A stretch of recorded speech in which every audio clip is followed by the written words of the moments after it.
Dreamore Information Delta.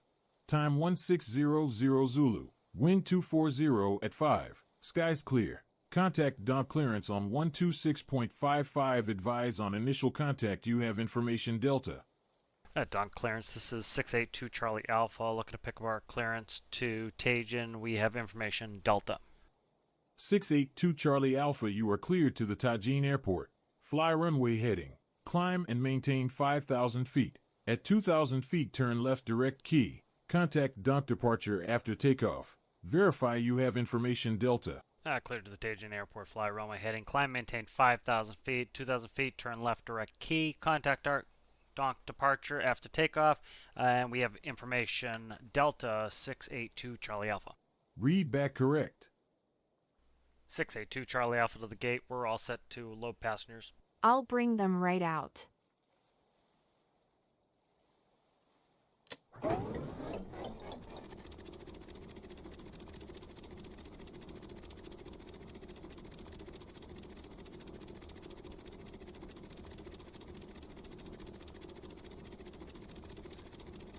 Draymore traffic. This is 682 Charlie Alpha. We're taxiing to runway 22. We're going to be departing to the north. Draymore.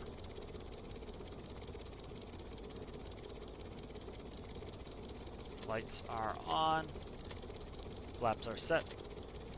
Clear left. Clear center. Draymore traffic. 682 Charlie Alpha. Taking off of runway 22. Draymore.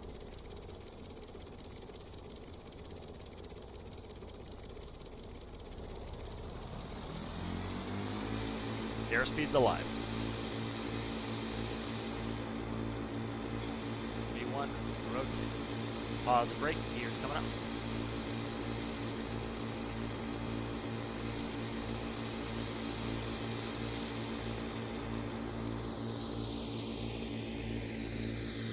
Flaps coming up.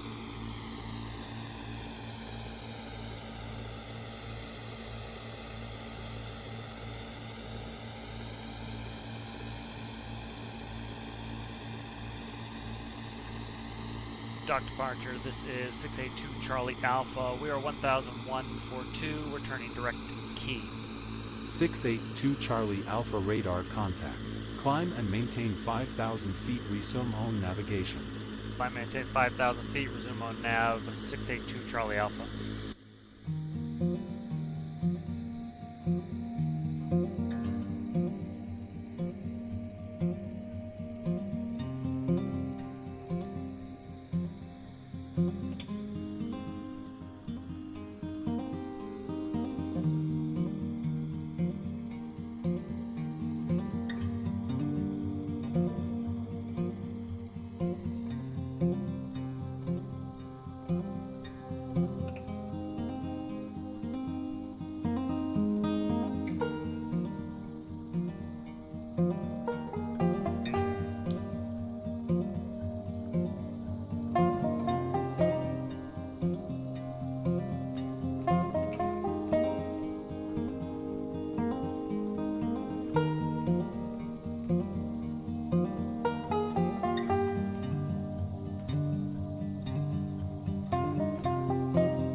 Tango Alpha Juliet Information Foxtrot. Time 1622 Zulu. Wind tree 10 at 10 knots. Skies clear. Greater than 10 statute mile visibility. Runway 32 is in use. Visual approach to runway 32. ILS ADF and RNAV approaches in use. NOTAMs. Volcanic activity northeast. Be advised. Contact Tajin clearance on 126.95.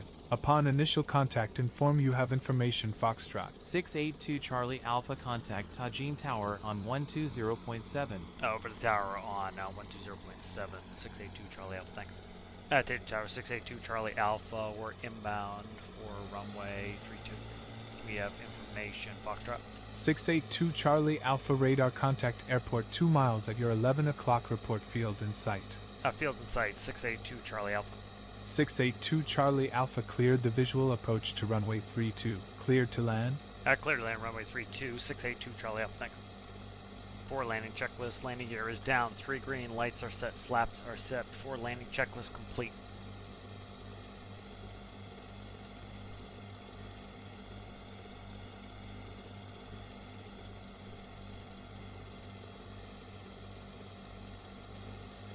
Landing gear is down. 3 green over the fence. Clear to land.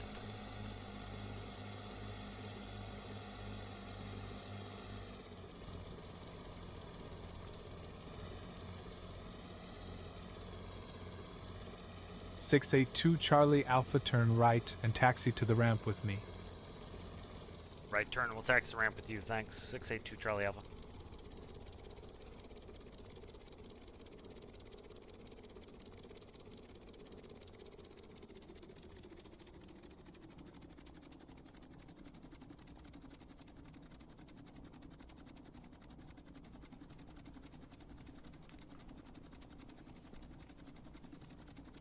Number 2 is coming off. Number 1 is coming off. Lights off. Ladies and gentlemen, welcome to Tajin. Just wait a moment. The gate agent will let you out of the aircraft. Thank you again for choosing Cap Air.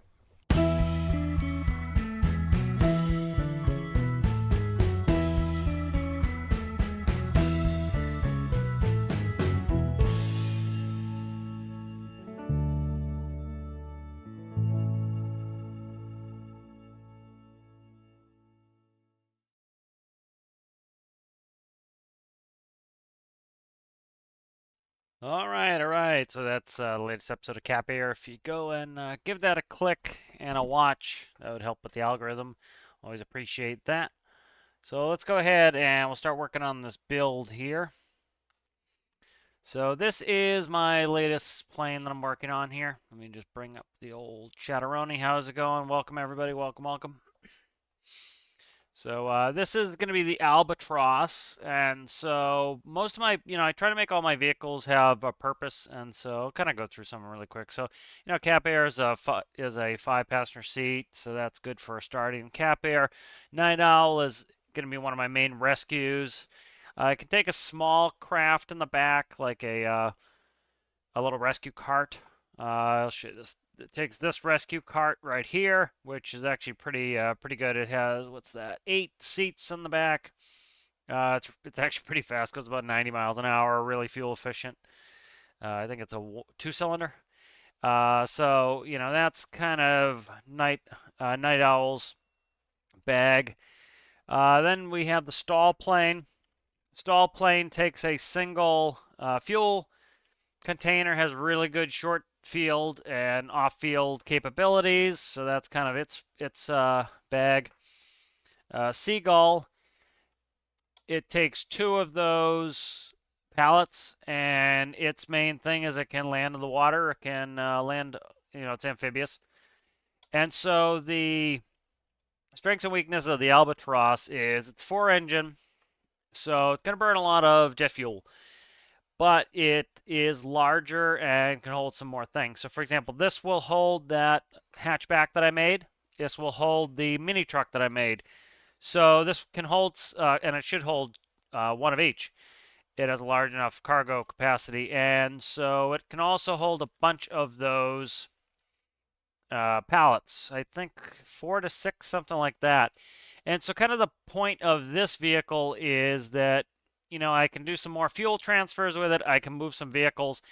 The drawback, you know, I want everything to have a drawback. I don't want one vehicle that I always want to use. So the drawback on this is, of course, that it's fuel hungry. You know, it's going to be burning a bunch of jet fuel. So that's kind of its drawback, but it has that as its benefit. So go ahead and get working on this. I'm trying to go through and kind of, you know, so I have like a 2-engine turboprop now. I have a 2-engine recip. You know, so I'm trying to get all my panels kind of standardized. So like the Seagull's 2-engine recip. The stall is a 2-engine turboprop. This will be the 4-engine turboprop. The Night Owl is going to be a 2-jet VTOL. So all these things are kind of wrapping up so that if I want to make another one of these things, I can kind of use the other one as the basis. How's it going there, Aaron? How's it going there, SPC8? So let's go ahead and kind of take a look at, let's look at what I've got so far in here. So we're up at Tajin. I just did the cap air again. If you click on that and watch it through at some point, that will help the old algorithm because that's always brutal. So, you know, setup, I did the body the other day. Digging the body, 4-engine, the engines came off of the stall airplane. It has lots of flap, good bit of aileron. Did a bunch of design work today. I think it looks pretty good. Tail's looking better. Engines came out nicely. We have the ramp. It's the super slow ramp, as Rick and Morty would like the slow ramp. Was able to take the gear off of Night Owl, which saved me a ton of time, and just retrofit that. It had to be changed a little bit. But this will hold that new hatchback I'm making for Big Man's. This will hold the mini truck. It looks, you know, it looks cavernous, but it's you know, the vehicle's a little bit oversized, so they fit in here fine. The nice thing with it is I can easily get the doors open. I can easily walk around those pallets.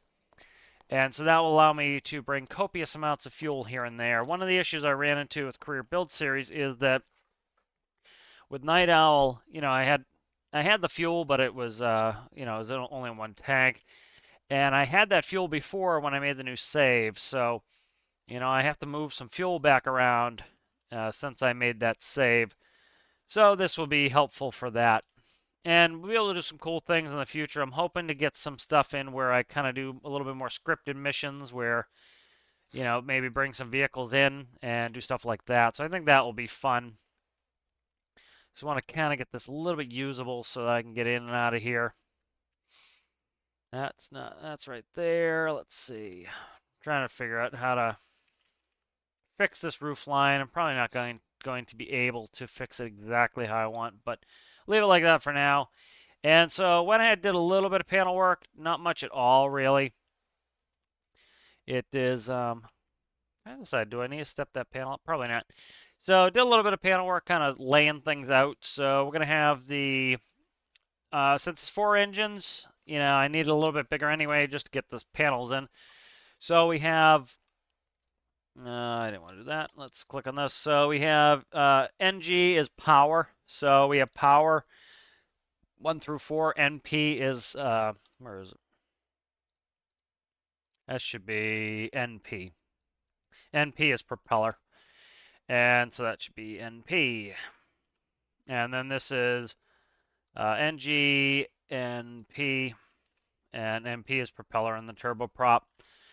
So those there are going to be the gauges for the engines. So you want those in front of both pilots or where both of them can see it so that they can easily operate the aircraft from either side.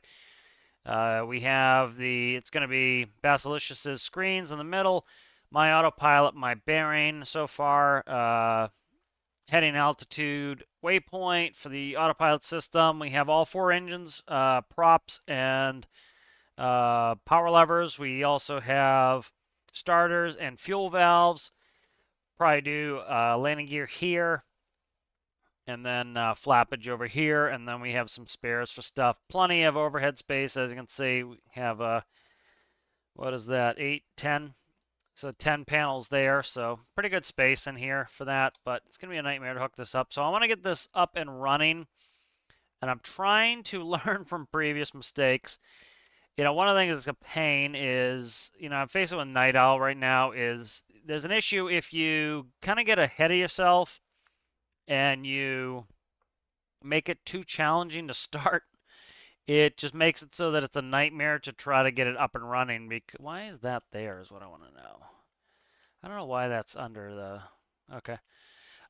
It makes it a nightmare to start. It takes me a long time to get up and running, and so I kind of want to avoid that most that I can, because it takes me a long time to start the vehicle up, and until I get through autopilot testing, I made the mistake with Night Owl, as I thought I was pretty close to being not done, but where I needed to be. And then, lo and behold, I needed to do autopilot work, and I had every time I wanted to, you know, do some autopilot work, I had to go through a longer startup procedure than I would really like, and so that's kind of a pain to do. And so I'm trying to not do that this time. I'm trying to make sure that my startup procedure is not overly laborious so that I can get up and running as fast as possible. So let's just quickly fix this here. So this is kind of the demarcation between the cockpit and the cargo bay here. So I'm trying to kind of smooth it out, make it look good.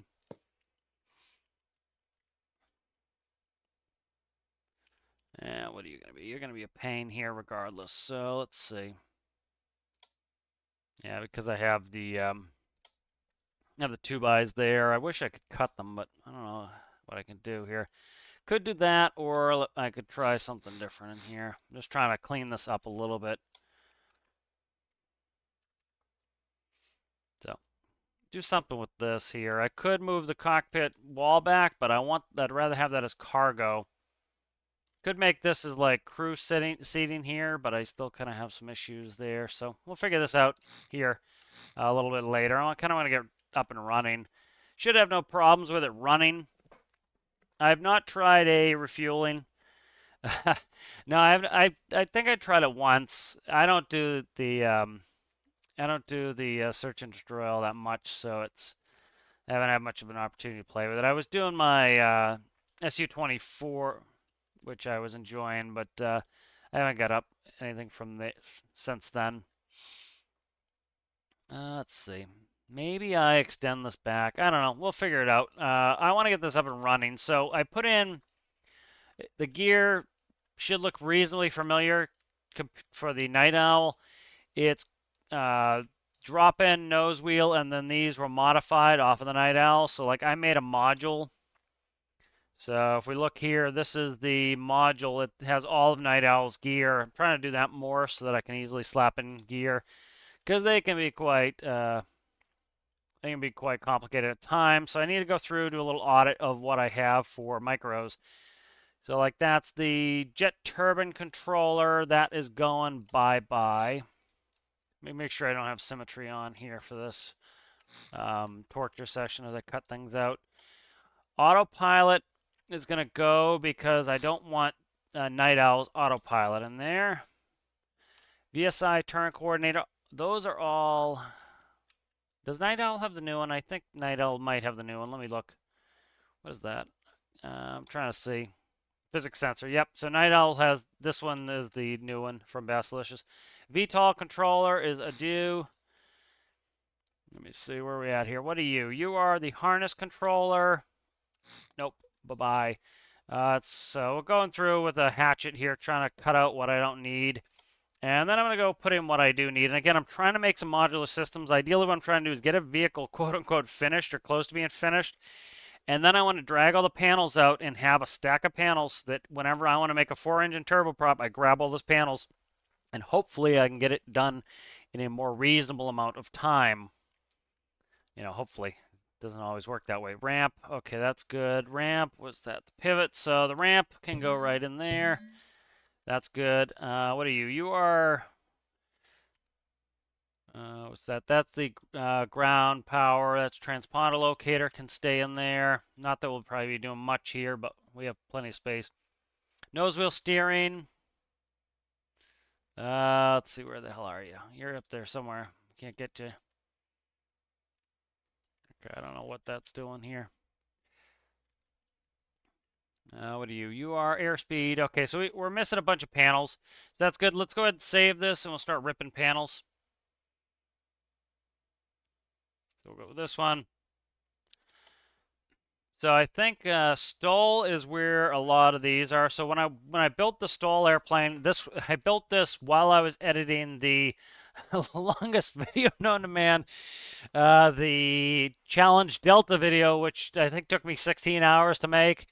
And because I think it was like, what did it end up at? Well, let me check. It was like 4 hours. If I made you guys watch that during the intro, everybody would be asleep. Let's see, Delta, see how 4 hours and 4 minutes. So I had to watch that like 4 times just to proof it. So, so there were a bunch of times where I was just watching it. It was pretty much edited or done, and I was just, watching it again for errors. And so I sat there and I actually built this while I was editing that video because I could kind of sit back and just listen to the video and do it. Turn airspeed indicator here. So what I'm doing on this is, as you can see, I have a nice thin turboprop controller. And let me make sure I have it hooked up correctly.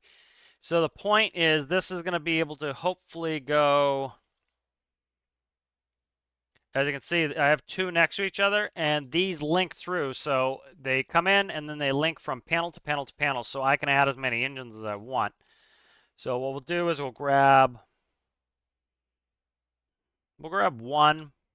I'll probably regret that I didn't grab the one next to it too, but I'll grab one panel, and we'll go ahead and we'll load that in, because I'm going to need 4 panels. So I'm trying to make it so that I can have these modular panels that plug into each other, so that hopefully at the end of the day, I can build these, at least wire these up a little bit quicker. They are a pain to wire up at times.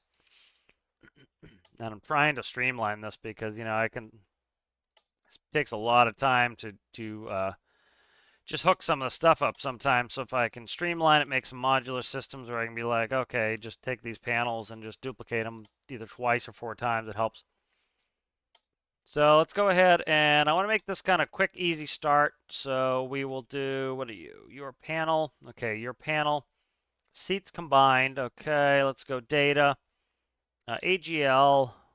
So AGL is for the, that is for the thrust reversers and beta. Prop pitch is going to go into collective. All the props should be facing the same direction.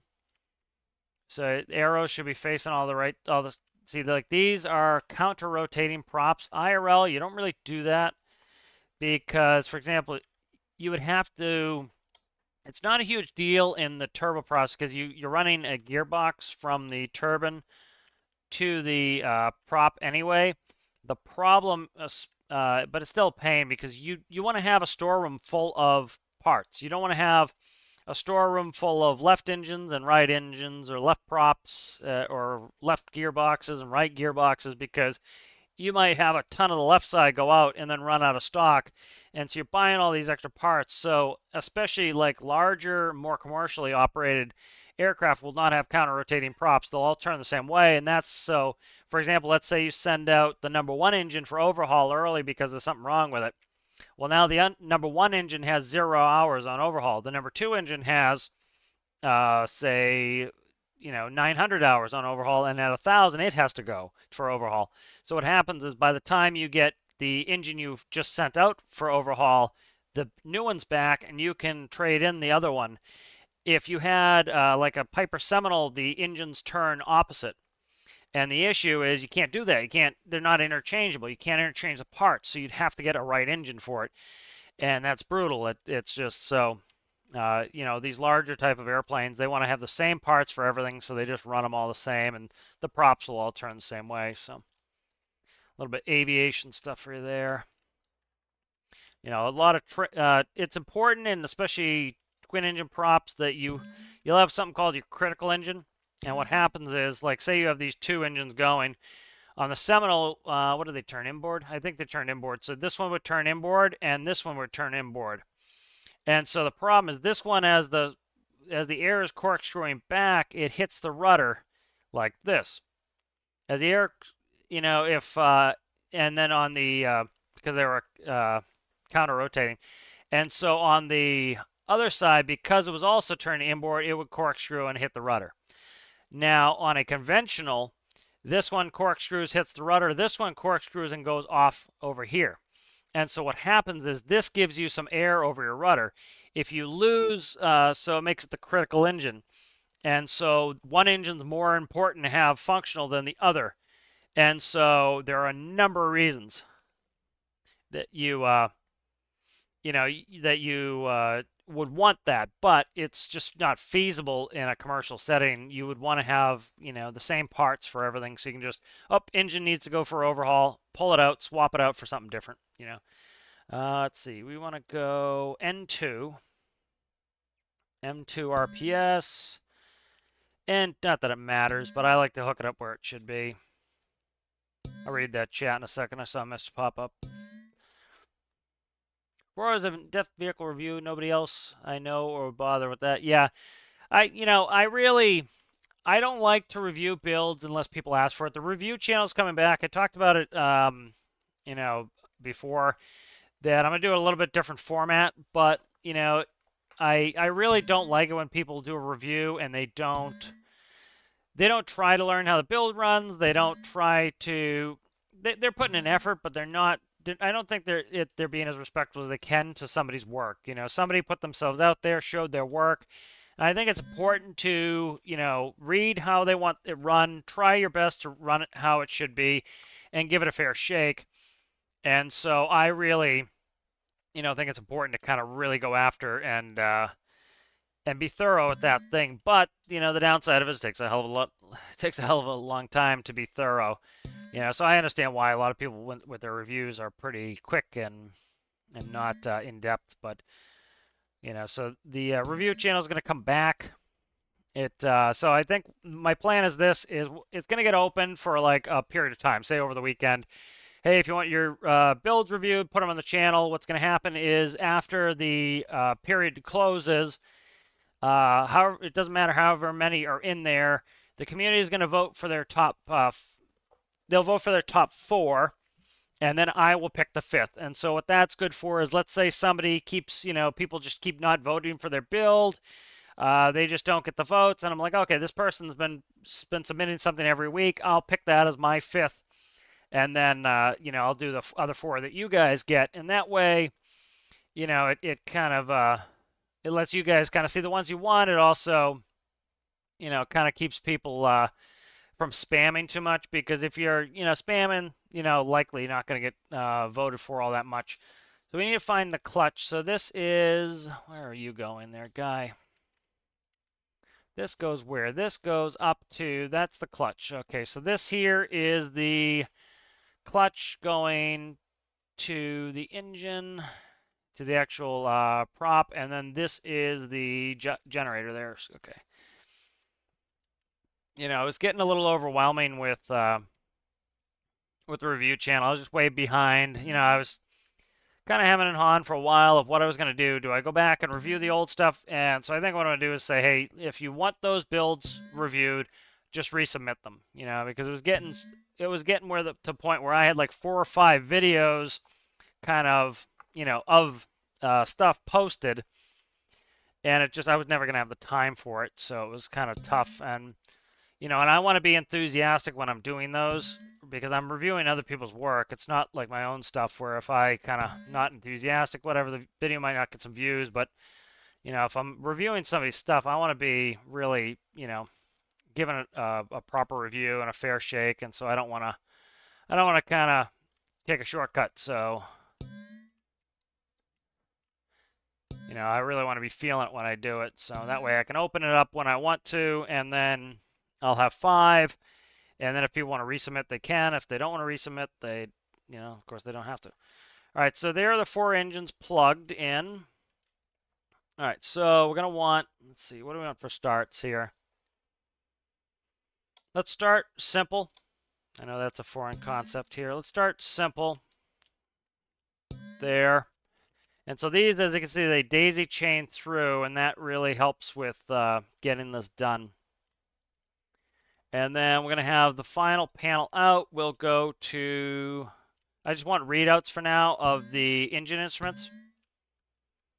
And that will make it so that I can, so I'm trying to set this up logically where these are just going to be segregated separate panels that are reads, and they don't hook into anything else. That saves me a ton of numbering, especially you start getting into 4 engines, you have to do a ton of numbering to keep things coherent. This way, you know, I can plug all the engine information out into those panels. There's no double compositing.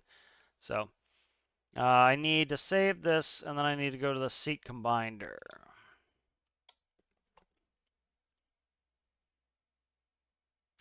Yeah, that was kind of, you know, it bummed me out when people would like put no effort in the page, and it was like, you know, those often, like, I would get somebody who put a really, you know, a good build they spent a lot of time on, they did a great workshop page, and it would take me less time to review their build that they put a lot of effort into everything on than somebody who was just like through the workshop. There was nothing on the workshop page because I'd have to like go through it 4 times. I'd end up crashing the plane because it didn't really work.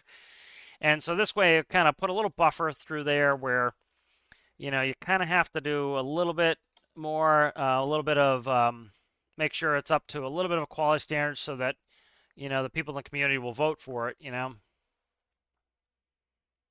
You know, and then for the 5th one, if I see somebody's that I think is cool, or if somebody's like constantly posting, or they're a new player, you know, for example, new players often get, you know, kind of stepped over for their builds for obvious reasons. It's new, it's not, you know, as flashy as somebody who's experienced, and so I might see one that, oh, that's a cool, oh, they only have 20 hours in game, and that's a pretty cool build, and then I can pick that as my 5th and just kind of, you know, pick one for myself as my 5th, you know. All right, let's copy this. Go back. So this is the seat combiner. Seat combiner is really simple and effective way to do this. So I'll go in here really quick. So you just take the 2 seats essentially, and everything is either added. So all my reads are added, and the reason for that is if 2 pilots are pulling back on the yoke, then they're both helping to pick the nose up. If one is pushing forward and one is pulling back, guess what? The yoke doesn't move. So it seems like this could be counterproductive, but it's realistic. Is if you have one pilot pushing full force forward, one pulling back, the yoke's not going anywhere. And so that's what would happen here. These are all just oars so that, you know, the pilots can kind of tap them off. Most of these are pushes anyway. That's pretty much it, is oars and ands, or oars and adds.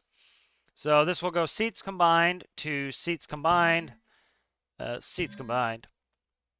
Seats combined. Theoretically, I could add up all those channels, but adding an extra node, something this big is a pleasure to work with because literally I could put hundreds of microcontrollers in here, like all under the wings, all on top of the wings. It's double thickness wing. I have all of this real estate under here. It's just, especially after working on that hatchback for Big Man's challenge, it's kind of a pleasure to have a little bit of space here. So let's go ahead and we're going to actually delete these out. Save this again.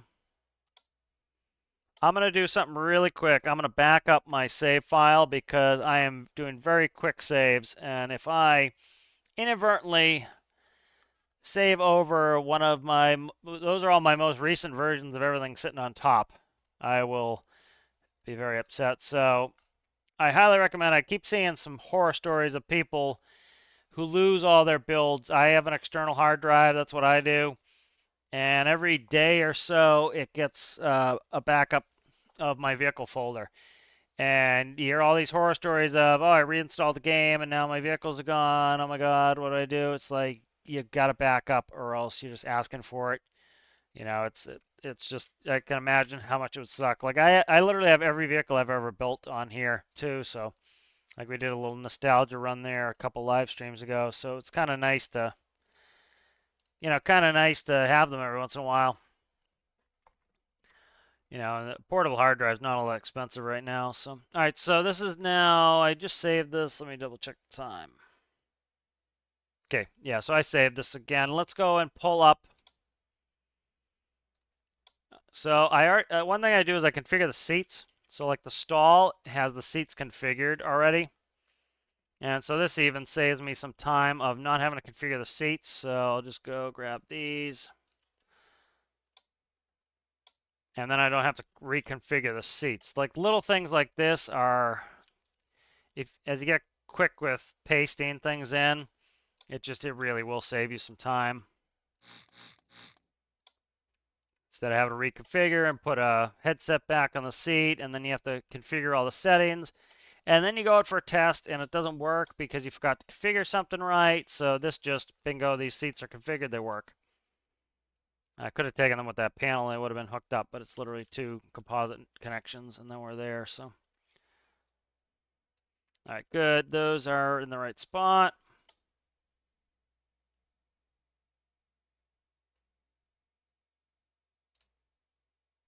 All right, let's merge this really quick. My save ran into problems here. Let me take one quick second. I want to make sure I get that backup done.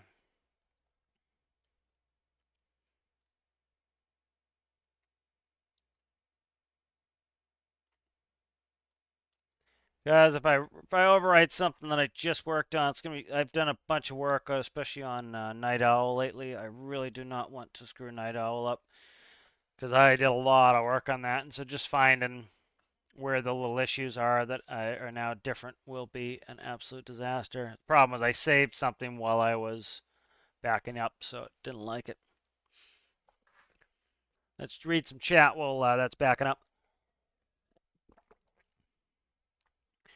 Jet fuel is expensive except for the fact that I have hundreds of thousands of liters of it because I'm pumping it for free. So it's reasonably cheap right now. Like I have 60,000 liters sitting at FJ. I have 114,000 liters sitting at the oil refinery. So even if that burns a lot, which the stall doesn't burn a lot, it doesn't burn all that much. But it it burns enough that even if you said double it, it's not the end of the world if you doubled the fuel burn on that. So it's not too bad.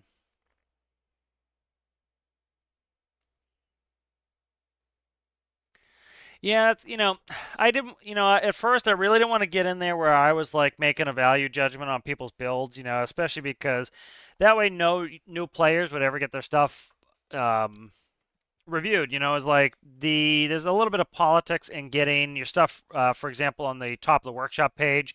If you have a lot of subscribers, like you'll see people, they advertise for every time zone on all the discords, and they try to do all these things to lobby to get people to upvote their builds. And so it's and that's one way to help get it up on the top of the workshop. So it was like, I liked having it where it was a little bit more approachable, where I'd review everybody's builds. But, at times it could get out of hand. I'd have like 30 builds in there, and it's like, okay, there's 6 videos, so it's kind of tough. And so this will weed a little bit, and then I can always, like, pick some that I want. If I see somebody who's a new player who's not getting their builds reviewed, I can still go back in there and do it. How's it going there, Yeet? Yeah, that'd be good too. Yeah, that's a good idea. Have a new builder. So maybe I'll do that. Like, this is gonna be new builder week or new builder video. This one is gonna be a new builder video, or even do it as a side thing where it's a different review where it's new builder, and you have to have a certain under hours. It would be kind of cool to even do categories. Like every once in a while, I'll be like, okay, this is for builders between 500 and 1,000 hours, or under 500 or under 100. That'd be kind of an interesting little thing. So that'd be interesting. That's a good idea. I like that. You're welcome there, SPC8. If you delete and reinstall the game, it's kind of obvious that would happen. To delete will get rid of data in the game, reinstall, a low chance. Yeah, I agree. Part of it I think is a paradigm shift. Is a lot of games are doing cloud storage, and you see what I see is like I don't know. I don't know if they're younger or not, but it's kind of like a generational divide. Like, we always expected that it was a local save, and so it doesn't bother me that it's a local save. And then some people are like, this is so arcane that it's like a local save and there's no cloud save, and it's like, I've always had a local save. Doesn't matter to me, and so it doesn't matter to me really. But so a lot of people I think are coming from that where they kind of expect a cloud save when they shouldn't be. and then it's not a cloud save and they lose their build. So it's kind of like you kind of have to understand the system that the game's running on, you know, and just work accordingly. But I think that's where some people are coming from. Like I've seen that, you know, people are like, oh, they should add cloud saves. I'm like, you know, for me it doesn't really matter, but you know, I can kind of see if that's what you're used to, you know. But yeah, I think you kind of you have to take a little bit of personal responsibility for that. It's like, back up all the files you really don't want to lose. You know, it sucks, of course, but like you do have to. I don't know if I want that high. I don't think I do. But you know, you have to kind of always take a little bit of responsibility for it. It's like one of the first things I did was get a portable hard drive just for pretty much this game to save stuff because I'm like, if I lose all that stuff, it's gonna be devastating, and so you know, it's worth it to me to put it on a backup. All right, so C Combiner, let's get that done. I'm just waiting for that to finish doing its backup because I don't want to save or screw around with stuff too much until that was done. Okay, so now we have those seats are plugged in. All right, need to number these up. So these are just the fuel valves, and these are the flip switches. I'm gonna have to go through throttles as well. Okay, so throttles have to go in, these have to go in. All right, so let's number them all up. Kind of a pain to go through, but we'll do it.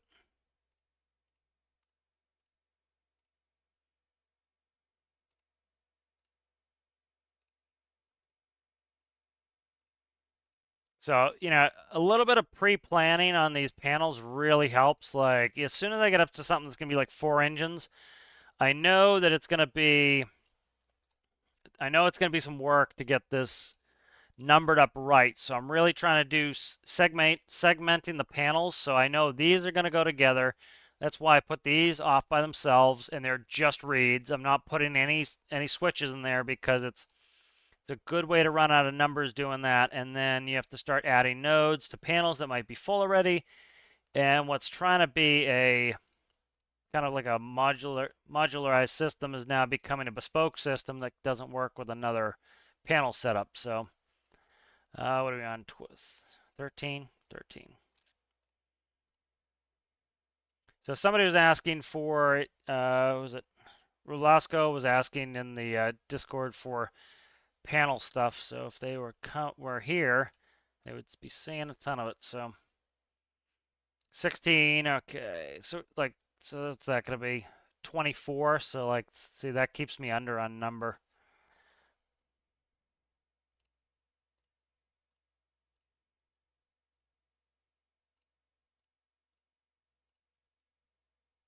Here's when I wish it would read my mind and just put the numbers in where I want.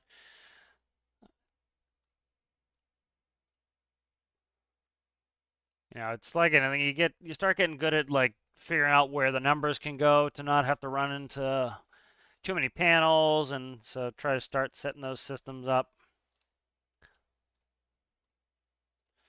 All right.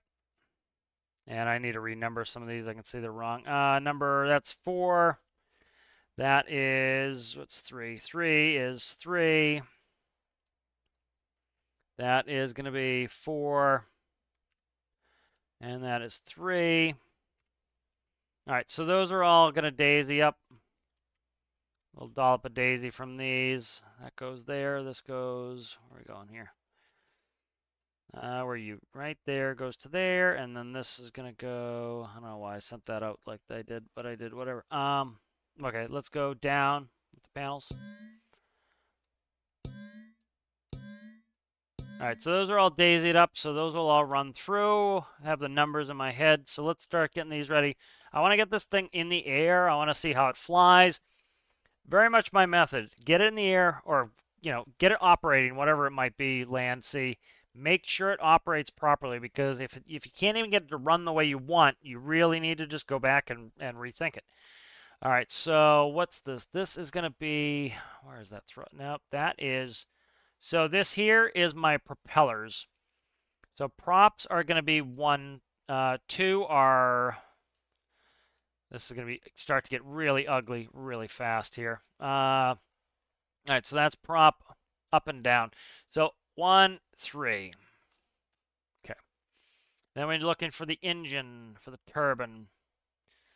And so this was one thing I did is I used to control the prop maybe in a separate panel. Trying to do this as a modular system, I need the props and throttles together. It makes it so much easier to run. So panel is going to be now for this. Oh my God. Let's see. 9 and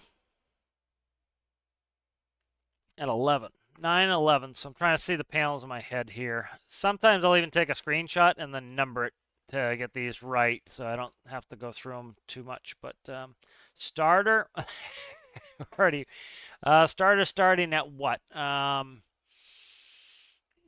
it 4? You have 1, 2, 3, 4, 4 panels, so we'd be at 16. So we're talking 17. Is starter 1. So like, start getting reasonably good at keeping this in your head, but still, this is where you can make a bunch of errors. And what is 4? 4 is going to be the, so what I can do is, essentially it's unusable to have it where I have to, like in real life, you can grab all 4 power levers with your hand. You can grab all 4 props and you can move them together. In game, we can't really do that. So what I do is they're all combined by the axis, 4 up, down, and also 1, 2 for the propeller. I screwed that up then. That's seat. Yeah, I screwed this up. It's 1, 2. This is not panel.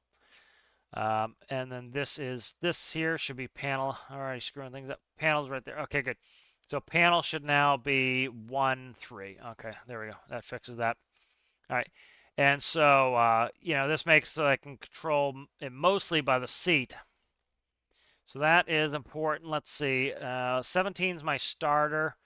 And then my fuel, nope, is it? 17 is my starter, and then my fuel valve will be 17, 18, 19. So 19 is going to be, it's controlling my pittage for my prop, and for that should be good. I think we're good. Good. All right, so engine 1 is set up to run. All right, so these are going to be the same. Anything on the seat's the same. These get changed. So we're now on engine 2. Engine 2 is going to be, this is propeller, so we're talking 2, 4. Again, there'll be evens and there'll be odds. So 1 is going to be odd, 2 is even, 3 is odd, and then 4 is even again. So that helps a little bit. All right, and then we're running in here to panel.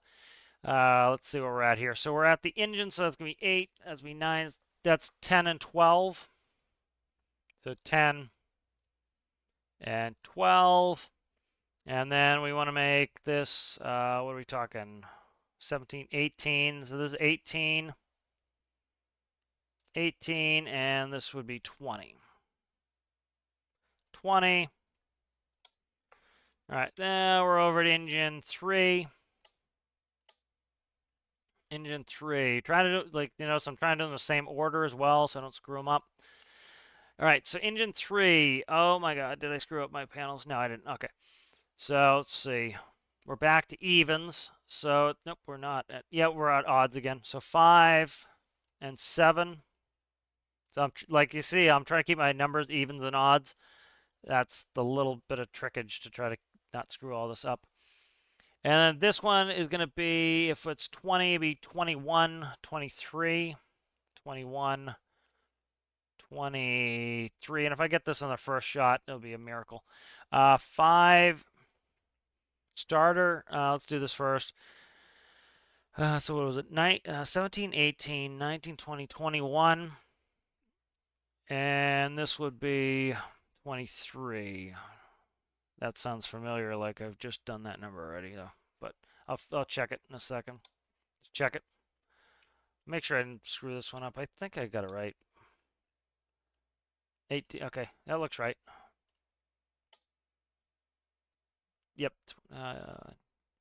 18, 19, 20. Yeah, that's right. 21, 23. Let me double check, make sure that my numbers look right. That looks right. And that looks right. Okay, good. All right, let's go to engine 4. That's why I made these panels independent. As you can see how I can easily configure each one, where it'd be a nightmare if I did bespoke every time. All right, so what are we? We're on the So we'd be back to, so it'd be 6, 8, 6, and 8. We're back to an even number. And then we're over here, which is going to be, what do we have? Even number, so we're 18, 16. I'll check chat in a second here. I'll try to spool up my engines here. All right, so this one is going to be, what are we at? Be 17, 18, 19, 20, 21, 22, 24. 22, 24. Bingo. All right, let's try this. Let me check chat first. I have quite a bit of money in game too. I've got 300,000, about 400K. But as the wealth comes in, I start using bigger builds. So, for example, Triton's coming in. Triton is expensive to run. All right, so let's see. Check all my infinites. Infinite electricity's on. Fuel is going to be on for now. I just want to get the engine started. So, fuel valve 1. Hey, there we go. That should not be spinning right now. I don't have a readout, so.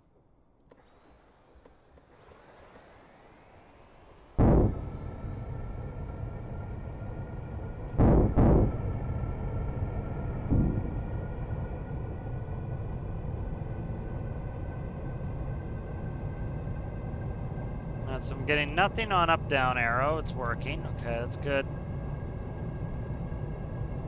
So one of my engines is stabilized. Okay, those are wrong. Should be running. I definitely screwed something up. I meant to start 1 and 2. I got those running, and there's no clutch going out. So these are clutched up, and those aren't clutched. Okay, I gotta work on that a little bit. See what's up. But we get some life out of there, so let's, I'm just going to do a super fast verification of my numbers. Let me read chat really quick. You guys are talking up the chat.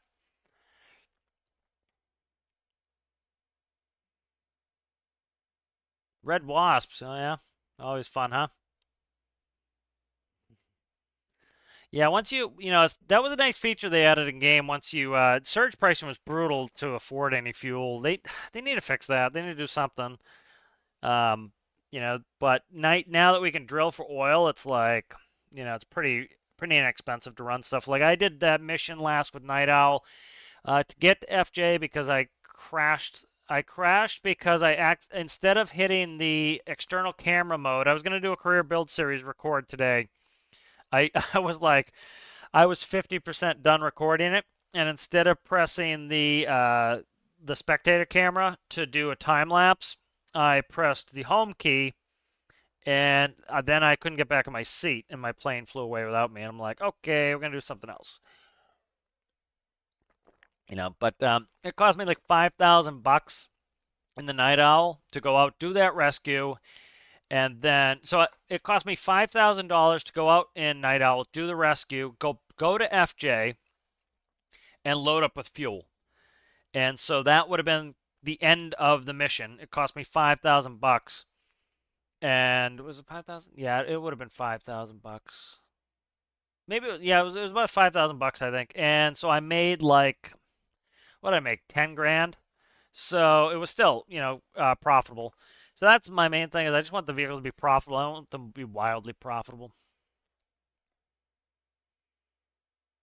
It's not too bad. These propellers are geared up 9-to-1, I think, or they're not quite 9-to-1. What would they be? 7, maybe 7.5-to-1. So they don't run that high. The other thing too is the distances in Stormworks are so frickin' short, man. So if you watch that cap air, it took me 15 minutes to go in that twin piston to go from Dremore to Tajan in the Arctic. It took me 15 minutes. It was 378 liters of fuel, and that's diesel, of course. But it only took me 15 minutes. So yeah, I might have burned a bunch of fuel, but the distances aren't long. Like if we had to go 300 nautical miles and we were burning these fuel rates, it would be unsustainable. But it's not too bad because the distances are pretty short. You just can't fart around too much.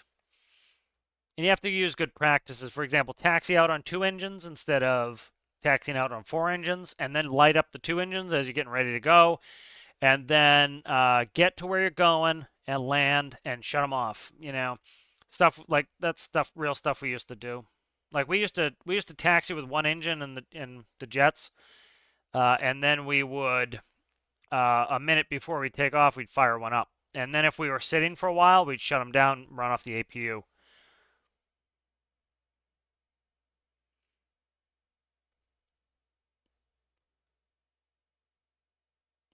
Yeah, HDDs were miserable. Glad we have new modern drives.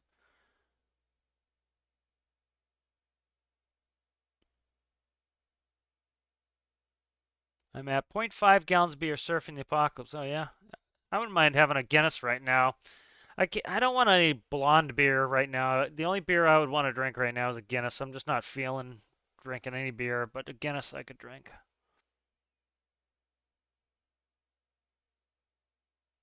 Yeah, Steam. The Steam converts. All right, so let's bang through these numbers. 1, 2, 3. Nope. Ah, look at that. That will screw you up right there. There's a 3.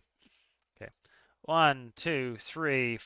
Oh, Jesus Christ, they did a bad job on these numbers. Hopefully they're plugged in right, and I just screwed them all up. 4. Nope, that's 5. Yeah, I screwed the numbers all up. Jesus, that's bad. Dude, this is bad. No wonder stuff wasn't running. 7, 8, 9. Yep, I screwed them all up. 10, 11, 12, 13, 14, 15, 16, 17, 18, 19, 20, 21, 22, 23, 24. All right, let's do a quick. I'm just going to write them down. So we're looking for engine 1. So number 1, it's actually really simple. 1 is going to be 1, 3, 1, 3. All right. What are you? 9, 11, 9, 11. 17, 19, 17, 19. Okay, this one is going to be, so number 2 is going to be 2, 4, 10, 12, 10, 12. We're at it. And then 18, 20. 18, 20. And 3. 3 is going to be 5, 7. 5, 7, 13 should be 15, 15. 15, 5, 7, 13, 15, and then the finals are going to be, where are we at? Here we are at this one, 21, 23, 21, 23. As you can see, they all are either even or odds, and they line up, which is nice. And then we're talking, so 4 is going to be 4. 6 should be 8. 6, 8, 8, 6, 8. Nope. Sorry, I screwed it up already. Let's see. Did I? 6. Yeah, okay, it was correct. 6, 8, 14, 16, 14, 16, 22, 24. 22, 24, and let's go in and make sure everything's good on the panels.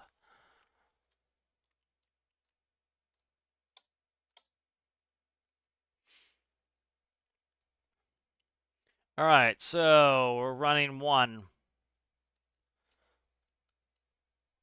1, 3.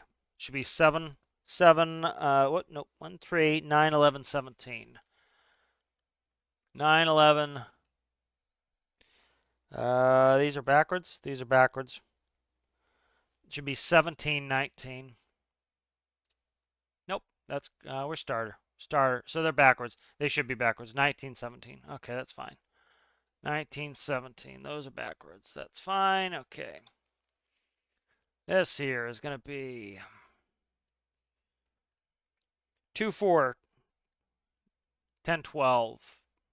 These are backwards, so it should be 18 for the starter. That would be why we're having problems. 18, 20. That would be why we're having problems. These should be backwards.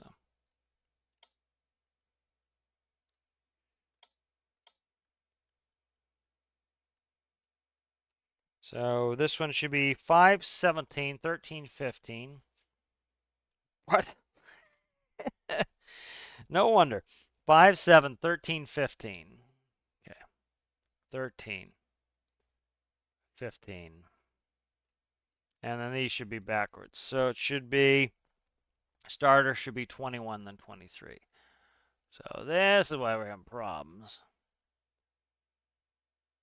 23. Because the fuel valves are starting the engine, keeping them running. And then we're on our final here, so that's why I better not to do it in my head. I was trying to do it in my head, just wasn't working. So we have 6, 8, should be 14, 16. 14, 16, all screwed up down here, and then these should be backwards. So the starter comes first, so starter should be 22, 24. 22, 24. All right. The joys of panel work. All right. Try to get a spin on these suckers. All right. Again, infinite electricity, infinite fuel, just for, need this just up in the air and make sure everything's good. So, number 1, fuel valve. So, I don't know why that prop is going. The prop shouldn't go. We shouldn't be clutched in on a turboprop until it starts up. What the fuck? Why won't you run right? Why is that? Let me see what the clutch is doing. I don't know. That should not be spinning that until... Let's do this. Let's save this. Let's grab the stall, and I want to quickly spin an engine on that, see what it looks like. I want to try to get this build kind of done quickly as I can.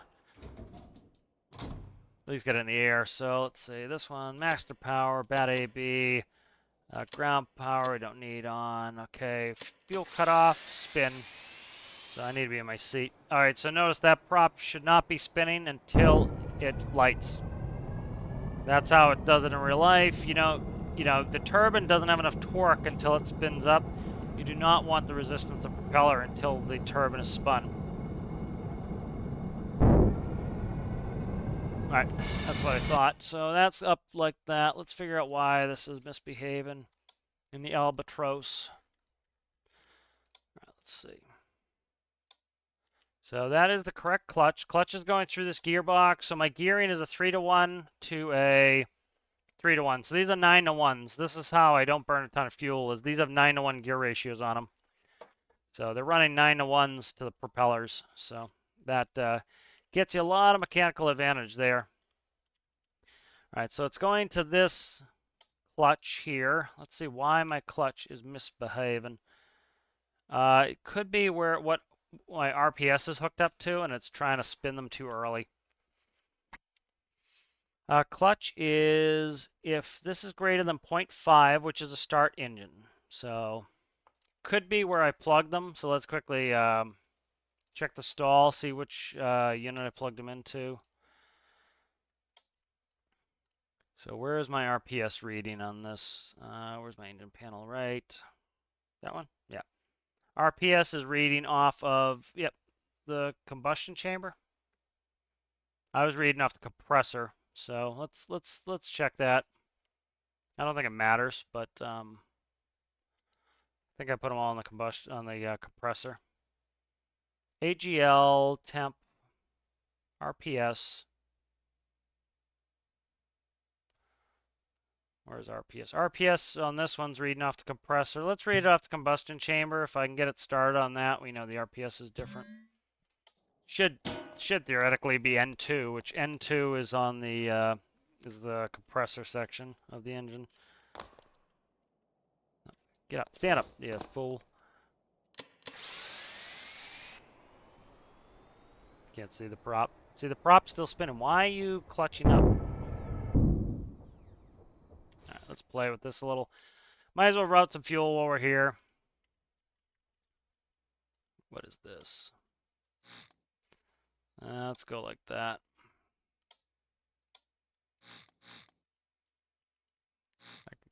Try to make a little space in here that I don't need to. We don't need to be so cramped in here. I made these nacelles a little bit bigger, so kind of make a little space in here. That's going to, what is that? That appears to be fuel there. Is it fuel? Let me see, where are you at there, guy? What is this? That is fuel. Okay, fuel going forward, and then this is running this way. Okay, so I'm gonna end up putting wing tanks, so that's fine. We'll leave that like that. Have some wing tanks. And then I want to go, where's that going to? That goes to a half block, can't go there, it goes there. Okay, that's good. All right, we might as well route some of this fuel up over here and actually pump it, see what's wrong, why it's not behaving itself. All right. And that's going to be the pass through to the other engine. As you can see, it's ready and waiting. So, all right, this one here should be, where are you at? Line up there, right there. Okay, good. A little bit of plumbing here.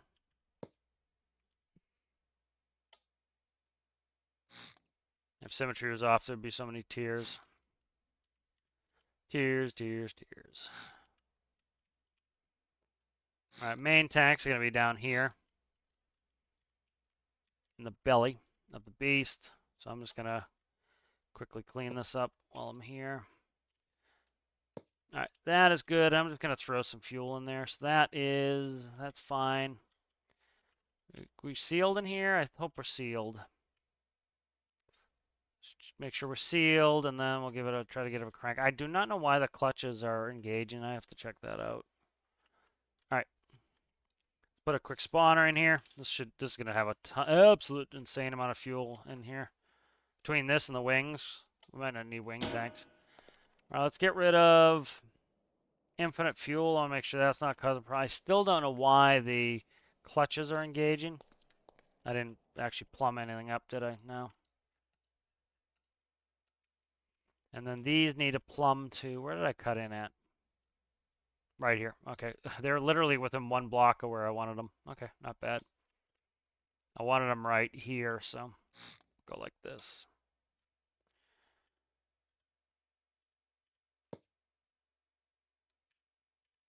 All right, beautiful. I didn't plumb anything in. Tried to get it to fuel.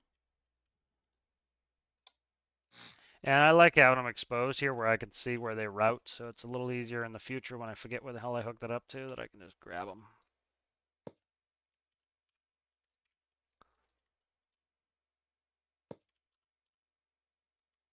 All right, good. Is that one connected? I can't tell. Nope. There we go. All right, let's figure out what the hell is up with these with these clutches. Let's grab a dial.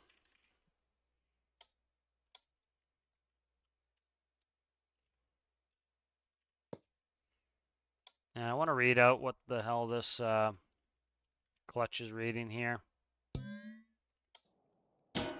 Unless it's like, so I have an AGL sensor for the, that shouldn't do clutch. So it's reading a 0. Let's see, fuel valve 1, 0. Crank.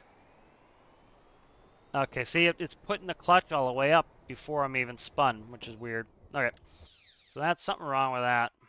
Gotta figure that out. That's not right.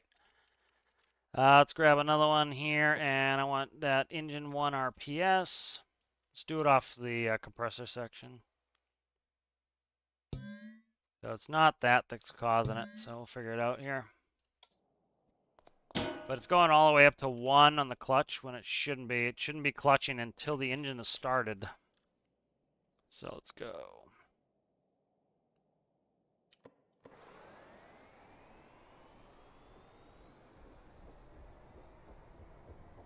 it's turning, but I'm getting no RPS reading out of there. As you can see. Clutched up, but I'm getting no RPS reading, so. What is going on here? So throttle, let's make sure I hooked it up right. Throttle is to throttle, okay. Clutch is to clutch. Throttle, throttle. Prop pitch, okay. Starter, RPS, that's fine. Reverser panel, I don't need that. AGL, what the hell? Why would this be doing this? I'm going to check in the logic. I want to see why that's clutching my engine up. Hopefully I get these connected quickly, but they're being a pain. All right, so if the RPS, which is right here, the RPS is greater than 0.5, which is a turbine's kickoff speed, it should be increasing only if it's greater than 0.5. We plugged a gauge right to it. It wasn't greater than 0.5, so I don't know why the hell that is going up.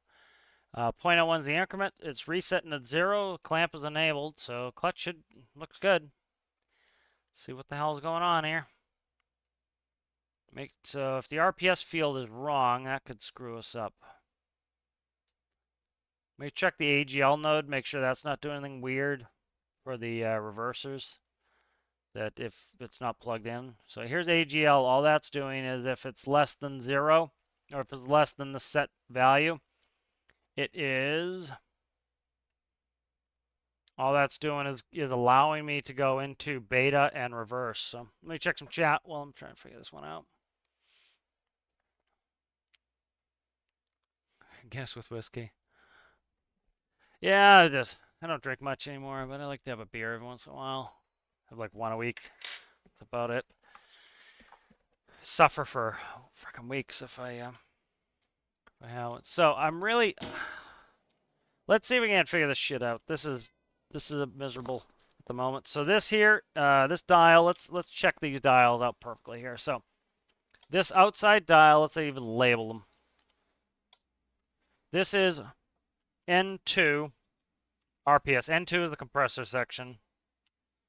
This here is number 1 clutch. All right, done. So let's see what the hell this is doing. Why this would possibly clutch this engine up before it is even anywhere near stable. So that is going to clutch. Clutch goes to here. Clutch also goes to middle gauge right there, which is number 1 clutch. This goes to the wrong frickin' engine. Okay. I'll figure out what I'm doing one of these days. This is air pressure right here. God damn it. RPS. That's why. Okay. RPS goes to RPS in there, so that should work fine. Now, I'm getting Node City here, and that's kind of getting me. That is throttle.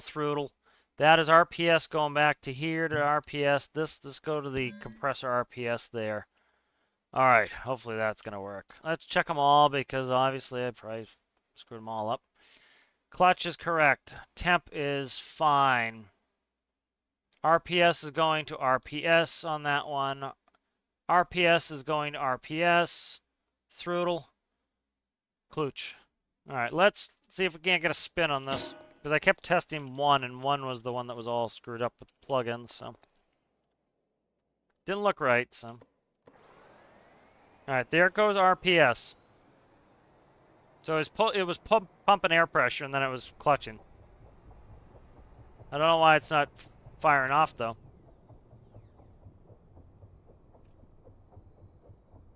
Why is it not firing the engine off? Let's go. Let's just do this. Let's do infinite fuel again. See what's up with this. Because I want to see if infinite fuel kicks off, it's just a fuel issue, which we're not there yet anyway, so it's not a huge deal.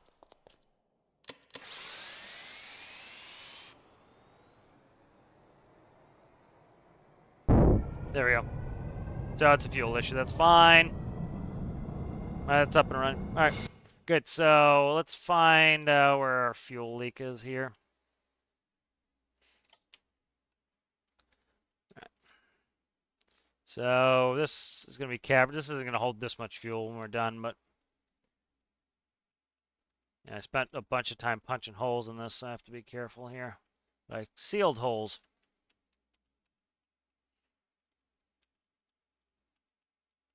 No daylight. Anyone sees daylight, scream.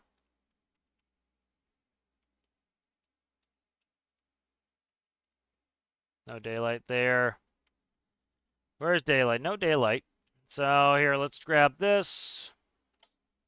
Meter. Let's check the integrity of the tank.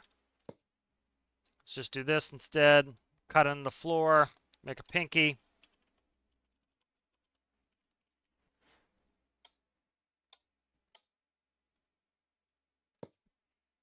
Alright, pinky's in there. I didn't spawn it with jet fuel. It's got diesel in it. So that would be why. Jet, okay. That would be why. I remembered I thought I'd hit the button, but I didn't. So that's 16,000 liters just sitting in the center tank. That's not an enormous amount for a plane this big. What's that? That's 30,000 pounds. Yeah, that's a lot of fuel. Yep, diesel instead of jet. I caught it quickly, luckily.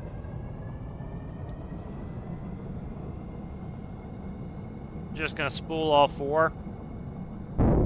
There's two. Up, two just died out. What are you doing, two? Okay, two's dying out.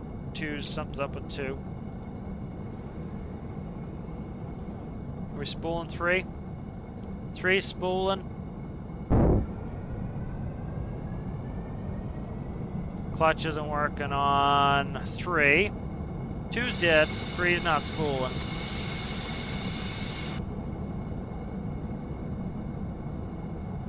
Four spools and kicks, but we are not clutched. So we got one running. Alright. See what's up here. Clutch, clutch. Okay. Alright, whoop, why is this? Temperature is going in there. RPS is going RPS. Temperature is temp right there. Just hooking stuff up all wrong today. Pass through there. So this is passing from panel to panel to panel. Check this one for see where I screwed this one up. RPS, RPS. Temp, temp. Throttle, throttle. Clutch. Clutch is going to the generator clutch. These are, so all the engines should be facing the same way, and I have them inverted. So that'll be why. I meant to invert all the engines themselves, but I didn't. So I'll make sure I plug them up right. That would be why they're screwed up, and why some were even plugged in the wrong nodes. RPS, RPS, temp, temp. So that would be why that was screwed up. Clutch, prop pitch, throttle. Okay, that would be why. I was just trying to, IRL, the engines are all going to be facing the same way generally, like I was talking about, and so I'm just being like overly particular about them. Throttle. Why is this one not running? Up, clutch. Thumbs up with this one. I'm not plugged in RPS probably. Nope, that's RPS. Okay. Temp, temp. All right, let's see why the hell is this one not running. This one, I don't know why 2's not running. Let's try it. I know why the other ones were not running. What I, really should have done is set up one engine, get it all going, and then switch them over, but that doesn't always work either.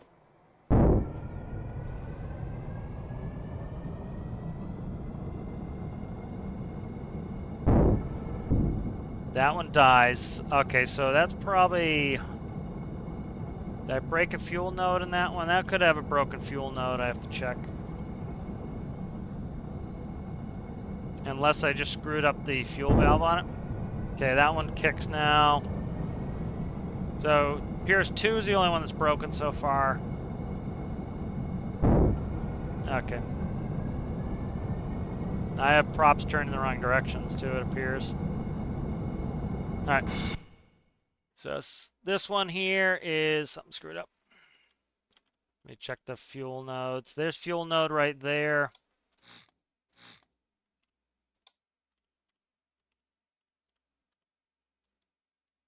That is a T-piece enclosed.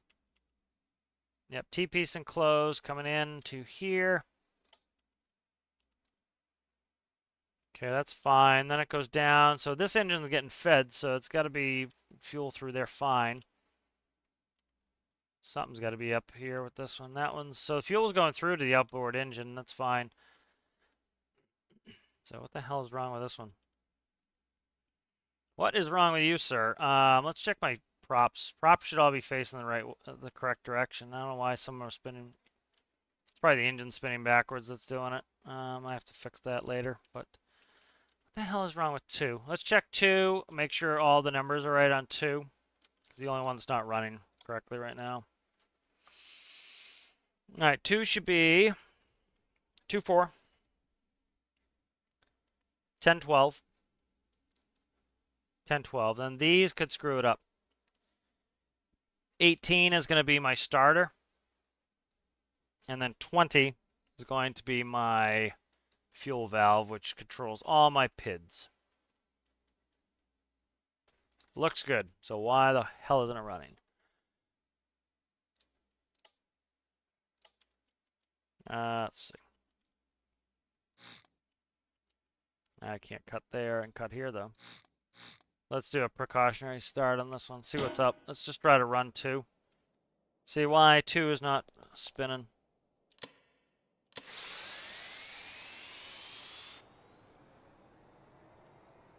So turbine starts up, and then it shuts off. Why is that one screwed up? It's the only one that's screwed up.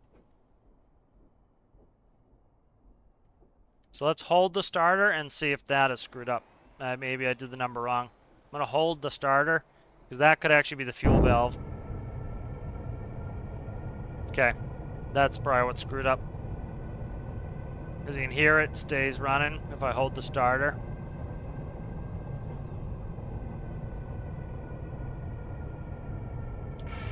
Alright, so let's fix these numbers here.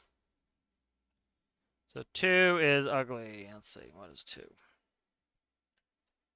18 is starter. That's what I have, and 20. Ugh. That's not good, man. Those look good. What the hell is up with 2? Why is 2 screwed up? Don't understand it. Pause it, pass it through, fine.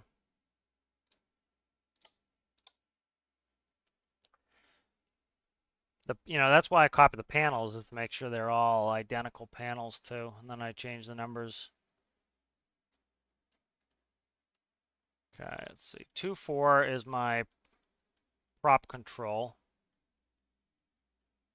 19-12, those are my throttles. My throttle is clamped at a 2.5 RPS, so it should be, as long as the PID's on, it should be run at 2.5. Channel 20 is the fuel valve. That's going to run the PIDs. Runs both PIDs. Okay, that's fine. 18 is the starter. Why the hell is it not getting fuel? I cut a hole in it so I can look at it, see what it's doing. So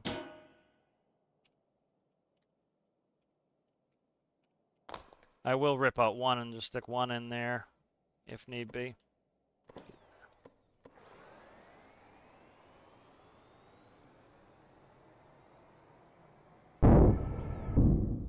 Why are you stopping? All right, let's do this. Let's plug in all its data. Throttle goes to throttle. Okay, throttle. So that's going to be throttle. That's why 4 engines are a pain in the ass. RPS to RPS. All right. Starter. Starter. Okay. RPS is going to go there. What's that? Throttle, throttle, throttle RPS, and clutch. Throttle RPS clutch. Okay, let's try that. So I might have duplicated 20 somewhere in that string. That could have done it, but I don't think so.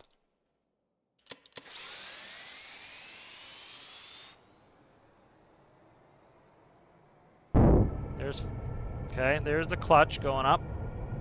I'm holding it right now. Clutch is going back up. RPS is holding at 0.05.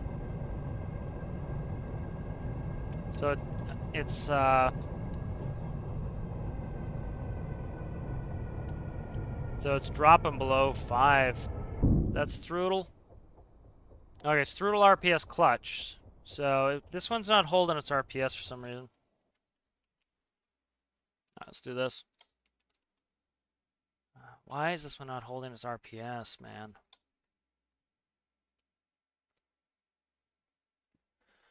All right, let's check some chat while I'm trying to figure this out.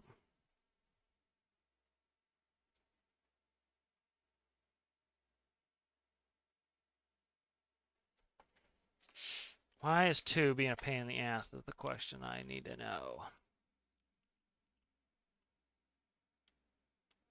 I'm gonna do this though, because I need all these. I want all these engines facing the same direction, so gonna do this in case there was something. I'm just gonna reconnect the panels, make sure there's no duplication error here. So we're just gonna copy all the engine. I'm gonna leave the panel. So that is the entire engine nacelle there. Okay. The entire engine nacelle there. I need to cut this here. So let's symmetry's on. I need to cut here. And I need to put in straight there. Okay. Let's go ahead and I want to do this.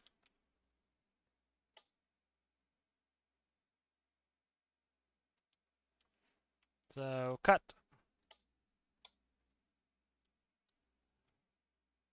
These engines are turning the wrong way too.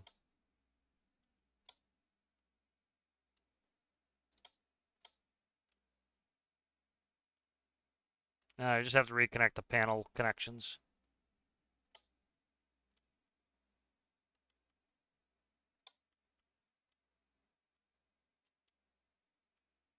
Because I want all the propellers turning in the same direction. So.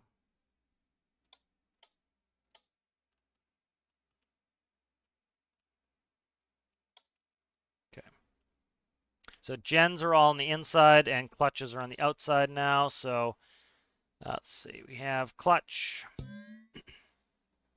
We have prop pitch. Have starter. We have RPS. Have temperature. AGL we don't need. Okay. Then we need to do a composite. So panel across. Okay, the panel stayed all connected. That's fine. I just need to connect the engine nodes. So if it still is a problem, I know it's in the panel. It's not in the. I'll know it's in the panel. It's not in the engines because the engines have just got all duplicated. So throttle, starter, klutch. Okay, we'll do RPS. Okay. Throttle, clutch, RPS, temp, and then your starter. All right, so let's give them I need to redo the numbers really fast. I'll run through the panel numbers again just to check them. So that's why I wrote them all down. So we're on engine 2, so it should be 2-4. Oh, the panels are the same. Okay, that's fine. Panels are good. Let's run through these really quick. Make sure I didn't screw something up in here. 1, 2, 3, 4. Let's check all these. Make sure they're connected right. I have them connected kind of funky, so I'm gonna just disconnect everything but this last one here, and then I'll go through them again. All right, so this panel, 1 goes to 2. 2 goes to 3, 3 to 4, 4 to 5, 5 to 6, and then we'll make 6 the panel out. Right there. All right. 1, 2, 3, 4, 5, 6, 7, 8, 9, 10, 11, 12, 13, 14, 15, 16, 17, 18, 19, 20, 21, 22, 23, 24. Let's do a spin, see where we're at.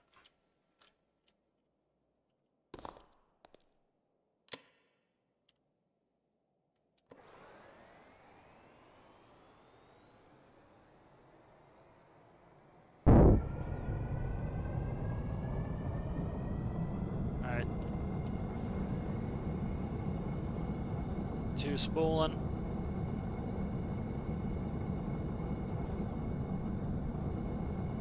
Yep, 2 still misbehaving. It's got to be in the panel. Let's check the other 2 just to make sure here. Spool them both at the same time. 4 not spooling. So 2 is broken, so it's in the panel.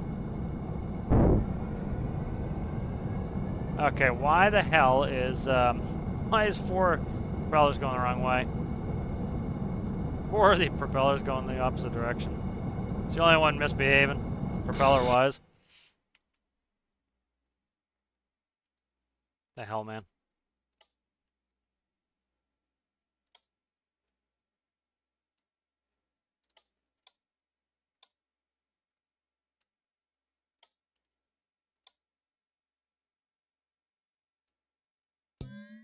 Alright, so 2 is still misbehaving. So let's go through the numbers again on 2. So we have RPS goes to RPS. Gorgeous. Clutch goes to clutch. Okay. Temp to temp. Starter, starter. Okay. Alright, let's dig into this and see why. It would be a number problem. Let's check nodes and numbers. So 1 and 2 are going to be controlling the propeller for everything. That's fine. 2 and 4. 2 should be 2 and 4 for the, this is the prop. 2 and 4 is prop. 10 and 12 are throttle. 10 and 12 are throttle. That's correct. All right. 18 is the starter. 18 is the starter. 20 is the fuel valve. 20 is the fuel valve. And the piping should have just all been refreshed.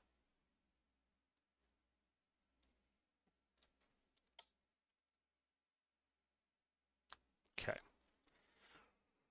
What the hell, man?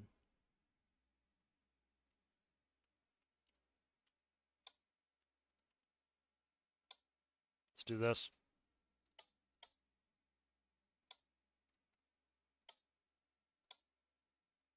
Stop playing patty cake.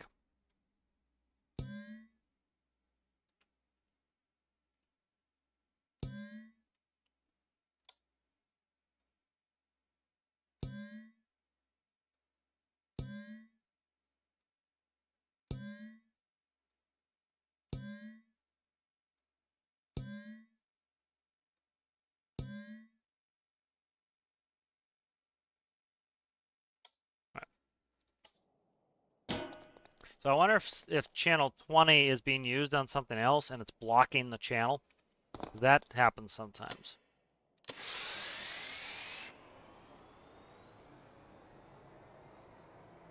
I'm trying to be methodical and not... What the fuck? You notice it tried to start too. Something's up. It's, I have a bad channel on there somewhere. Let's try... Okay, that's trying to start too. So that is... Oh, I didn't change... Did I change the numbers over? I can't even recall. My brain, my poor brain, people. I'm having problems here. Okay, oh my god, dude. I just jumped in there quick, just trying to fix it. Screwed it up. Alright, let's go through. Yeah, of course it did that. Because I never changed it over. Just trying to do a last-ditch effort of cutting the sucker and putting a different one in there.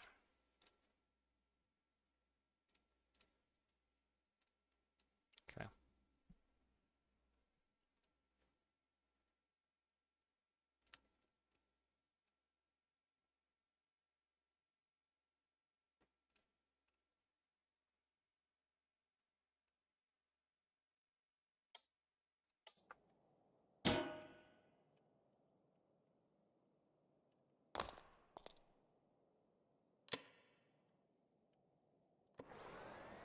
See, it even died when I was starting it with 1, so. What the fuck is up with this engine? Why is this one engine not starting? It's got a new panel. The panel walks through. Let's do something here. Let's try this. All right. What's our free channel here? We have a free channel here of, let's check it. I wonder if 20 is being used by something. That would do it if that's the case. Start channel 19 right here. This is fucking up the whole system. That's fucking it up right here. Okay, it's exactly what I thought it was. It's double using a channel. Right here, that's 19, this is 20. So whenever this goes off, it confused the channel. So that is what's screwing that up. All right, so that would be it. So that's fine. Let's go in here and let's line up our dials. That will fix this nonsense. Okay. So we're going to have to do our rights here, or else we're not going to get to where we need to be. All right, what is 19 writing? Okay, that's what our problem is right here. All right. So let's see, what is this running? Okay, that's going to be, that is, I believe, it's either beta or reverse. So I need to find that. Okay, that's this right here. So this here is beta. So beta is running on... Okay, so the beta reverse is killing that channel that is on engine 2. So, all right, so I figured it out. So that's what it is. So I need to just renumber it. I have no beta reverse panel right now anyway. So let's see, what are we on here channel-wise? We are on channel... We're up to channel 24, so let's just do this. Instead of trying to reroute this bullshit, let's go here and do 25. Okay.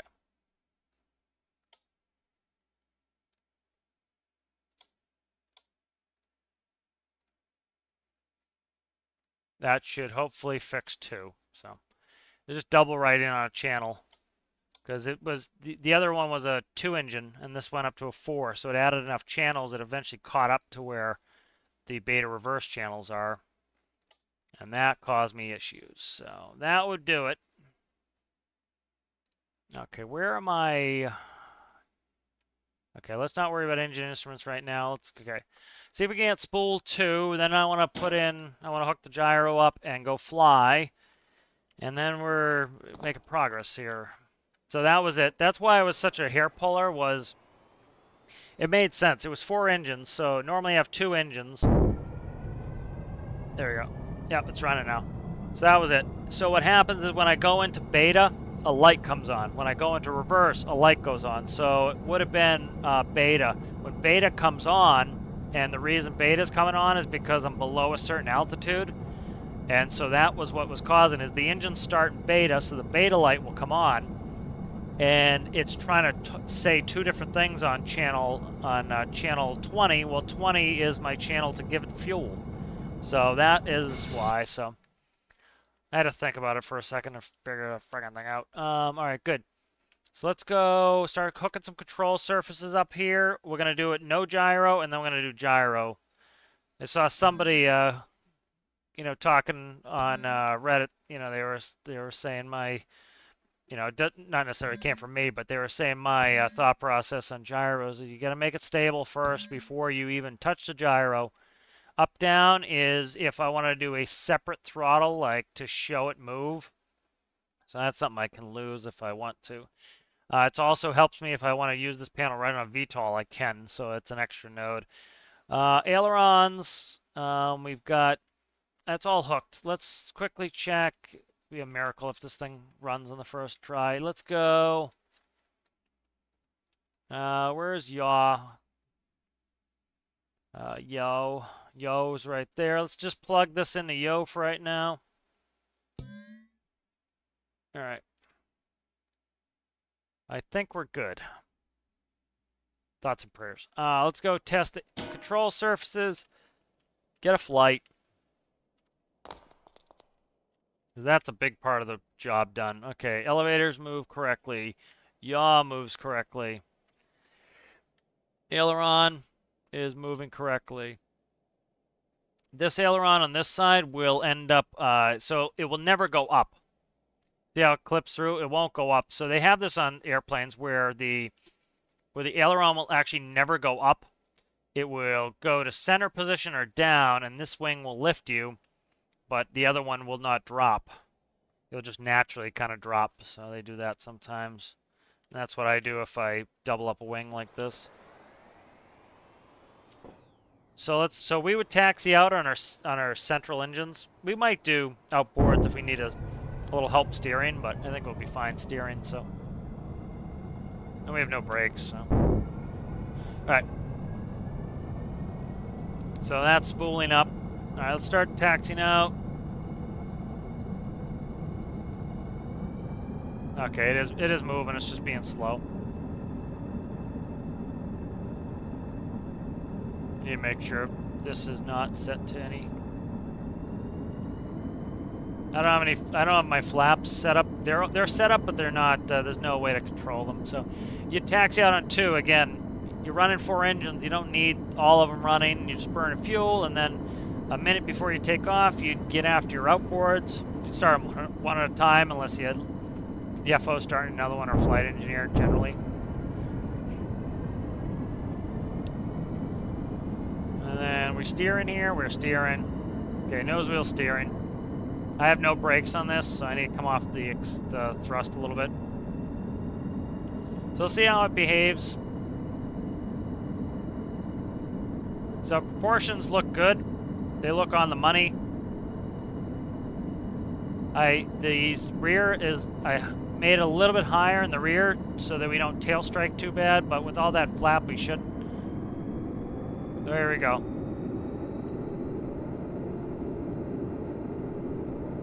Let me see. I want to see if I tail strike. Nope. Okay. So we'll be fine with that. Especially the flaps are going to help us get up even earlier, so we shouldn't have any tail strike. So this is no gyro. Hands off. All right. Let's put a little trim in here, and I'll tell you when I take my hands off again. So there's a little bit of trim. Hands off. So I've trimmed it for my climb. Hands off. Nothing. Touching nothing now. Just move the mouse a little bit for the camera. So that's very stable so far without any intervention. I'm just going to press D. Not going to do pitch at all. All right, perfect. So see how it's overly roll sensitive? That's awesome because, like I said, that other aileron is never going to come up. It's only going to be clamped to the center position.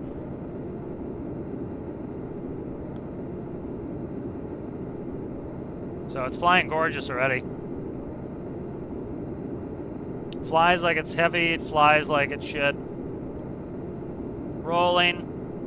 All right, I'm gonna pitch for a, oh, whoa, a little bit rambunctious there. The gyro will help smooth out that rambunctious nature, so we don't have to worry about that. That's the thing that the gyro is for, is just smoothing it out. So trimming for level flight.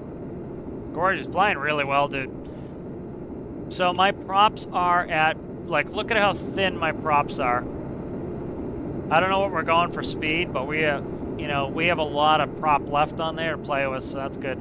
This is flying gorgeous. And that has 32,000 pounds of fuel sitting in it, too. So, there's a lot of fuel in it. And read a couple chats.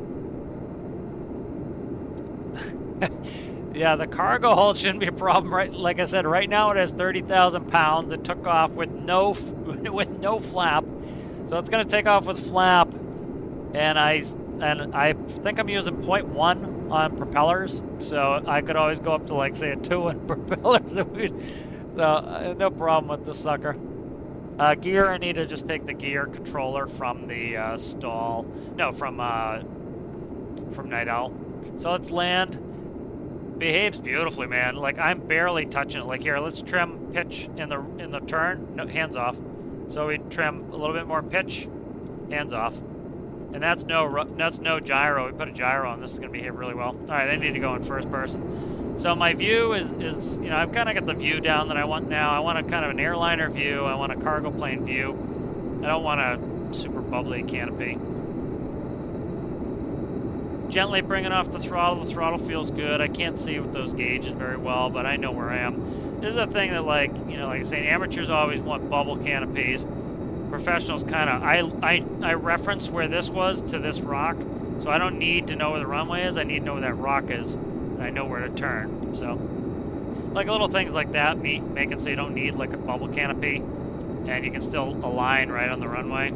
Those little tricks you learn after, you know, thousands of hours of flying. Just try not to hit the landing gear on the edge there. And we'll go into beta and reverse. And we should be in reverse now. Yep, I think we're in reverse. I don't put a strong reverse on there. I just want a little bit of slowdown. I don't want it going backwards. Like, I should be able to taxi backwards, like push back, but I don't want to. I don't want it to be insanity.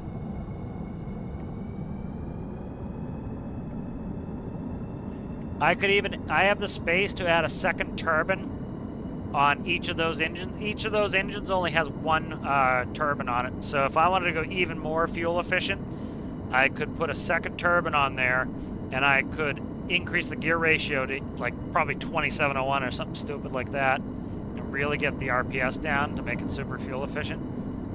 And then as soon as you get on the ground, you're gonna kill 4 and we'll kill the evens. We'll kill 4 and 2. Sometimes you want to kill the interior ones, just so that you. This is a weird one. I shouldn't have killed a set like that. But sometimes you want to do the outsides just because you can turn better with the outsides. And then if you don't really need help turning, you do the inboards.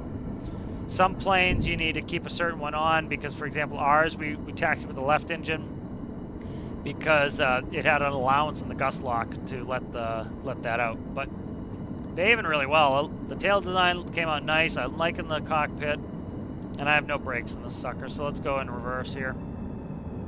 That'll shut down. But that's flying really well with no gyro. So beautiful. All right, that's really gorgeous. That's working well. Let's go ahead and hook the gyro up. Nope, not yet. Let's do this. There's no point in hooking the gyro up without the autopilot. So let's go ahead and save this. That was some good work. So pulling my hair out a little bit there. So it was just that one reverser node, and it was eluding me. All right, let's see.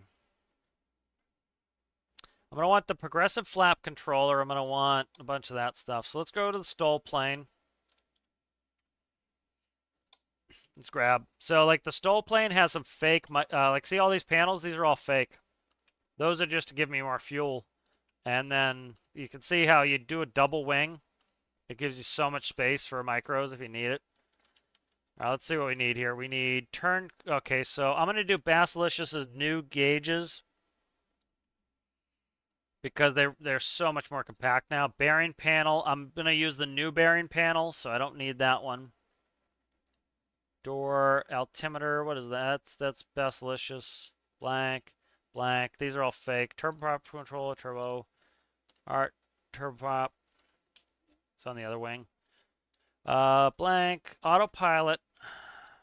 Door, heading, vert, electrical, light control, panel, door, lights, gyro. Okay, so I want autopilot. I want the gyro. This way I just don't have to hook the gyro up again. It's already pre-hooked. What are you? Lights panels coming. That's coming. What are you? I have a progressive flap controller. Where's that? Okay, that's roll. Where's the flap controller? Flap controller is flap spoiler brake. So I set it in and it slowly PID controls in so that it's more realistic. Alright, let's see. What else do we need here? What are you? Door. What is that? I don't know what that's about. I'm going to be, what's that? Electrical? Did I not take the electrical panel? I thought I grabbed the electrical panel. What is this? I don't know. Lights panel, maybe? What are you? What are you, sir? Lights? What is this? Do I have 2 lights panels? Oh, electrical and lights. Yep, okay, that's what I thought it was.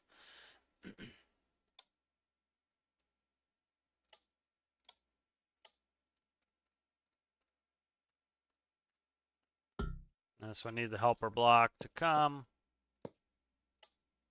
But nice, that's a big step in the right direction. Then I'm going to take Night Owl's gear panel. So.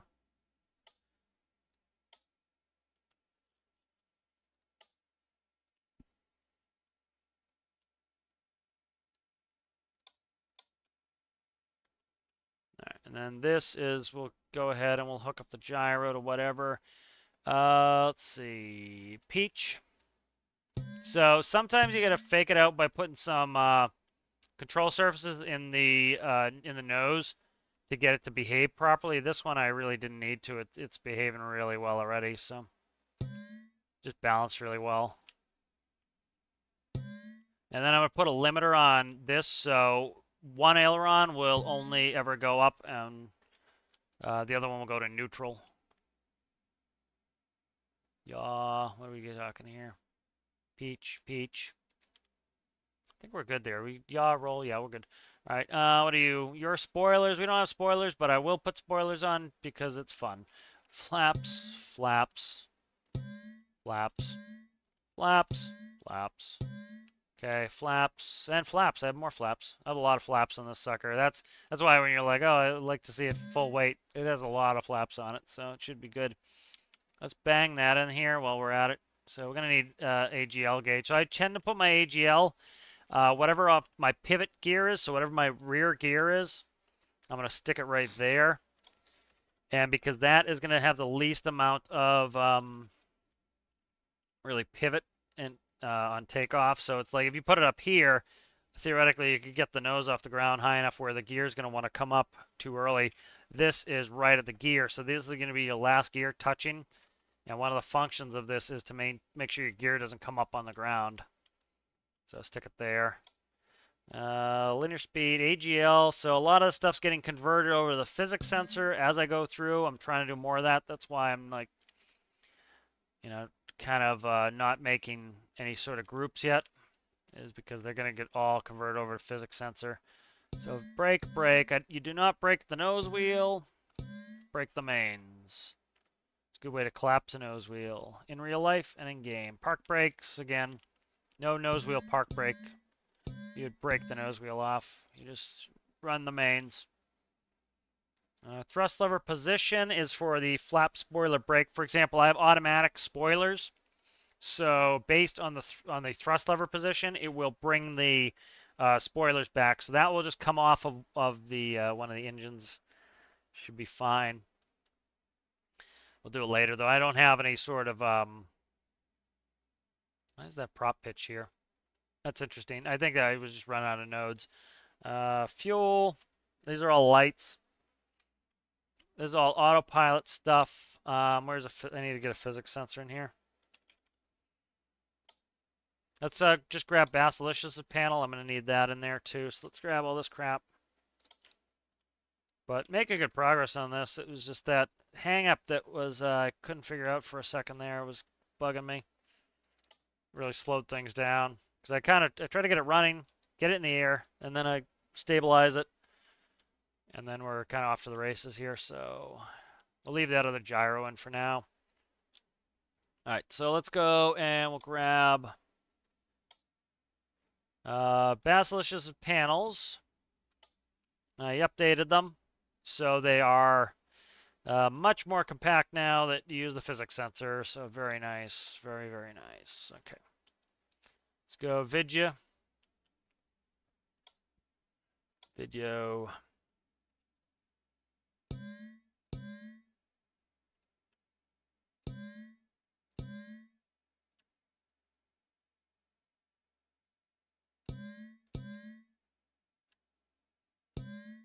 So much more compact. That's another thing the devs did a great job with, with that physics sensor, and they updated it recently to make it better in a lot of ways. So much better now for anything, you know. Big thing for me is making things compact. Is, you know, like you can see, you know, a bunch of us are doing the big man challenge and how tight things can get. You know, something like this, I have plenty of space to hide stuff, but you try to do something small, man, it's like, oh my God, you're just like, why does this have to be a 3 by? Why does this have to be X, Y, Z? And it's like, just please, you know, make it reasonable for once, you know, and so they sometimes do that where it's just way oversized. This one I have to manually paint because it's, I have this color already, I can't do it. I have my color, that color already on my build here. Compass sensor you don't need anymore, so I can get rid of that. I'll leave it plugged in for now, but I'll cut it in a second. Compass sensor, Basilisk just updated this, and then they changed the physics sensor right after. So, for example, like he has 2 physics sensors in here. You don't need that, so let's consolidate. So that's physics sensor there. That's physics sensor goes to there. We'll get rid of this one. Don't need the duplication. What is this? This is altimeter, altimeter. Those can come off the physics sensor. So, let's see. I think that, yeah, that should have an altimeter on it now. Let's check it. Where are you at there, guy?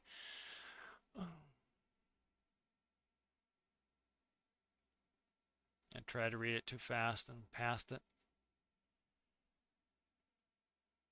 Maybe they didn't put the altitude on here. I thought they did. Oh, it is. Yeah, it's on the z-axis. It's the y-axis of the position. That's something they did add. So that is channel 2. All right, so let's go physics sensor. Let's fix it first so I know where I'm at here. So where are you at, altimeter? Right here. So altimeter goes here.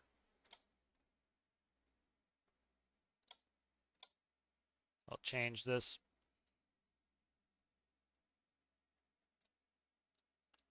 So that's the new y-axis for this, for the physics sensor.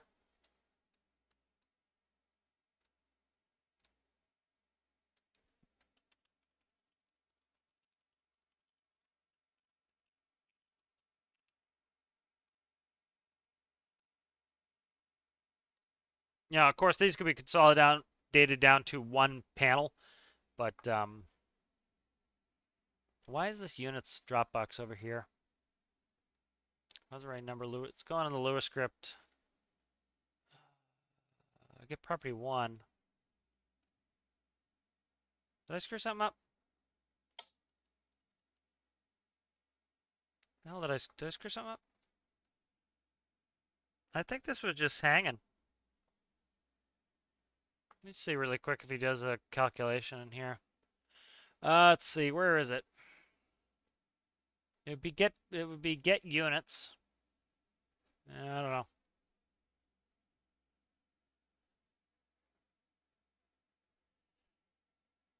Trying to look for the conversion from meters to feet.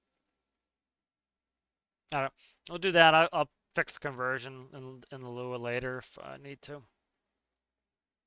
Let me see if it's in this one here. Yeah, see, these are just hanging. So I think he switched it over to Lua, so that's fine. It's going to be...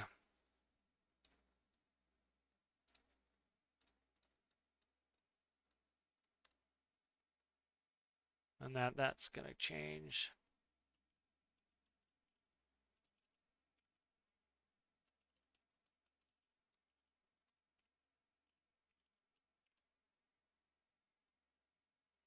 I didn't change the unit to composite. There you go. All right, and those are just sitting. So he must have had those. So those must have been a hang around before he made it Lua. He redid a bunch of stuff. So, and that's all consolidating that. So I'm trying to get the stuff down. Touchscreen input. So we need to do that. So what is this? This is artificial horizon. So this is something that he added that I asked him to add was the ability to be able to move your horizon bar and your artificial horizon, because as you, for example, you might need, if you're going slower, you're going to need a higher deck angle in order to maintain altitude. And then what you want to do is crank your horizon bar to match the horizon, because you don't want to be like, okay, when my flaps are down, I need to go 2 bars over the horizon. You just turn it and you put it back on the horizon, so it's always at the horizon. You know, you don't always have to grab it all the time. I do have a bunch of Basilisk stuff in here I got to cut out now because of this. But I already edited these panels, so let's go and start cutting here. I probably should not have done this the way I did it, but whatever. Let's start looking. Turn coordinator is a go. Should be able to see them pretty quick here. What's that? Vert speed's a go. And then I need to do an independent artificial horizon for each pilot. APU fuel can stay there. This one's a Basilicious. That's going. Okay. What are you guys? I think some of these are mine. That is nose wheel steering. I don't know what I plug in there yet. Altimeter, compass. Those are Basilicious. Those can go. This one should be one of mine. That's a transponder locator, which I don't know how often we're going to use that.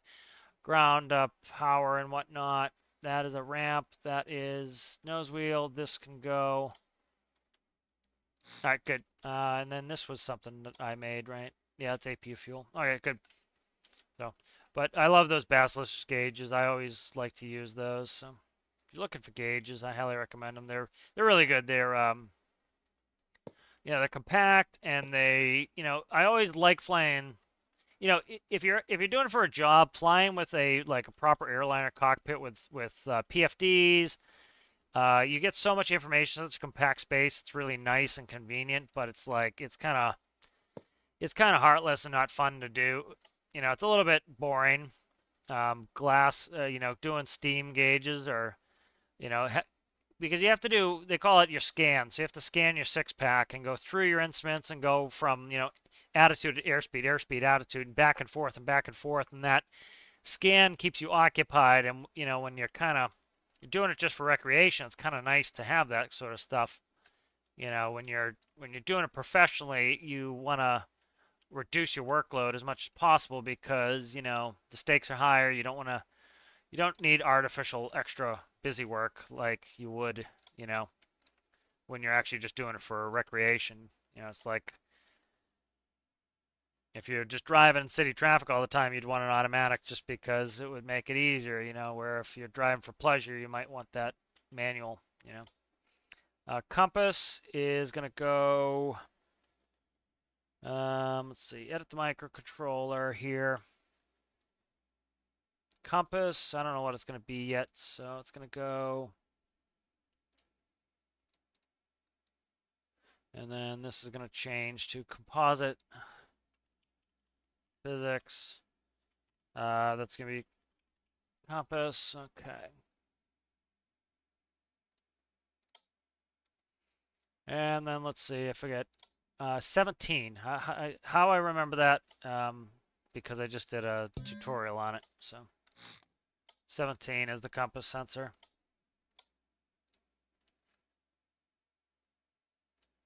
All right, so that's 17.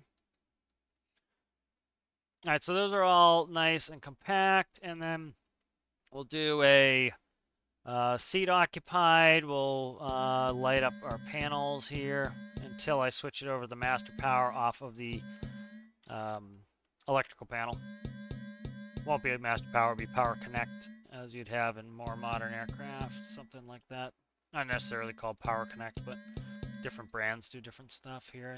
I have nothing on my overhead panel yet. That overhead panel is going to be a lot of electrical fuel. There's a big overhead panel for, so. All right, so we have that in there now, so we can start to read our speed. Linear speed I needed, I think it's coming off of I think it's doing airspeed there. Let's check some chat.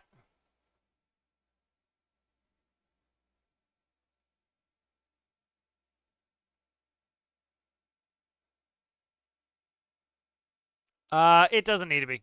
There's no point. So Basilicious also made a radar altimeter. Once you get over 100 feet, your radar altimeter usually shuts off. The only time you care about your radar altimeter is when you're really close to the ground anyways. So I only care about the distance when I'm 100 feet off. That is the pivot point too. So if you look, it's sitting right about here. My pivot point is here. So the angle that it's rotating, so here's my center of rotation. So it might move, say, 10 meters. The only thing that's doing is when the wheels hit the ground, that's acting as a weight on wheel switch, which will allow me to go into beta and reverse. So I have to pretty much be within 10 meters anyways to go into beta and reverse. So even if that's off, I'm going to crash if my pitch is that far off anyway. So I don't really need it or want it on a pivot. I don't need that level of accuracy. Again, it's one of those things that like certain things, like if you're doing a map of the Earth craft, you might want it because you're trying to keep, like say a hovercraft. Hovercraft, you need it because you're trying to stay an inch off the ground. You may want something like that, but I don't need it on something like this. Okay, so that's done. Let's see. Let's hook up the rest of the monitors. I don't have many monitors here. I have autopilots going there. Bearing is going to go in later. I need to hook up these while I'm here. So let's go A's and B's. Those go into bearing. So yeah, these all go into bearing. Compass, I'm going to have to change. Let's change it over here. So where's compass? Compass got to be down here somewhere. Compass is right here. So this is going to be, I want to read number 17. 17 will be there. And then that's going to be compass. Where are you at? Compass, compass, compass, compass, compass is now going to be a composite input. Compass. Physics. Physics, okay. And that fixes that to now be physics sensor. We'll plug that before I forget it. Right there. Okay. Love the physics sensor. AP pass-through we're not going to get for a while. Bearing micro, AP monitor touch, that's fine. AP monitor touch can be plugged. Just trying to get some things plugged in so that they're kind of... I don't need the autopilot running right now, but... I do want to do my brakes. Flap spoiler brakes. Okay, combined seats. This should have a combined seat on it. Yep, combined seats. Okay,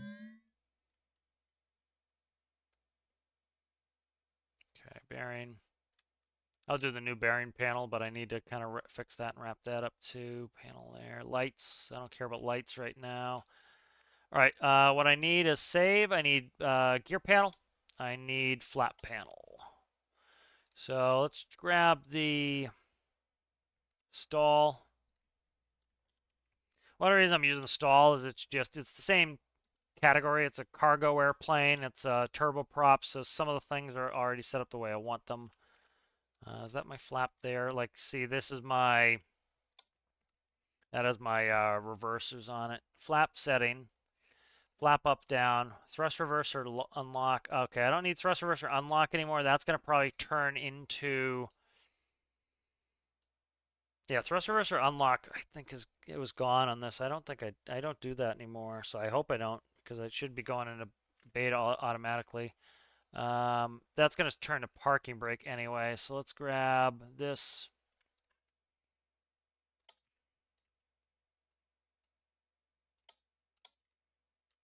And then where are we at here? I want, where's my, oh, this doesn't have retractable gear, so that has to come off of Night Owl. I do want this though. What are you? ITT. This should be ITT. So I'm gonna need 4 ITTs. Okay. ITT is just inland turbine temperature. It's essentially, the temperature of turbine. That's just how it's read out. Is ITT is inlet turbine temperature.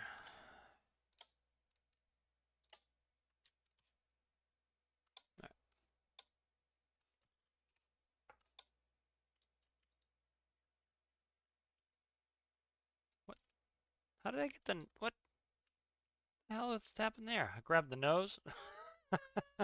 All right. I didn't mean to grab the nose of the airplane, but I did. Okay.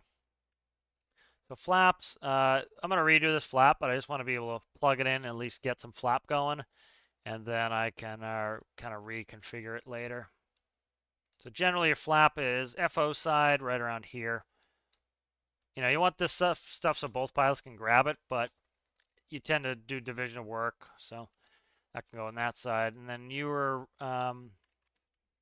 reverses ITT. So I'll probably end up redoing this panel here, but you know, that can go somewhere. So I still want to make an enunciator panel. That's one of the panels I want to do for all my stuff, but I need to do a lot of Lua to get that in there. So read out emergencies essentially. All right, flap is where? Flap? Nope. Flap, flap, flap, flap, flap. Flap panel. Don't have any spoilers on here, so I might put them on there later. I might not. You don't really need spoilers on a plane like this. It's a turboprop. It's not going all that fast. I may not put spoilers on there. All right, let's save this. Let's grab the gear panel off of the Night Owl.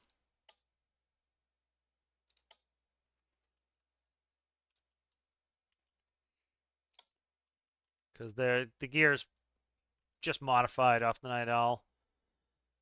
Rotation target right there. Okay, gear.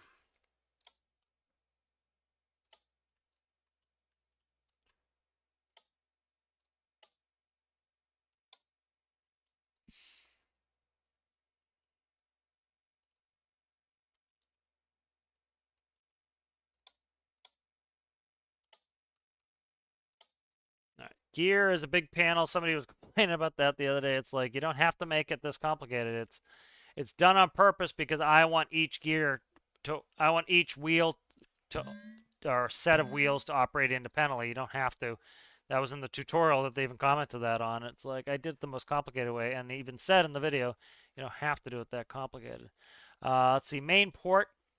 What the hell's that all about? Pivots. Okay, pivots go to all the pivots.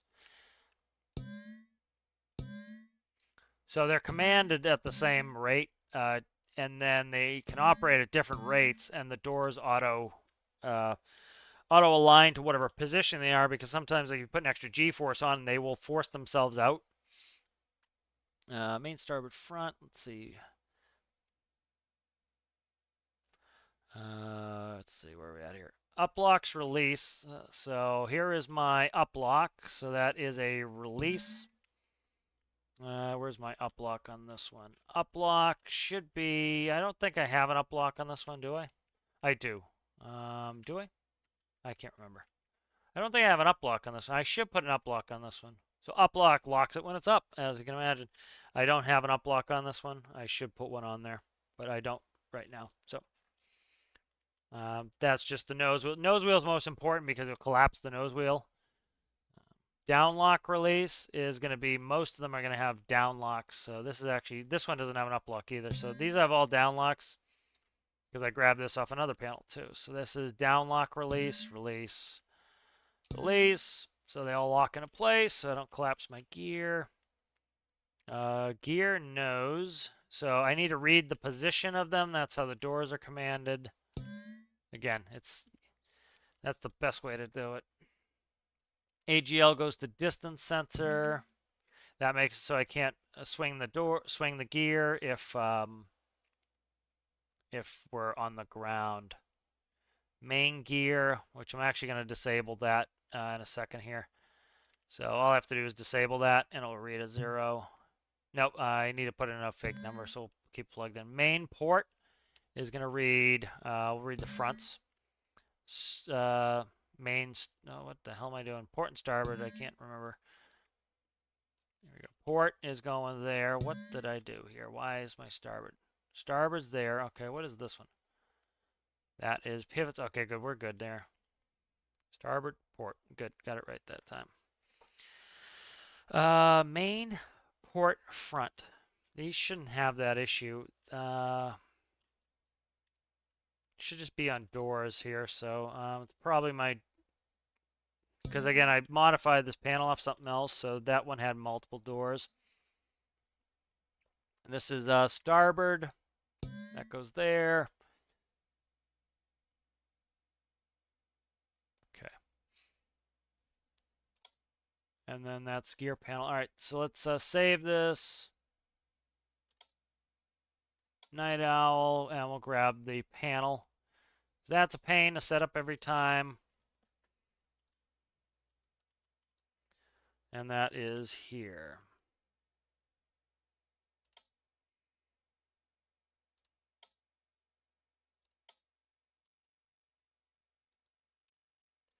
So, you know, sometimes I dread getting into these big builds because they are just complicated for days, you know?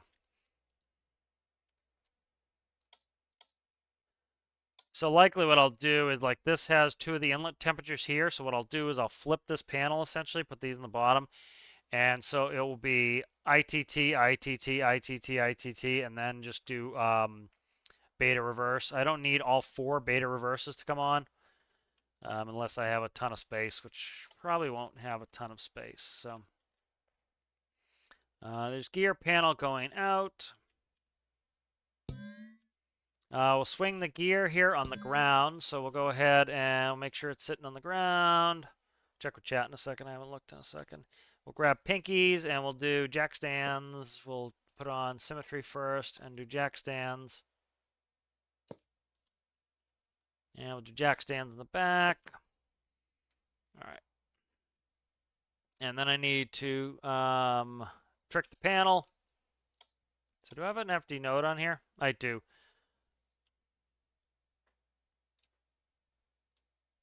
I won't worry about it right now. I was gonna say I'll put an interrupter on this. So right here is the AGL. So if it's greater than, all we have to do is 0. And that will just let me unlock it. So I just need to unplug that. Because that should be reading greater than 0. And then that will let me swing my gear. So we'll do a gear test. Do a flap test. So there they go. Lovely. Flaps, set flaps to 1. They should be progressive flaps. As you can see, they slowly come in. They don't snap to position, which gives you nice. So watch this. I can go up. Take a second for them to get up. As you can see, if I go bash them all the way down, they're progressive. And you do that because if you slam in all that lift, you're going to be gaining a. You're going to have to retrim super fast, and the plane's going to become very unstable. This allows you to trim fast enough to get fixed, you know. So that's good. A lot of flap in that. All right, let's pull the jack stands. So do another flight test. The gear works now, and we have gauges, so we should be able to. I have to hook up linear speed. I think no, it's he's doing it by airspeed, so that's fine. And so we can test out the gyro. I can't test out the autopilot, but the gyro is connected, but it doesn't go into auto hover mode. I only have that happen when the autopilot master is on. And so we'll see what it's like with the gyro. It flew very well without it, so it should fly fine. With it, we now have gear. We should be able to see our speed. We can play with the propellers, so happy day. I'd like to get the autopilot going, but I need to put the new bearing panel in there. I'll check chat as I'm spooling engines here. Yeah, it was a good flight. It's working well already. Yeah, it depends on where you put it. Like, some people put that distance sensor, like, out on the tail, or they put it out on the nose. Like, you could literally, in a long, like, if you had an Airbus, or not, like an A340-600, that could be like 40 feet of differential. How's it going, officer? I don't have brakes yet, but I'll add those. No, I did put brakes on. Brakes are connected. You know, so that could give you a big differential, but generally they try to put them close to the gear because that is around your center of pivot, and that's what would, you know, you wouldn't be using a distance sensor to actually do your gear locks. You'd be doing up sensors or down sensors. Doing well, officer. How are you? Test flight's going on right now. I just spooled the engines. So I'm doing well. We had a little issue where I couldn't figure out why 2 wasn't starting, but it was logical. It just took me a second. Okay, parking brake is on, and I need to go shut that off. So that's the one bad thing is where is park brake? So park brake, where you at, girl? Let's see. Where the hell did I put it? See, the the panels are kind of not where I want them. So up locks. So the parking brakes are locked on right now. I should just disconnect them. I should find them and connect them correctly is what I should do. No, where the hell are the brakes? Right here. Okay. It's off this panel. Flap spoiler brakes. Okay, so flap spoiler brake.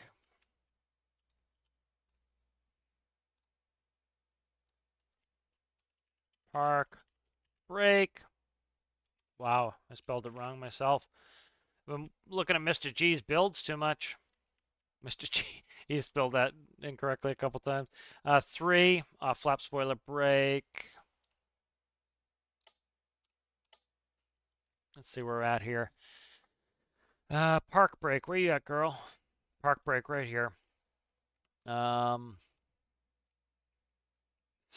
if 3 is not park brake, let's get rid of feeding back. That should be fine. That panel's not feeding back. Panel is going there. 3 off the panel. Is the number different? The number may be different. Let me double check it. I checked it. It was 3. Okay, it's 3. It's gonna change from there. Let me see. 3 toggle. It's a not. Okay, so we should be able to take the brakes off now. I'm gonna go check that really quick, and then we'll be good. So let me make sure they're off. The middle space here.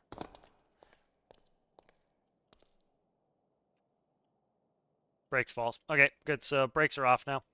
I do have variable brakes, so we can stop if we need to, but I'm gonna start 2 at a time.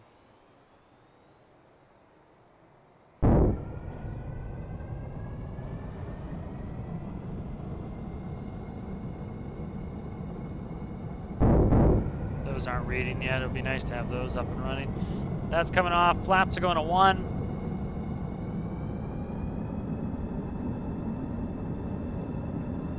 Up 2 is not running. Let's get that up. Spooling 2. There we go. It's coming up. It's going to take a second. So.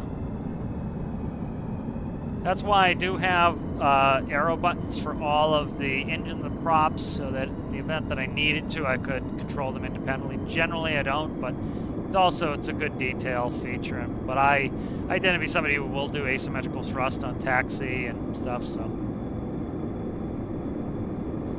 All right, here we go. So if I pressed AP, that would turn on the auto hover feature on the gyro. But so the gyro is connected this time, but it is not auto hovering. And so you saw the last test flight that it flew really well as it was. So like the silhouette. Silhouette looks good. The ramp is very usable. I've already loaded cars into this. Whoa, whoa, whoa. It throttles up, you know, the props will grab. Very, very low, very, very low prop pitch on these. I think it goes up to like a 0.1, even lower maybe.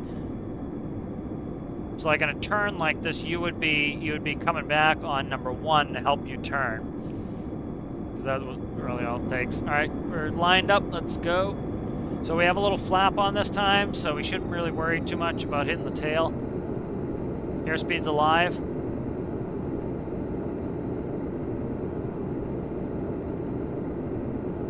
V1. We're not V1 yet. I'm holding all the way back. We'll see where we get to. So I'll probably need more prop pitch on there. Up, brakes. Brakes are on. There's a set of brakes on. Once we get over this berm, we might be able to gain some speed. So one of my brakes are on, man. Something's up with the brakes. And the gyro is making it so I don't have a pitch authority. That was close. So I don't have any pitch control right now. I don't have any control. All right, I got to bring it back. What the hell's up? My trims are all balled up. I have a trim in like every direction. What the hell is that about? Oh, I couldn't increase the throttle because of the trims. Was I holding down the Alt key? I don't know, man. Okay. Yeah, I don't have any controls. Something's not hooked up now. So something's not hooked up. Let's we'll swing the gear. I gotta call it back.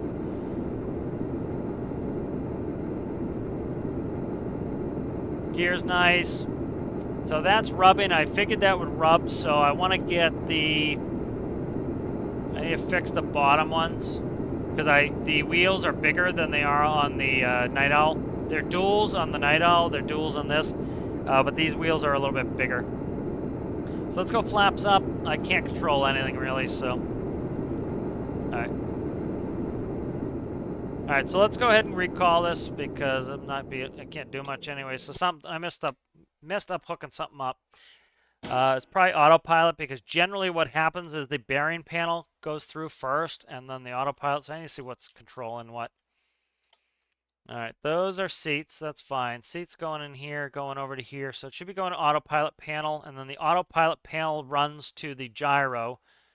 I deleted the gyro. We won't yell. How did I delete the gyro? When the fuck was that? I deleted the gyro, so nothing is connected. Alright. The nose wheel is hard connected. That's why I was able to steer the nose wheel. All right, so that's all that happened there. Was I somehow inadvertently destroyed the gyro. All right, let's grab the stall again. We'll pull the gyro off of that just because I have some gyro settings already set in there that I want. So that's fun that the gyro is completely ballsed up. I deleted it at some point. I don't know when it was. I was wondering. No, it's right there. What am I doing?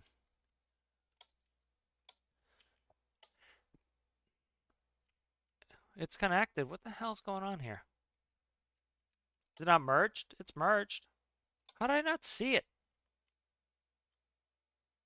Okay, whatever, man. I was in composite view. That's why. Okay. Okay, pitch is connected. I have infinite electricity on, so it doesn't need electric. That's there. Let's see. We're getting seat from there. So seats are coming in, so we should be having signal. Let's see. Bearing micro. Let's see what's up with this.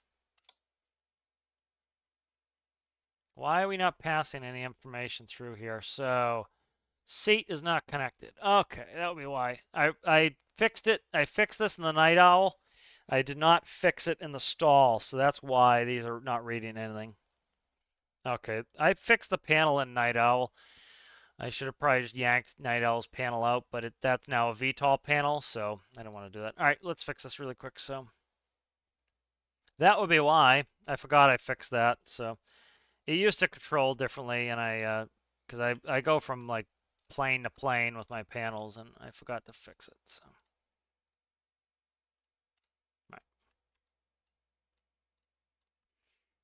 Come on, give me the last one of these, sucker. Alright, so let's just find really quick. So this here is roll. Roll is going to be 1. Done. That cuts out that node. What are you? Where's yaw? Yaw's down here, I believe. Where the hell's yaw? Yaw right there. What's yaw? 3? Yaw's 3.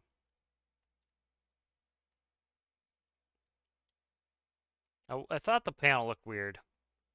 2 is going to be my roll. Nope. What is 2? 2 is roll, yeah. Oh my god, what am I connecting? Just random shit? Apparently. I'm just connecting random shit. That's awesome. I love when I do that. 2 is roll.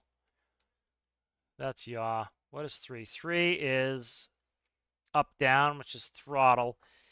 And then 4 is left, right. So 4 is yaw. Okay. What am I even doing here, man? My brain is turning to mush. All right. Brain's turning to mush at the moment, people. 1 is roll, AD. Oh my god. 2, where's pitch? Pitch, right here. Pitch, where you at there, guy? Pitch from seat selector, right there. Eventually, I'll figure out what the hell I'm doing here. 3 is up, down. That's nothing. 4 is AD, or is yaw, rather. Okay. Oh my god. That was a friggin' nightmare. All right. I don't know why that was such a friggin' struggle for my brain to figure out. Getting late, I guess. All right. So we'll do a control check. Well, it's one of those things you always do before you take off that I didn't do was a control check. So I always want to do a control check and I didn't do it. So you do that on the way out. You go, you're gonna do pitch and rudder, pitch and aileron at the same time to check if things are cross controlled. And then you would do rudder, not getting a rudder. Did I hook up rudder wrong? And then my trims, I have that in. Let me see. Is up, down controls my rudder? Yep. Typical. Typical. So that should be 4, right? 3. Oh my god, it's 3. I don't know what my brain's doing right now. Not what it's supposed to be doing. Not thriving, I'll tell you that. There we go. Alright. Should be hooked now.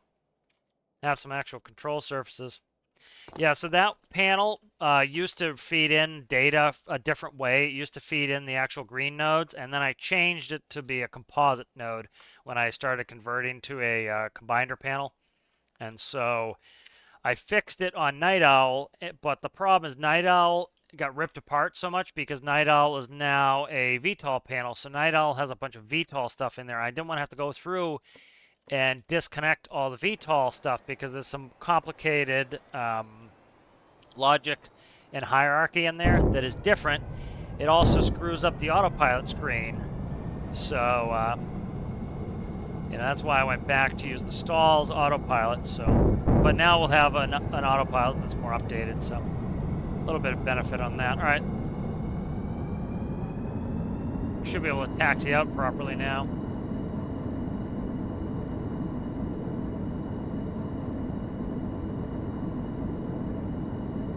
All right, so we have some flaps here.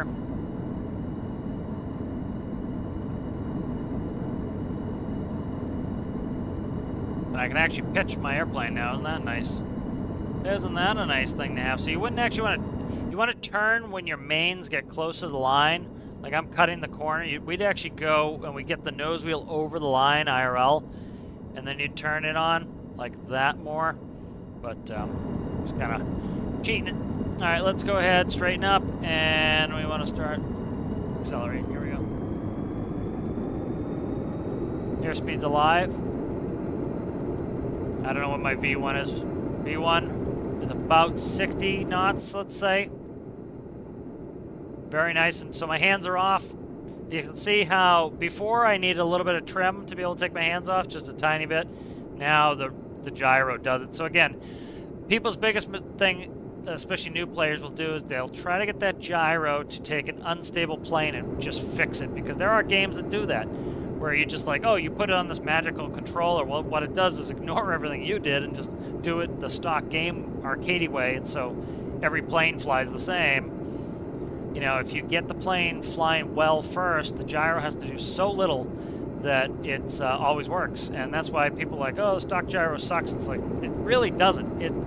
You're asking it to do too much, so you downloaded one that does more for you because you are trying to have it fix all your problems, which is fine if that's what you want, but you can't expect it to work. All right, so right now we have minimal prop pitch. We're at full power, and we're at 104 knots, which is nice. So we don't want these props taking a big bite out. Let me put the gear up.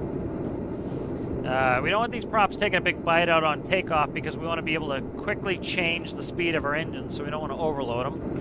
And now I have constant speed propellers, so a PID is going to control the RPS of the engine by changing the propellers. So we're going to start bringing them all back with 2. You notice the speed's going to scream up because now we're taking a bigger bite out of the air. That's how it really happened. And let's see what we can get for speed. So I'm just going to gently take it back, and I want to see what my max speed is. So we're probably around, where are we at there? We're probably around 170 something. Let me see where we're at. I'm trying to get it back up there. 171, not too bad. What I can do is I have enough space in here. I can, do I? I might have enough space in here to put another turbine in there and then put more RPS in these props because they're already at a 9-to-1. And so what that tells me is if I can run this at a 9-to-1, especially with another turbine, I can run it at an even higher. I can run it at an even higher rate. All right. The other thing too is if we look here, Basilicious has the turn slip indicator. So we want a coordinated turn. So what we do is a standard rate turn, which should be this node here. I might have to talk to Basilicious about this a little bit. This should be reading here at a standard rate turn. That's more than a standard rate. And then what we do is let's put in some rudder trim, and I'll show you. I'll have to fix it. I think he's off a little bit. He was actually asking me some of this, see how I thought it was. It's overly rambunctious now. I'll have to give him some feedback. That's more like a standard rate turn right there. And then so where's rudder? Yeah, it would take a ton of rudder to coordinate a huge bank. So like right there, that's a standard rate turn, and the rudder is centered. So I have to tune it in with my autopilot so that it essentially auto coordinates. So not too bad. That's flying well. So there's 172. Let's start bringing the prop back even more. We bring the prop back even more, we're going to start to slow down. And because we're asking, so we want the engine to go from low pitch, high RPM, where we can't go very fast with very little pitch.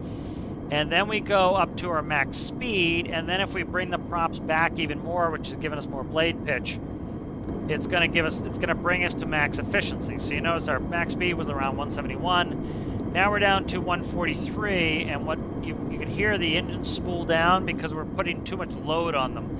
And the benefit of that is you burn a lot less fuel. So this allows us to go a slower speed, like 140 if we want, and save fuel. So for like the guys talking about, fuel efficiency. Now, if we really want to save some fuel, we could kill our outboards. So we could do 4, and we could kill 1. And we'll shut down 4 and 1. Now, in real life, you'd want to feather them. Now, in game, of course, because they didn't have that feature, we can't feather them. So let's see. I was checking the old chatteroni. I'm glad you're enjoying the tutorials, officer. If there's any tutorials you want or need, make sure you put some comments in the on the videos. I'm always looking for things people actually need. Sometimes I'm afraid I'm making tutorials that they don't really need all that much. So, the propellers would weather vane like this, but they'd be going very fast if you shut your engines down. But then what you do is you feather them. The blades go forward, back, and then they'll stop. So I've had to feather engines before in training. And so we can run on 2. Well, now we're in very fuel efficient mode. So if you look, we're at 109 knots. If I want to increase my prop pitch, I can get some of that speed back, most likely. So there it comes, because I'm unloading the engine, and I can increase my speed by decreasing the blade pitch.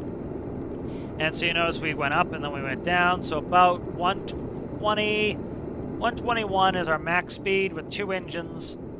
And the other 2 feathered out. So this should be ultra fuel efficient because I'm only 20 knots slower shutting those outboards down. So if I really needed fuel savings, like if I was doing a rescue mission and it's like tight on money, I might, do this. But it's fun for me to be able to like do some of the stuff where I shut down some engines and play around with that.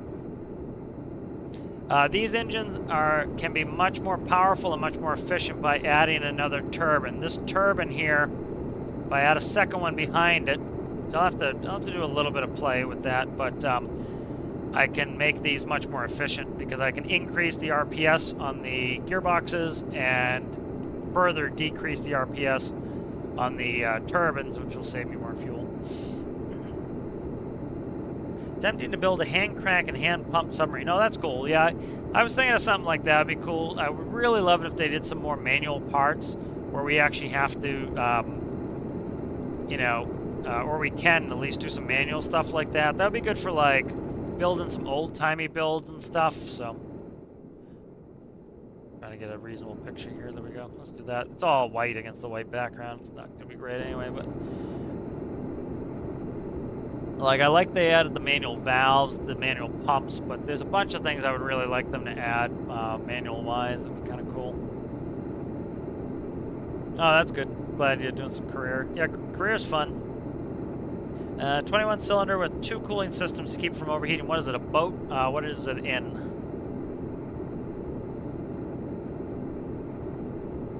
What do you have that boat in? Or what vehicle is that engine in? Let's put it that way. I would really love it if they, if we get some more spread out areas here. Like something like this, it loses its viability when you have such short distances in game. I know a lot of people wouldn't want to go like 300 miles, but you know, it's an hour in my Cap Air jet. The fuel, it's not going to take the fuel. But like something like this, if I put tanks in the wings and the belly, this thing would go 300 nautical miles no problem, efficiently. Turboprops are built to be efficient, and they are in game as well. You know, and it would give you like, you'd have to use something like this, and it would give this a lot of purpose. And like smaller builds that aren't fuel efficient, there's no way they could make it. So they would have, and it doesn't have to be like a huge continent. Give us like an island with maybe like. You could do like the small cargo containers I've been asking for that would fit in something like this. That would be really cool to add like an island that was like 300 nautical miles away, but I doubt they're going to do that because they recently just shrunk the map. You know, and for good reason. People are like, oh, they're shrinking the map, blah, blah, blah. But it's like, yeah, it's the same, a lot of the same people who are complaining that the map is so big. You know, it's like, they shrunk it within this range. It's like, you know, even I don't go out here because there's nothing out there. It's like, I'd love there to be something out there, but they shrunk it within the range of where you're going to be traveling. So it wasn't like the worst thing, but, you know, of course I would like them to make the map bigger. So I'm starting to bring the power down, and I'm starting to go forward on the props. So that's going to also knock my speed down. We're below gear extension speed. Gear's coming down. Alright, and we're going to start cranking in some flap here. So we should be able to get a really slow landing speed on this. That's too slow. So there's a stall, okay? A lot of people think that, I keep hearing this, that the aerodynamics in Stormworks suck, X, Y, and Z. Oh, I can't do it with 2 engines. With that, I can't put the props all the way forward with 2 engines. I'm not going to be able to do it. I need a... So these should instantly start because they're still... Do I need starters on them? I'm going to have to start them off. I'm going to have to crank them. I'm going to have to crank my other engines or we're going to be in trouble here. I'm just on the edge of a stall. That feels like a real stall to me. The nose will drop like that. And people think you'll just glide forever. I don't know what it is. It's like, are the glide ratios the same as in real life? No, because the momentum's not there. But it's definitely not as bad as a lot of people are making it out to be. The aerodynamic, oh, crap, I can't do 2 at once. I'm trying to trim my rudder while I start engine number 4, because there we go. I gotta get all 4 engines. I can't land with 2. I was like, why do I have no power? And it's like, oh, because of you, because you just there we go. Because you're only running with 2 screws. There we go. Now we have some power to land.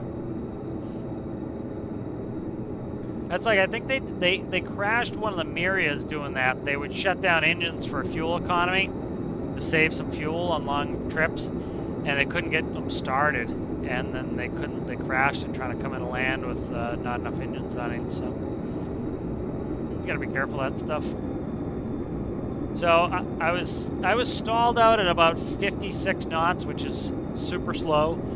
So I'm going to probably make my approach speeds around 65, 70 in this. So this should also have good stall performance. So this would be an insane descent rate. I've done this in real life before. It's miserable. Something like this. You don't want to do this in a reciprocating plane. You'll shock cool the engine. But you can do it in a turbine. You're not shock cool in a turbine. So. I love it. Wants more air. It's like, give me air. There's a lot of flap too, so that's why it's taking me so long to get down. Is there's just so much flap, and you will get in the situation where the flap's just giving you so much lift. You got to bang the nose down and try to get that flap. Let's go full forward in the props. You notice the speed's coming down. with full forward of the props, and then that means I need to increase my power. Something's up here. I can't get my power up. Why is my power not coming up? Okay. I can't run that lower prop. I don't know why. I have to check it. I'll have to check the system. I couldn't get the prop. I had to knock the props back a little bit to get enough bite. So maybe I just need more bite in this plane. But this thing's coming in slow. That's 60 knots, stable. Good show. It's a little bit too much flap. It's a little bit floaty. Definitely floaty. Up, see, that gave it a big boot in the ass. It's real floaty.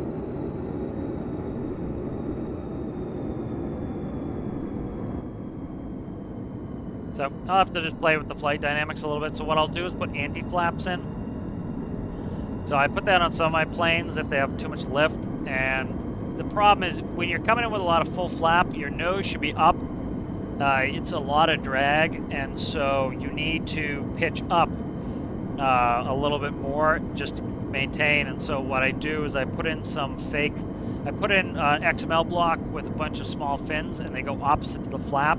And so what that does is that gives me a lot of drag, and it also changes the dynamic. So it cuts down some of the, so it allows me to come up with a proper deck angle. So kind of do that to get it to behave correctly.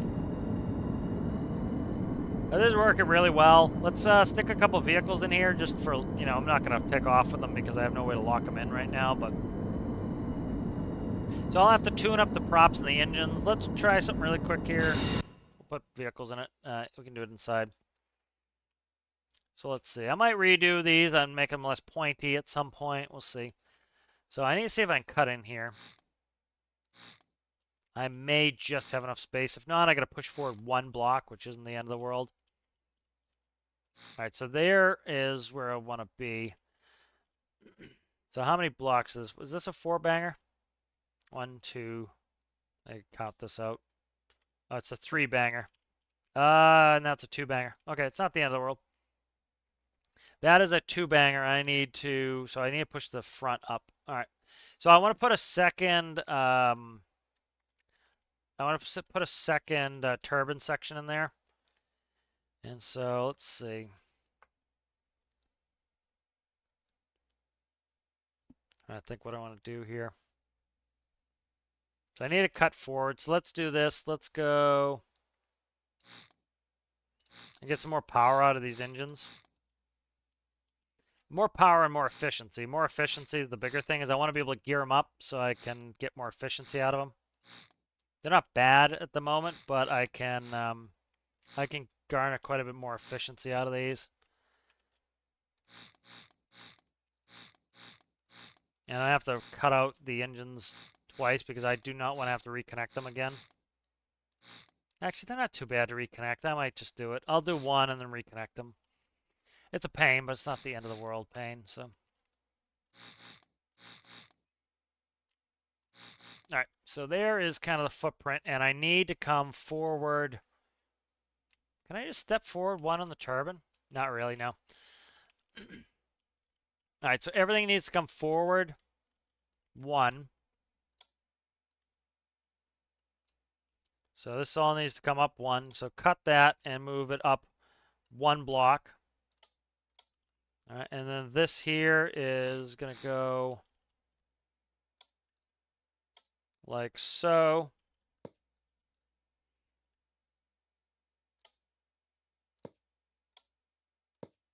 All right, and so that is all to be able to do this, where I put in, what side are we on here? That's correctly that side. All right, so I can put a second turbine in here to increase efficiency. Like this is, Night Owl has twin turbines like this, and it allows me to get more power out of it. And so let's cut that, and then we'll just, we'll pipe these in like so. And then I have space to up gear this even more. Because right now I'm at a 9-to-1, so I can go probably higher on that. So what we'll do is, before I hook up the other ones, I will just do a quick test where we just run on 2. And let's try to take off with 2. If we can take off with 2, we're in business here.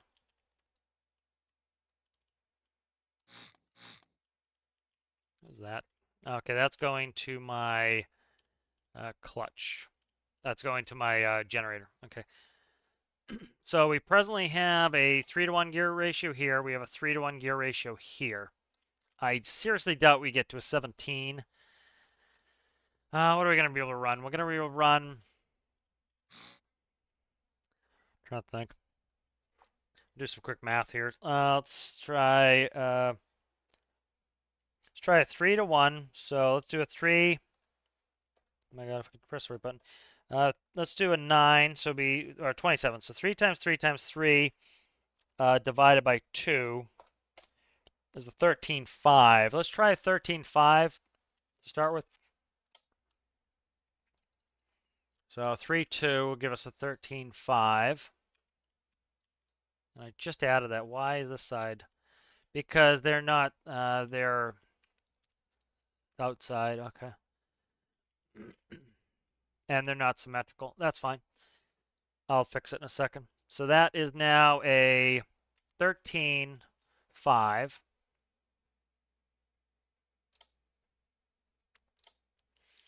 All right, and I want to redo this. I want to redo that shape too. I'm not digging the pointiness. I didn't mind it on the stall, but I don't really like it on this. So I'm going to redo this, and I kind of want these a little bit more rounded out. We'll see how they look.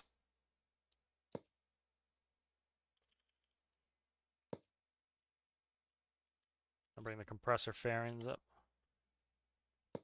Probably here, I'm thinking we'll actually start coming down.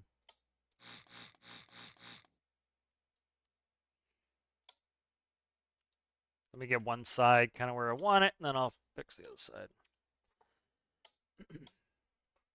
It's looking too pointy for me.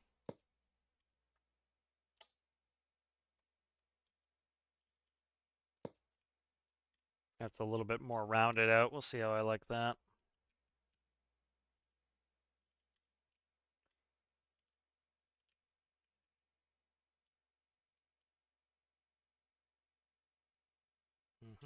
Let's see. I don't know, I'm not digging it all that yet. I'm just going to plug these in and see what they do. Mainly want to give this a run and see what it looks like. So I'm just going to run with 2 engines with the new setup and see if how much power it gives me. It's going to be square as hell, but I'm going to fix it later. I just want to get these kind of in there. Play with a couple shapes here. That's not terribly square, but it does need to come in one more block. So it come in one more block to shape out. But all right, so that's going to run. Let's go ahead and we will cut out this turbine here.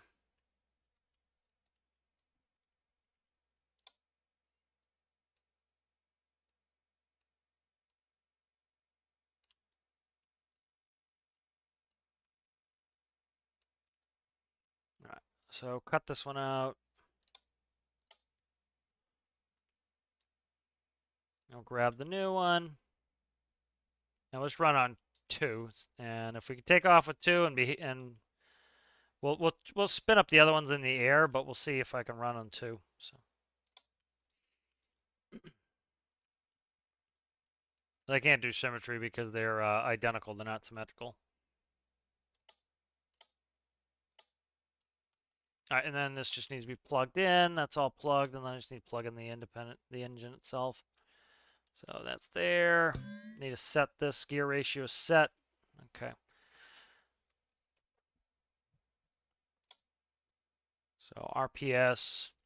I could be overstressing it, but we'll see.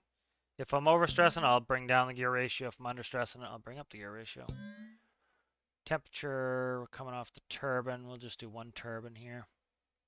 The hell is it right there? This one. Yeah, right in the middle.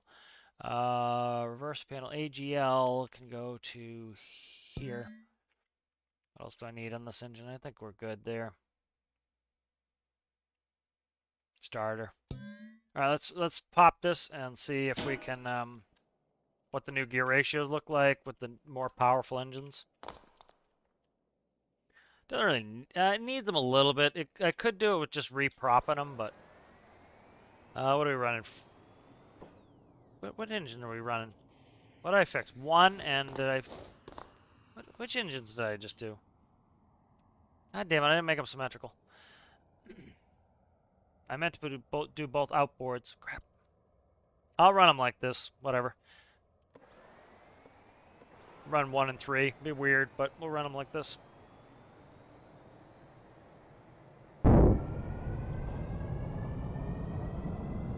Why are you not running 3? I screwed up the fuel. There it goes. I just didn't hold it long enough. Something screwed up, but the props didn't get merged, I don't think. The props should be merged. See where we're at here. Something's not grabbed here. Double check the props. Okay, that's all one unit. Okay. Oh, right here. I didn't fix this connection here. Okay, let's take symmetry off and fix this connection here. That's where it didn't get connected there.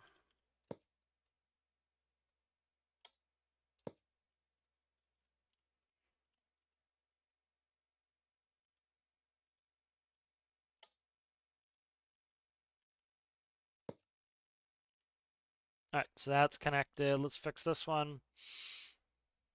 That's the problem, not having them symmetrical, but I don't want them symmetrical. I want them identical. Oh, great. That needs to be a T-piece. I need to fix the other side, or else I don't need to do it right now, but I'm going to do it because I'll forget. That works the generator on the other side, so I need to fix that into a T-piece on this side. That way I can just copy them, because I'll copy it and I'll forget. And then we'll be in trying to figure that problem out later instead of just doing it right the first time. All right, check that. That's good. All right, let's spin these, and we'll try to take off 1 and 3. A little unconventional. I meant to put it on 4, but I didn't.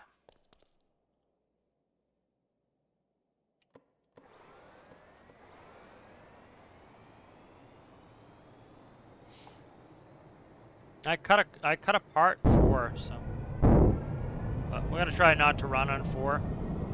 That's got a hole in it anyway. So these are at a much higher gear ratio, and they are also more powerful. So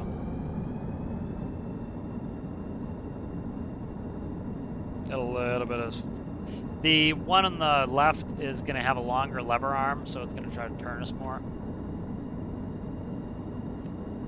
Might have a little problem with this, but we'll see it. 4 is not running, so 4 I have a hole right there.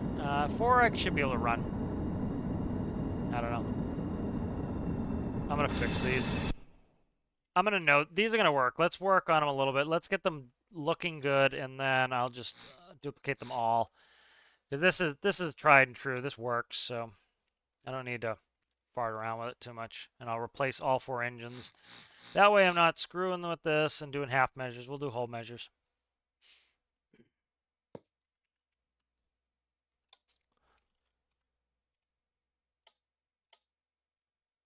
It's gonna end up being a pain if I don't do it right the first time. A little bit more rounded engine. The cells, I think, are gonna look a little bit better on this one. They're bigger engines. I don't want them to look as beaky.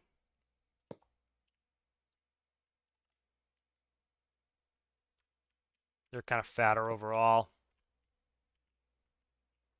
Why is that? Oh, I didn't go over. Making all sorts of mistakes here. Come on. There we go.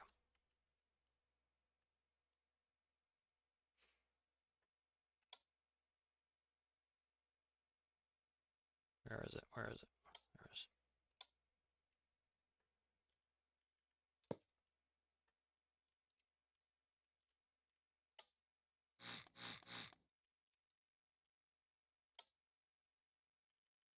Yeah, I think it's going to look better too, so.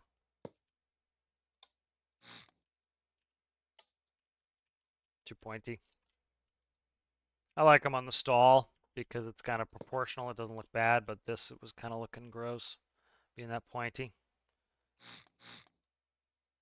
This one I also put another layer on top, so to make this even bigger. So, do I want square sections at all? I don't think I do. So I think I'm going to do is run these. I have space. Let me see what I can do here. This is going to. I'll see if I can fit this in the way I need it to. Should be able to.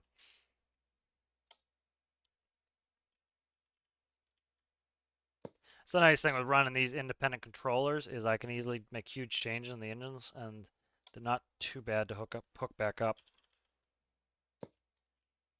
Okay. See how bad this screws this up here? Nope, it works. It's gonna work. Okay, good. That top will work. Nice, nice, and nice. So this will work. This will look better, I think. It's gonna screw up my exhausts, but I'll do the exhaust just on the bottom, like so. I kind of like the exhaust the way they were, but they're not. It's not bad like this.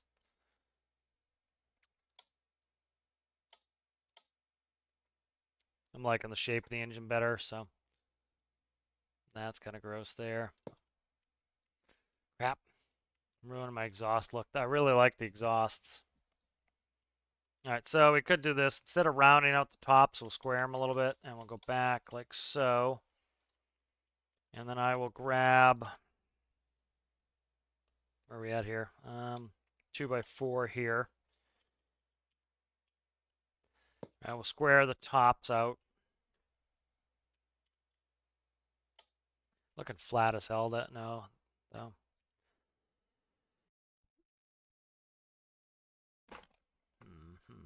Trying to see if I can get rid of some of that.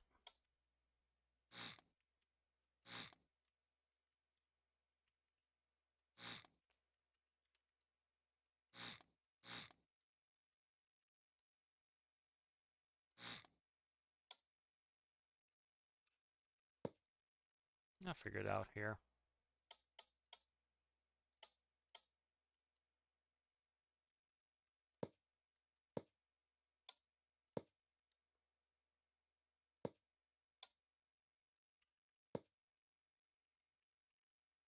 Yeah, I'm not digging that. I don't know.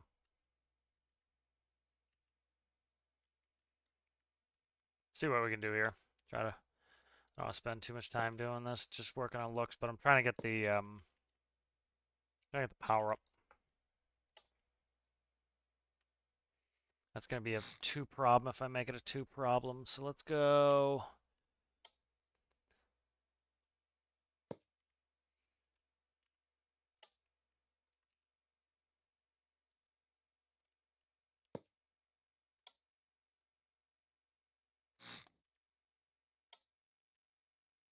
Get this to look all right. Kind of like having a little bit of different shape in the back than the front as it is. So.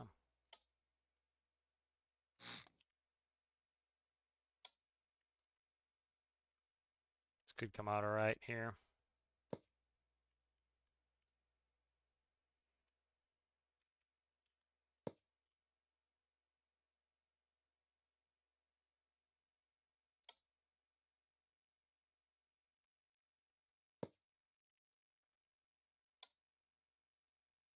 A little bit chunky and square, kind of more C-130. I'm kind of digging that. This is going to be weird here, though, if I do that.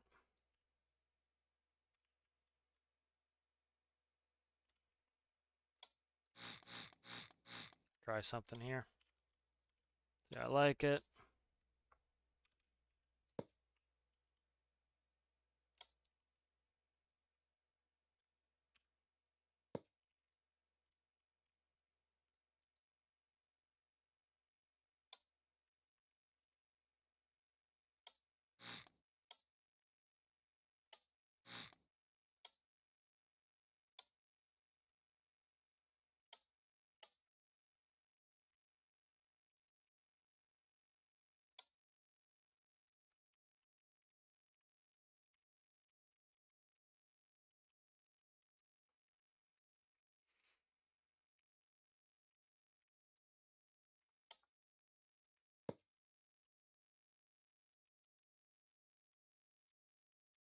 It rounds it a little bit. It's kind of nice. There's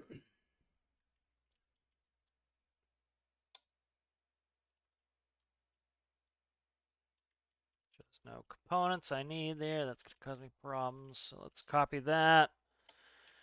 Pull it over here. Paste it. Let's cut out these. Cut that back in. All to fix my exhaust on the back. That's what all this is about. But it's given it a little bit better of a shape, I think.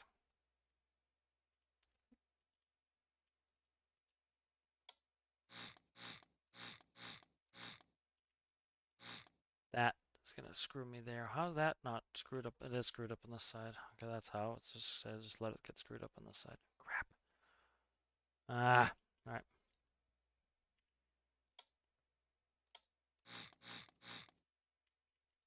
Let's go like this.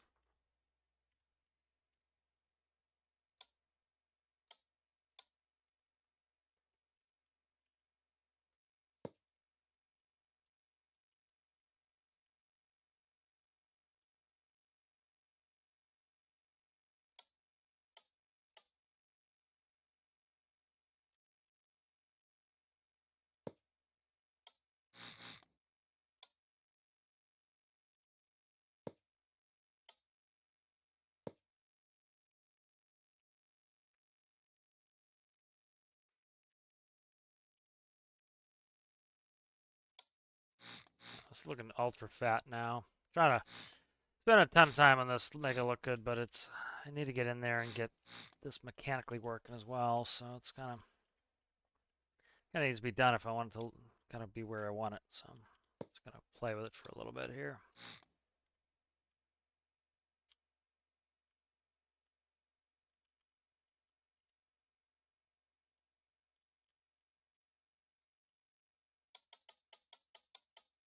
How would I even finish the bottom to make it?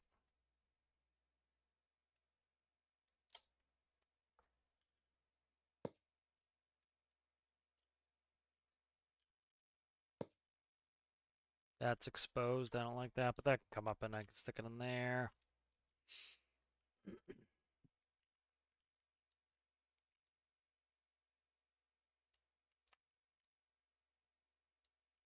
All right, I'm really disliking this a lot, so let's go.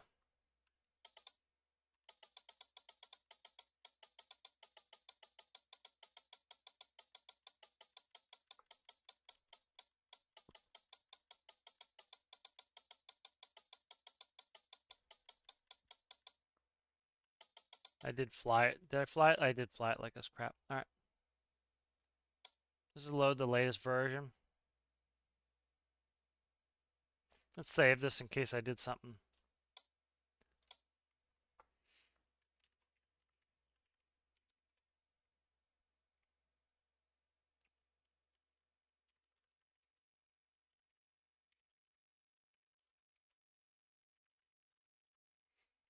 Okay, now let's load this one. I'll probably get off in a little bit here.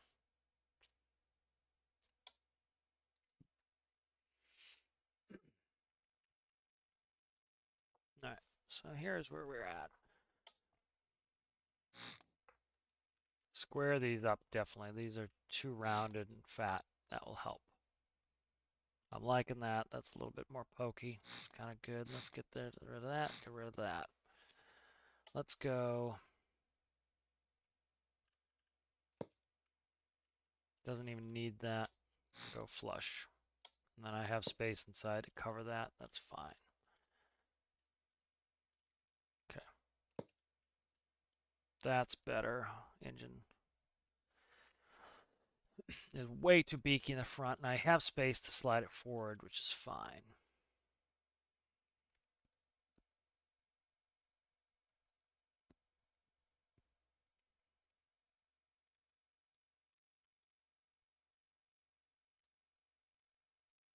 It looks ultra pointy. I don't know.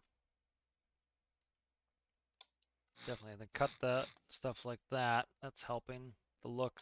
Thin, slimming it out a little bit, make it look more industrial and less, you know, World War II.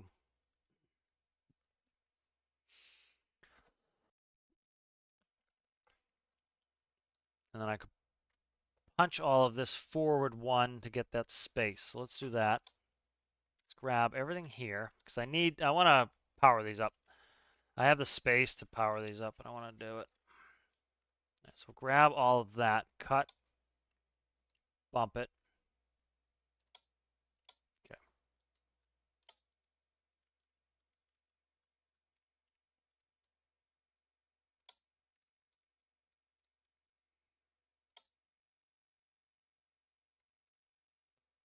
Cut, push this up 1.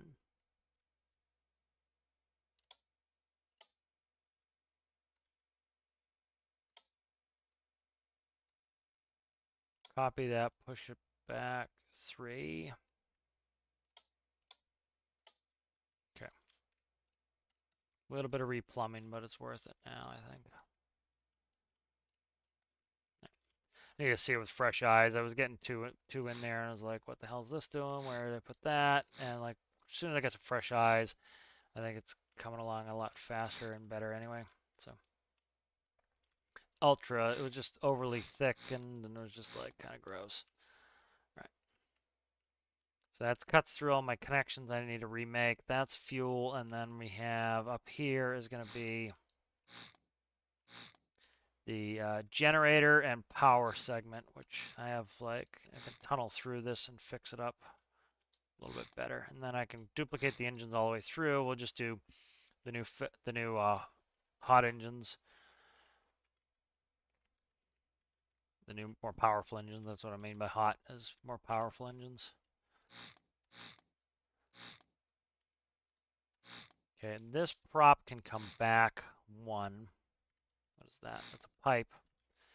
And so let's try this to see if, it's too beaky for me. Let's try if I can simply just do this. And I want to be a little bit more bulldog and a little less, herring. Heron, not herring, heron. Great heron. The bird. English language, me speak.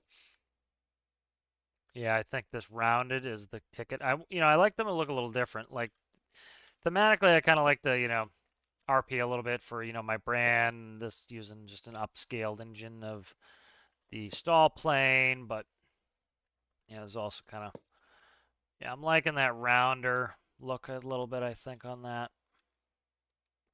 Even if I did, I wonder if I ramp in here, if that would look cool. And leave that exposed. I don't know, let's try this really quick.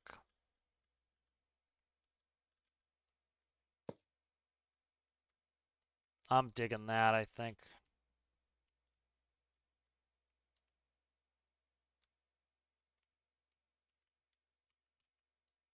I don't know.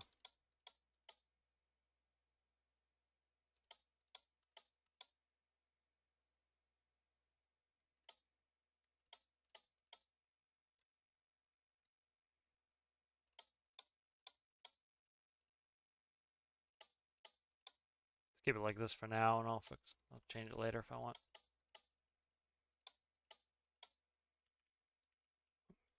Flicky camera, sorry. Yeah, we'll keep it like that. So I'm liking that new rounder design on this one. And this should be quite a bit more powerful. Again, this is why I don't like doing the paint bucket. It's painting like random faces in here. I don't want painted. It's not the end of the world, but it aggravates me. All right, good. So let's reapply this. So looking at it with some fresh eyes sometimes really helps. Like, I was just like couldn't envision what I was trying to do, and now this helped. This is much cleaner. We'll get this set up.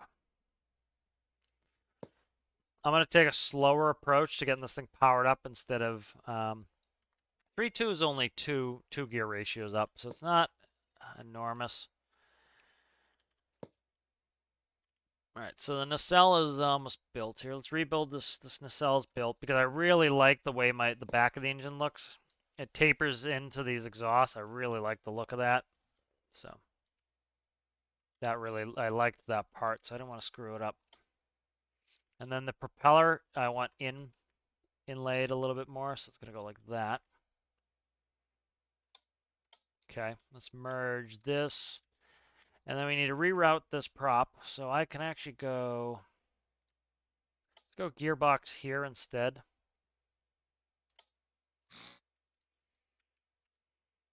Okay, and then I have one right here at the, okay, so this gearbox here, I was screwing up because this gearbox here needs to feed a 3-to-1 over to the generator. And then that one will be the last duplicate, so that works. Okay, good, good, good. So I had it screwed up. So I wasn't thinking ahead. That's why I like the other one. It has a lower profile. These are bigger profile, so I can actually add in some enclosed, some non-enclosed piping, which just makes it a hell of a lot easier to see what I'm working with here. Where's that going? That's not where I'm supposed to be cutting in. So let's go.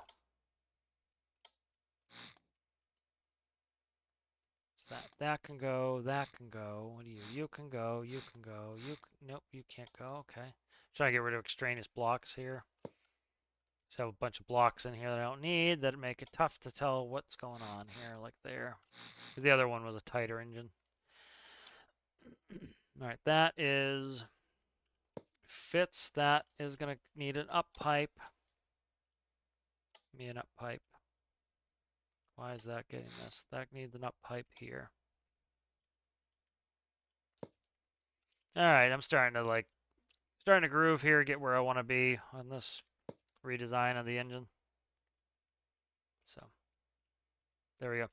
All right, and then we'll go here, here, and then this will tee out so that I could actually cut the generator in earlier, but it's not the end of the world. I could put it up here, it'd be fine, but not gonna worry about it right now. Doesn't need to be perfect. Needs to work. It's like when people are like, oh, there's an easier way, or there's a you could do it this way. And it's like, yep, as long as it works, it works. Yeah. At the end of the day. All right, fuel. We need to replumb fuel. So fuel needs a plumb on here. This can this go? That can go. It's extraneous block. Fuel plumbs up. And I have it coming out here in the event that I want to add extra tankage in the tips of the wings, which I find highly unlikely, but it'll be pre-plumbed, so if we ever need it, it's just there.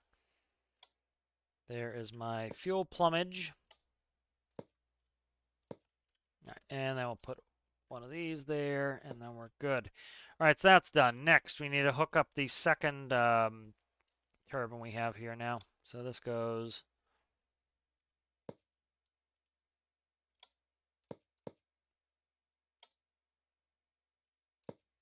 All right, and then I want to cover this up so we don't see daylight in. We don't see in here from out there. And then probably should be seeing daylight there too. All right, so what's going to happen is eventually you run out where you don't have enough compression. And so generally I find putting 2 turbines on there is about your max unless you really start screwing around with other stuff. And so I like to put 2 turbines on there if I'm really trying to up power. And that'll give you better efficiencies, but don't always need or want them. You know, like on the smaller stall, I didn't put them on because I wanted to keep it on the small side. This plane, you know, these bigger engines look correct where they wouldn't on the smaller stall. So, but I like the new shape better. This is just looking crap. This looks much better, I think now. So I'm liking that. All right, so that's all hooked up. All right, I need to work the gear ratio now. So this is a 3-to-1. This is a 3-to-1. This here is going to be, we'll do a 3-2. So that's a 14 5-to-1. So 3 times 3 times 3 is 27 divided by 2. Yeah. So 13.5 to 1. All right, so that is set. So let's do this. Let's go ahead and we will go just after the propeller. We will shrink it in. We'll grab the whole unit. And now what we'll do is we'll go over here to this one. We'll cut it. We don't want to take the microcontroller. That stays. That's pre-plumbed. Cut clear.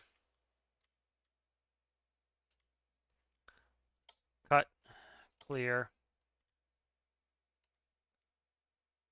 cut, clear. Okay, now we're gonna go back and we're gonna grab our new model, which once I get this finished out, I'm gonna hold on to it as a model that I can utilize in future builds. So hopefully I'll just be able to grab it. One reason I haven't done that recently is I haven't found one that I really like. So I'm trying to standardize them, get them all set up. And that way, when I want a turboprop, I want a lower power turboprop, which will be what's on the stall. And then these will be the up specs. And so that's kind of why I did it that way. Okay.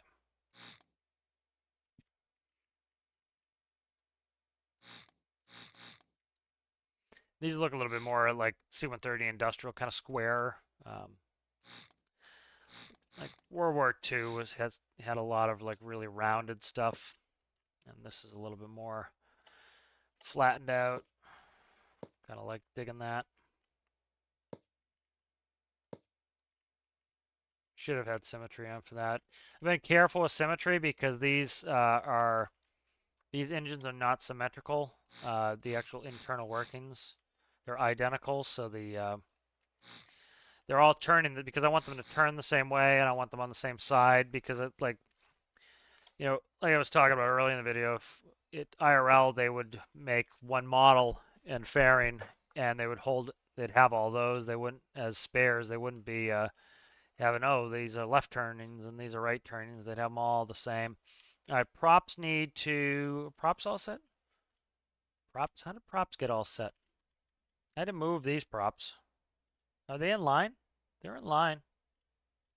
Huh, they're in line, okay. I thought I had to move the props, but maybe I don't. All right, they look in line. I can't really set them back. I can't stagger them because I want the back to look that way. All right, so now they just need connections, be reconnected, which isn't a huge deal. So compressor, where we have compressor RPS, throttle, temp is center of the combustion chamber. It could be actually turbine.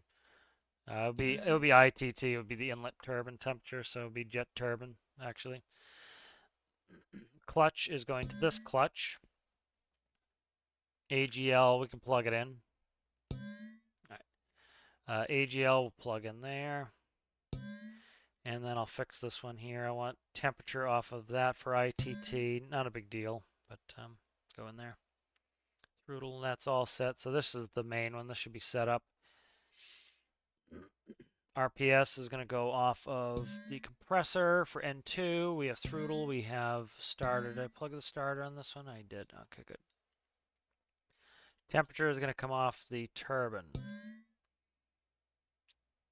AGL is going to plug there. All right, that looks good. All right.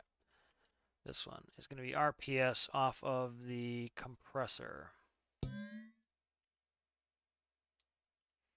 Starter, throttle.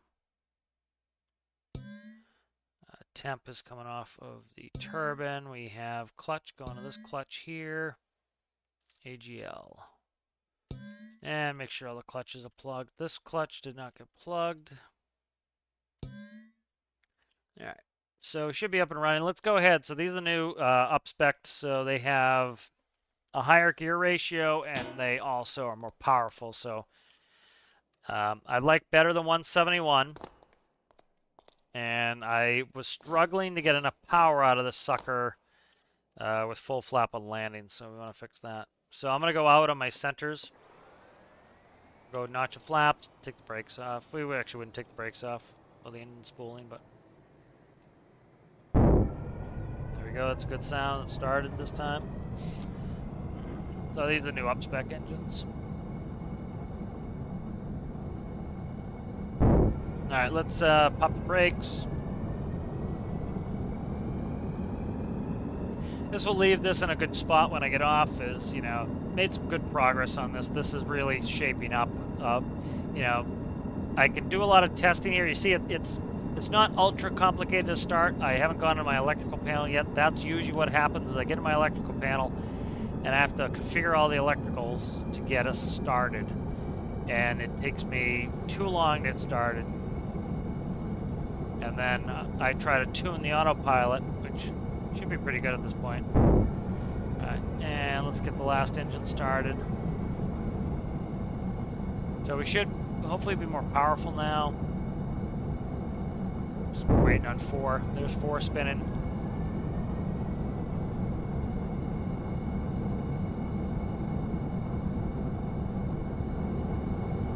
And so what I could do is I could come back on that number 1 engine, but I don't want to do it because I can't sync them very easily.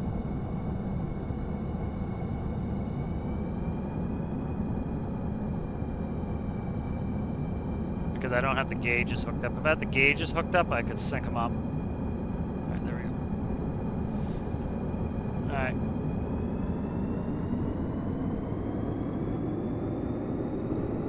Yeah, we're definitely a lot more powerful now. Much more powerful. So that means... What? My control server is not hooked up again. Alright, anyways. We're much more powerful now. Let's bring this back, see why my control server is broken again. I know why. I think I know why. I don't know. Let me check. 'Cause I want to leave this in a good state. I hate going to bed when it's kind of broken, because then you sometimes you get fresh eyes on it, sometimes you're like, what the hell was I doing? And then it's just like it's a nightmare to get back to where you want to be. Now, why my control server's not working? Everything's merged up. Is everything hooked up? Alright. The gyro's hooked. Okay, gyro. Stabilize pitch. Up, down. Roll. Yaw. Okay. This should be direct connected off of that. Okay. Let's see what the hell is going on here.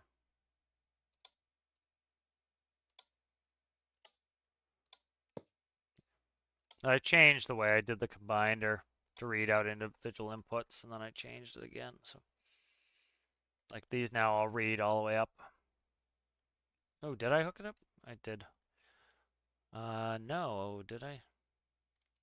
Captain FO. Those all read out. Okay, they read out here. Okay, that's where they're at right there. Okay, I thought I did that because I'm using off of not my most recent vehicle. 1, 2, 3, 4. 1, 2, 3, 4. Okay, that's in there.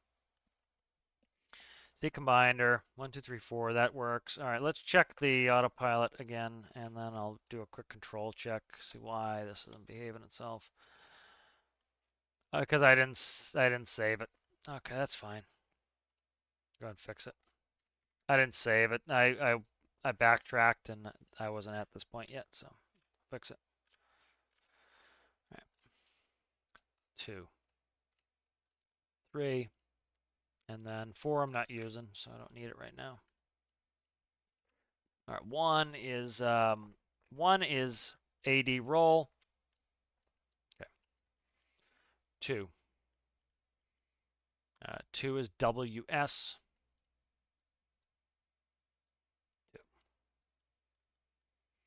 And then 3 is yaw. I'll move these later. Those are going to get deleted, all those. Okay, let's check that. Control check, as we should always do when we taxi out anyway, that I keep friggin' not doing. All right. Pitch. There's pitch. Okay. Roll. Yaw. All right, I'm going to increase the gear ratio. We took off like a maniac there, so we should be good. So I'm going to go up 9 5s on these, because they should be able to handle 9 5s. Once we start losing a ton of power, we know we're too high. So it'd be 3 times 9 is 27 times 3 is, what's that? 60, 70, 81. 81 divided by 2, so... No, 81 divided by 5. 81 divided by 5, that's a 16 to 2. So we went from a 13.5 to a 16 to 2. And we do have some variability in there. I could change out, say, the 3-to-1 of this one and get some good variability. But if this is too high, we know it's between a 13.5 and a 16.2. So that's in. Beautiful. As I get more tired, it is harder and harder to do this. So we'll start the inboards.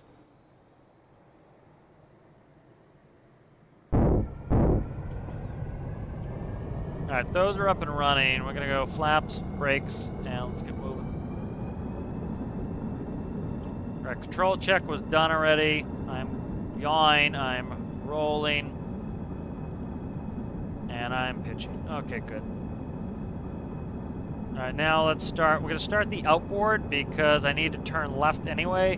When that kicks on, that's gonna help me to turn left to port. There we go, that kicks on. That's gonna help me turn instead of hurt me to turn. And we'll start 1.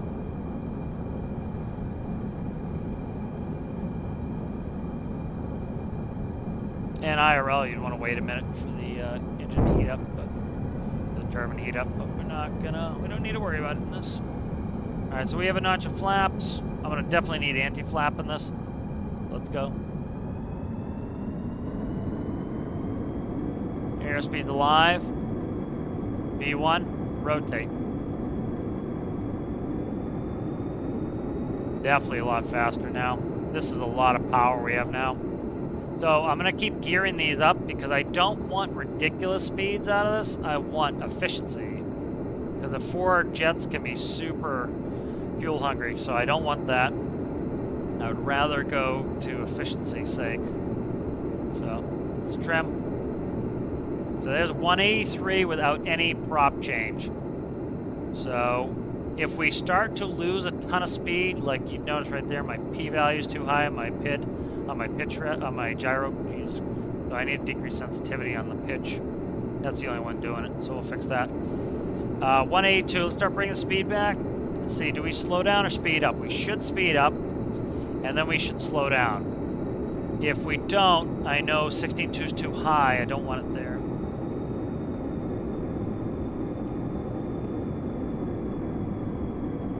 So 16.2 is too high. I'm bringing my props all the way back. These should be ultra efficient, this plane now.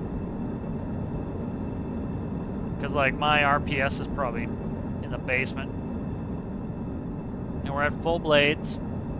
I do need to tune in the constant speed. So 16.2 is too high. Let's go back to 13.5. I want to run the numbers on that. And I want to decrease the takeoff blade pitch. My takeoff blade pitch, I'm getting up to too high speed. I want to be up around, say, if I'm able to rotate at 60, I want to get up to maybe like at most 100 because I want to get those. You don't want to overspeed your flaps. So what we'll do is we'll go in here. And so like the stall does this. When the stall takes off, it rotates around 55, 60. And then it only goes up to like 85 until you change your props. This one has a lot more power now. So if we look here, okay, so notice the number's 0.2. We're going to go down to 0.1. So the lowest blade pitch was a 0.2. We're going down to a 0.1. So we're taking a very little bite out of the air right with that.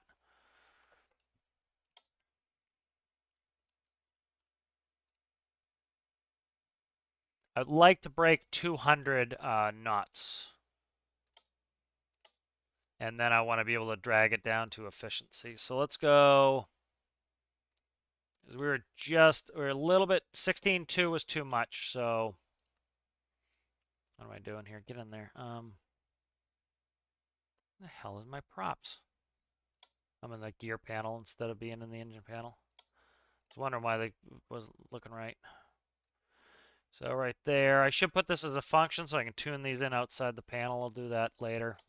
Like I said, I'm trying to get like a set of micros that I can put together that anytime I want to build a 4-engine, a 2-engine turboprop, they're just there ready to go. And of course, I always have to tweak a little, but they'll be mostly set. So that is in now.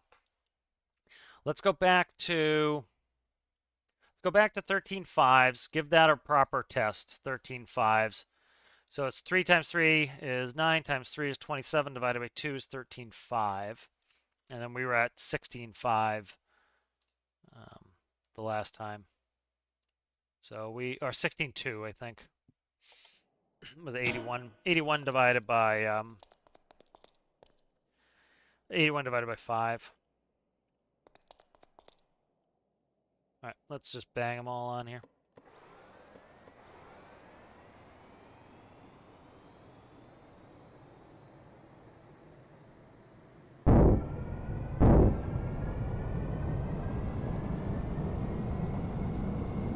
But it flies really well. So now it's really in engine tuning. Bearing panel's going to need to go in, but that's all stuff pretty simple.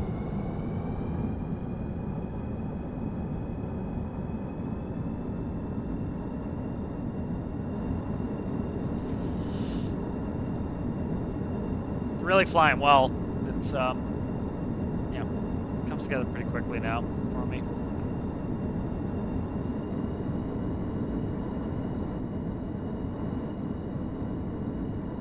So I will make it so that the 3 and the 4 key will do independent braking on the main. So 3 will start to brake the left, and that will help me turn better. So like right now, that's my... I'm not turning, so that would help to turn. But I don't turn all that fast, but what will happen is when I brake the inside wheels, it'll help me to turn more accurately. It's not bad, but it feels heavy. It should feel heavy. Like everybody makes things feel like they're go-karts, and it's like, this is a heavy plane, should feel heavy. All right, check my trim. All right, let's go. So we have very little prop pitch in our props. It's still probably more than I need, so I need to down those even more. Oh, I'm pressing the wrong buttons here. We're gonna be careful of that. I wish I could lock out a trim. That's the problem, because if you trim your throttle, you can't. With the way I have it set up, you can't move it again unless you kill all the trim on it. So, all right, so nice. So we're going 140. I want to get that. So I might do like a blade pitch of like 0.05. It'll be like microscopic blade pitch on there for takeoff. So we're currently, I haven't touched the props yet. We're at 137. Let's start bringing them back. We definitely should start speeding up. So this isn't putting as much load on the engine, so they should be able to spool up higher. Actually, let's see where we're getting. Might have been, we were doing better with a 16.2. So it's probably somewhere between a 13.5 and a 16.2. That's why I kind of kept the range a little bit large, as I wanted to see where the range is. So I think we're between a 16.2 and a 13.5, so I need to get in between there to find the perfect ratio. But we're close. We're getting close. Yeah, we're under stressed because like 16.2 I was getting better numbers with, and so we're definitely under stressed. But it's got to be close to 16.2. Try going 1 over 16.2, see where that gets me. I can try that, yeah. All right, good. So that's nice. That's where I want to be. Let's check this. I'm going to fix my numbers here really quick. I want some dials so I can see what my engines are doing. I'm starting to get to the point where I'm testing. I need to know what my engines are doing. So let's see, where are we at here? It's 1, 2, 3, 4, and then these can be the same because they're reading out the same data, so it doesn't matter. They're just reading it, same information, just on the other side, so the other pilot can see it. 6, 7, and 8. That's just all the engine information. It should be in front of you so you can easily see it. And then I need to read it out. So we'll get in these channels and do that. That'll help me figure out what my setup's going to be. So where are we at here? Panel. Okay, what's this? That goes out. Okay, I need to add up all these. All right, so here should be my RPM, and this should be my power. Okay, so those are there. They just need new numbers. And then what is that? Temp. Temp can come in here for ITT. I'll do that later. Let's see. So what are we at? We are at 1 and 3. Let's see. Start channel. Sure, I'm not writing that out on another channel that I can't afford to lose. Nope. Okay. See chat moving. I'll check in a second.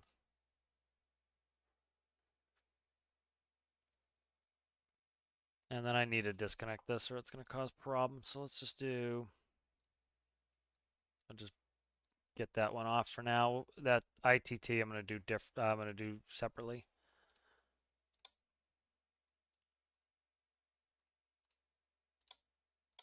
But it'll be nice. I'll be able to take these engines and put the panel right on top of them. And then it'll make it super easy to connect them. All right, so then this is going to be start channel 2. There'll be 2 channels, so it'll be 2 and 4. That's configured.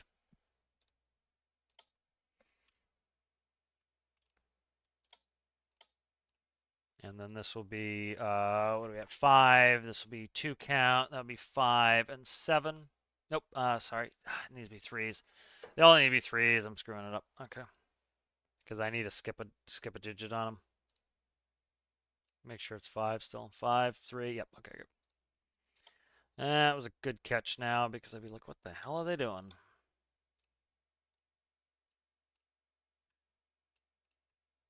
There we go. All right. And I'm just putting in, one of them is that reads me actual RPM, and then the other one is giving me a fake number for N2, or it would be NP in this NP, and the other one is actually power. So that's how the was NQ. I think it's NQ for torque. That's how turboprops read power. I've never flown a turboprop. I've only flown jets. Where are we at there? We need to be, what do I have, 4, so it'd be 7 and 8. Yep, 7 and 8. So check chat here. Just saw chat moving. Thanks. Appreciate that. Yeah, it's coming along nicely. It's this one didn't take too long to get rocking and rolling. But I did a little bit off screen, but it was, you know, the body came together pretty well, pretty quickly. That sometimes that takes some time. All right, let's rock 16.2s on here. I'm actually gonna go. Let's rock 16.2s. I need to take some data here, so let's go to 9.5s. What's after 9.5? 2.1. Okay, so 9.5, and then I can go anywhere in between, but spawn that. So it'll be a 3 times 2 is a 6 times 3 is 18. So right now we're at a 16.2. The next independent step up is an 18, but we can go in between that as well. For example, we took a 5.2 to that. We can drop it down a little bit. Let's put these going. But I want to see my numbers here. I want to get over. I want max speed to be a little bit more than 200 knots. It doesn't have to be super duper fast. 250 would be fantastic, but I don't need it. Yeah, but I have to find the sweet spot. You know, you can't. You know, you're trading speed for power, and so you can. Why is this one's not reading correctly? Okay, there's one that's screwed up. The rest are reading dead on the money. You're trading speed for power, power for speed, and eventually you're gonna get to the point where you don't have enough power, and so you're gonna lose speed. You know, so you eventually get to a point where you're at your Goldilocks zone, where you're at good power, and you're at the equilibrium between where if I go any higher, I'm gonna lose speed. If I go any lower, I'm gonna lose speed. You know, and so you get to that equilibrium, you're gonna be at your best efficiency, where you're putting out the most power and still have speed. If you kept going, trading more power for speed, you'd just be giving yourself more efficiency at that point, which isn't a bad thing if you're looking for ultra efficiency. Alright, so we want to do a smaller blade pitch on... We definitely want a smaller blade pitch on there. So I have the power set up here so that it will read 100% when I'm at max where my RPS is, and then this should be reading should be reading the RPM. So we're at 160. I still haven't even brought up the flaps. Let's bring the flaps up. Let's see where we're at. I'm going to put on the gyro here, so I'm just going to kick that on. That's just going to give us the auto hover, which will just essentially it tries to hold us somewhat smooth, and then I'm just going to give it a little bit of trim to try to just keep it from climbing, and that way I can do kind of a little bit of a test here. Wrong way, I'm going up instead of down here. Let's fix it. Just trying to trim the VSI to level. Alright, VSI is leveled now, so we're straight and level, so we're at 100% power with our props at 0.1. So they're barely any, so as we start to bring the props back, we're increasing the bite. So I'm just going to do it literally one tap at a time, and I want to see what my critical, like where I can get to, and then I'll write those numbers down. I'll know what 16.2 is. So likely I have enough power to go up higher. So we're hanging around. I'm struggling to break. Okay, so we hit 199.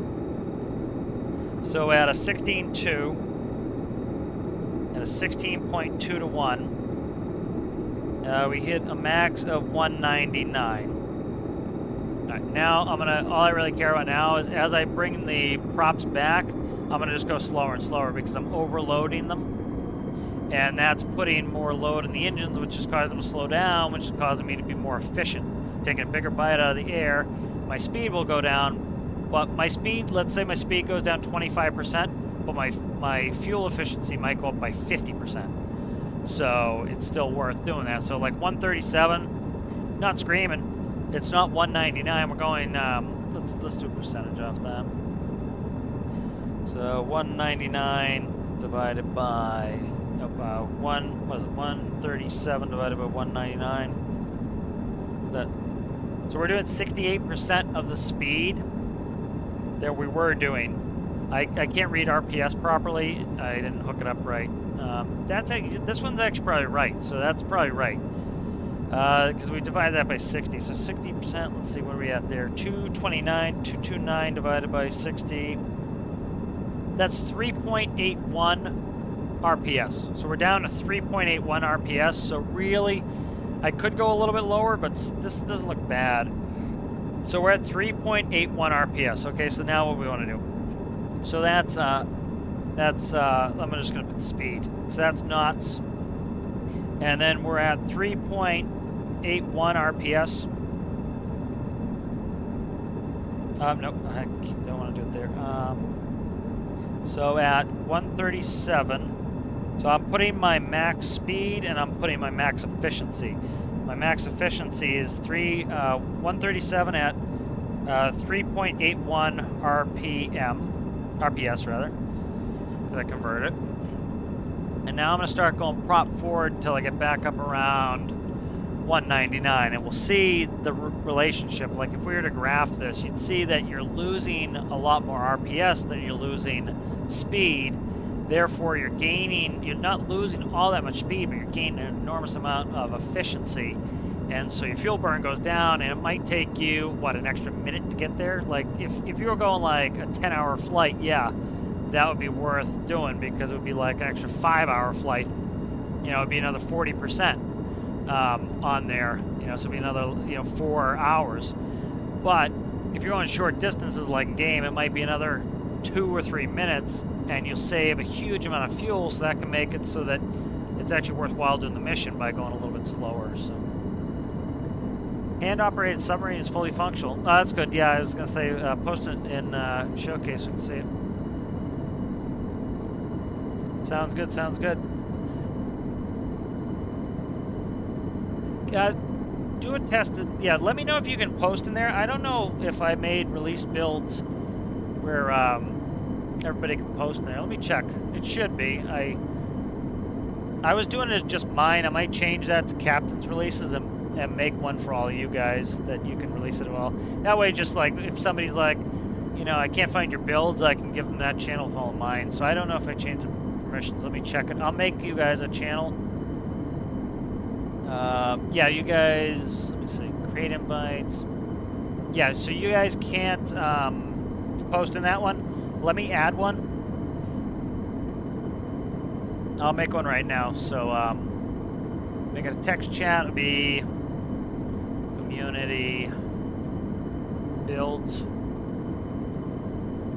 Community builds, okay. Let me set that channel up. I'm doing that. Come on, get in there. Click on the wrong button here. I'm just gonna try to do two. No, we can't do two things at once. Okay. Community builds.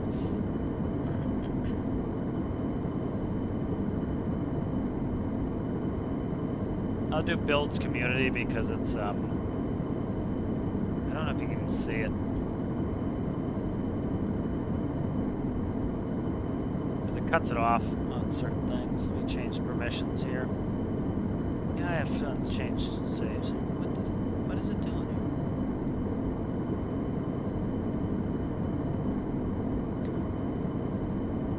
here? Let's see. View channel. Off.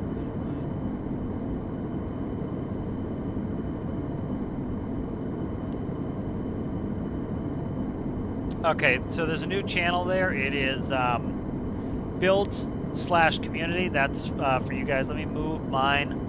And I'll leave mine there. I'll do captain's builds. I'll just change the name of it. Because, you know, I had some people asking for my builds. That's why I made that. So I can easily put on what I have released. Oh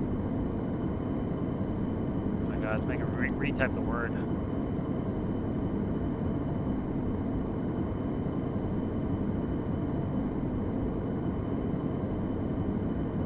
Alright, so there's captain's builds, and you should see that channel is builds community, so you guys can put your builds there, and that way if somebody like needs to find mine, you guys can be like, hey, it's in the builds channel, all his builds are there, because I put everything in there one night to make sure, because somebody was like looking for stuff, and instead of trying to like find my Steam link and send them that, I can just like quickly send them that invite to Discord, and everything goes in there.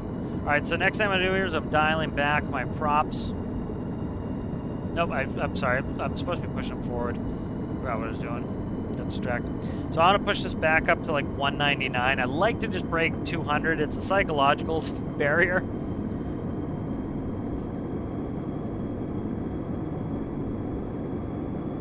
Yeah, again, you're really not...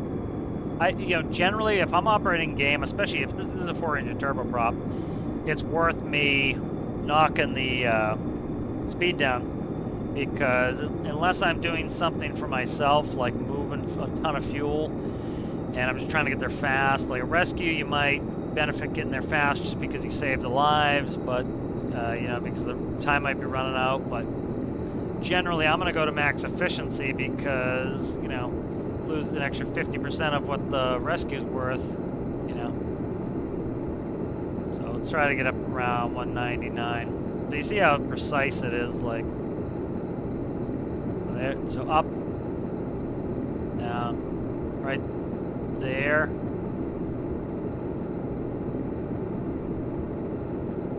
Okay, right there's 198, so I'll change it over 198. To 198, so it's 707. So we'll do the math here. 707 divided by 60. So that's 11.78 RPS. 11.78. Now, is the fuel burn perfectly linear? No, not really, but it gives you some sort of idea. So if we do 3.81 divided by 11.78. All right, so that is, 3.81 RPS, that is 32% of the RPS that we're running at max speed. All right, so then what we do is we want to do 137 divided by 198. And that is, we're doing 69% of the speed. So we're doing 32% of the fuel burn, but we're doing 69 giggity% of the speed. So we've lost 70% of the fuel burn, and we've only lost, 31% of the speed.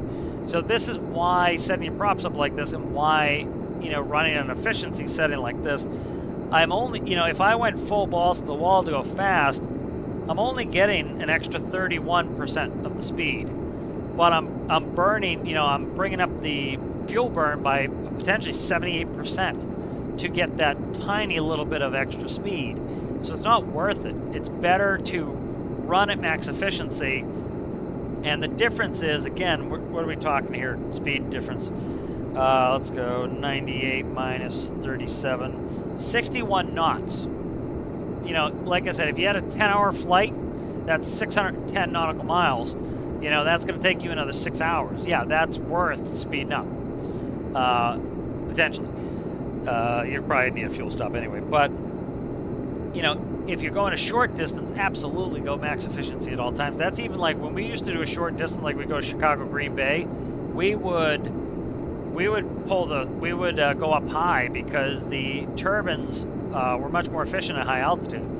And because, again, you weren't gaining much by not climbing. You were gaining, maybe get there an extra 5-10 minutes early, but you were burning a hellacious amount of extra fuel to do it. So it wasn't worth it. It was better to get up there and to be more efficient. And so like with this, you can see how, those numbers are stark, and that's how it usually is. You're losing 31% of your speed to gain 78%, or to lose 78% of your fuel burn. And the same thing is true with diesels. It's like when people are like, oh, I'm always, my engines are still catching on fire. It's like, try increasing the load in your engine. And like, yeah, but I don't want to slow down. It's like, slow down, because it's worth it. You're going to be losing so much heat and fuel burn, and you're really not losing all that much speed. It's worth it to do it. It really saves you. And so like if you're running at one power setting or one prop setting, and if you want a little bit of a in-between there, let's say, what are we at, 11.8? Let's find the middle point. So 11.78 minus 3.81, we're talking the 7.97 divided by 2, so 3.98. So they're almost identical, so it might be linear, it might be around the money. 3.78 minus 3.98. So 7.8 would be about in the middle, so let's start backing it off. So we'll start bringing the prop back until we get to about 7.8, and then I need to multiply that by 60. So 468. So 468 is about between the two of them.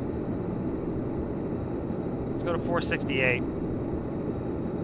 I'll really crank it back. I'm going to a particular number, so I can spool it back. And the propellers are controlling this RPM for me. They automatically will oscillate the propellers to do it the way they need to, like they would in real life. You'd have a different method. You'd be doing a set screw, but and a centrifugal valve, but it's still doing the same thing. So like right here, right there. So that's about in between, right? That's between the two. So we're going 174. And we've cut our fuel, let's say we theoretically cut our fuel burn in half, right? So that's about half. Half of our RPM. Let's say half of our fuel burn. I don't know if it's completely linear, but let's pretend it is. So that's about half of the fuel burn that we're between max efficiency and max speed. We've lost, what have we lost here? 14 knots. We've lost 14 knots to lose half the fuel we're burning, essentially. So that's worth it. So like even backing it off a little bit is still worth it. So like sometimes I'll go to a rescue and like I want to get there quick, but but I don't want to completely make the mission useless, so I'll just back it off a little bit, and you know, you're saving, you're gonna win on the fuel savings, and you're not losing that much speed to do that. So that's why, that's why I test these so much, to try to get them set up correctly, is so that, you know, I can do things like this and get them efficient. But I'm liking the new shape. The new shape of the engines is better. I might even put these. I don't want the stall plane to go super fast, especially that doesn't have retractable landing gear. That's kind of supposed to be a slow plane, but I might put on the new shape of the nacelle and stick those on there. I don't know. I'm digging the new shape a lot better than the other ones. That looks a lot better. Yeah, that looks really like that. I like the exhaust on them. I have flutter I need to take care of, but that's just decrease the sensitivity on the PID. Where the hell are we? Let's see. We're way the hell over here. Let's see. I can't remember what our fuel was. It changed, so I won't know exactly. But we can recall it and check it. So let's see. We've gone... Let's do this. Sorry, it's going to be loud. I have a headset on that seat. Alright, so let's look. We've gone 87 kilometers, which is a gross unit of measure. And we're down to... I'll write the numbers down. So let's see what our fuel burn was.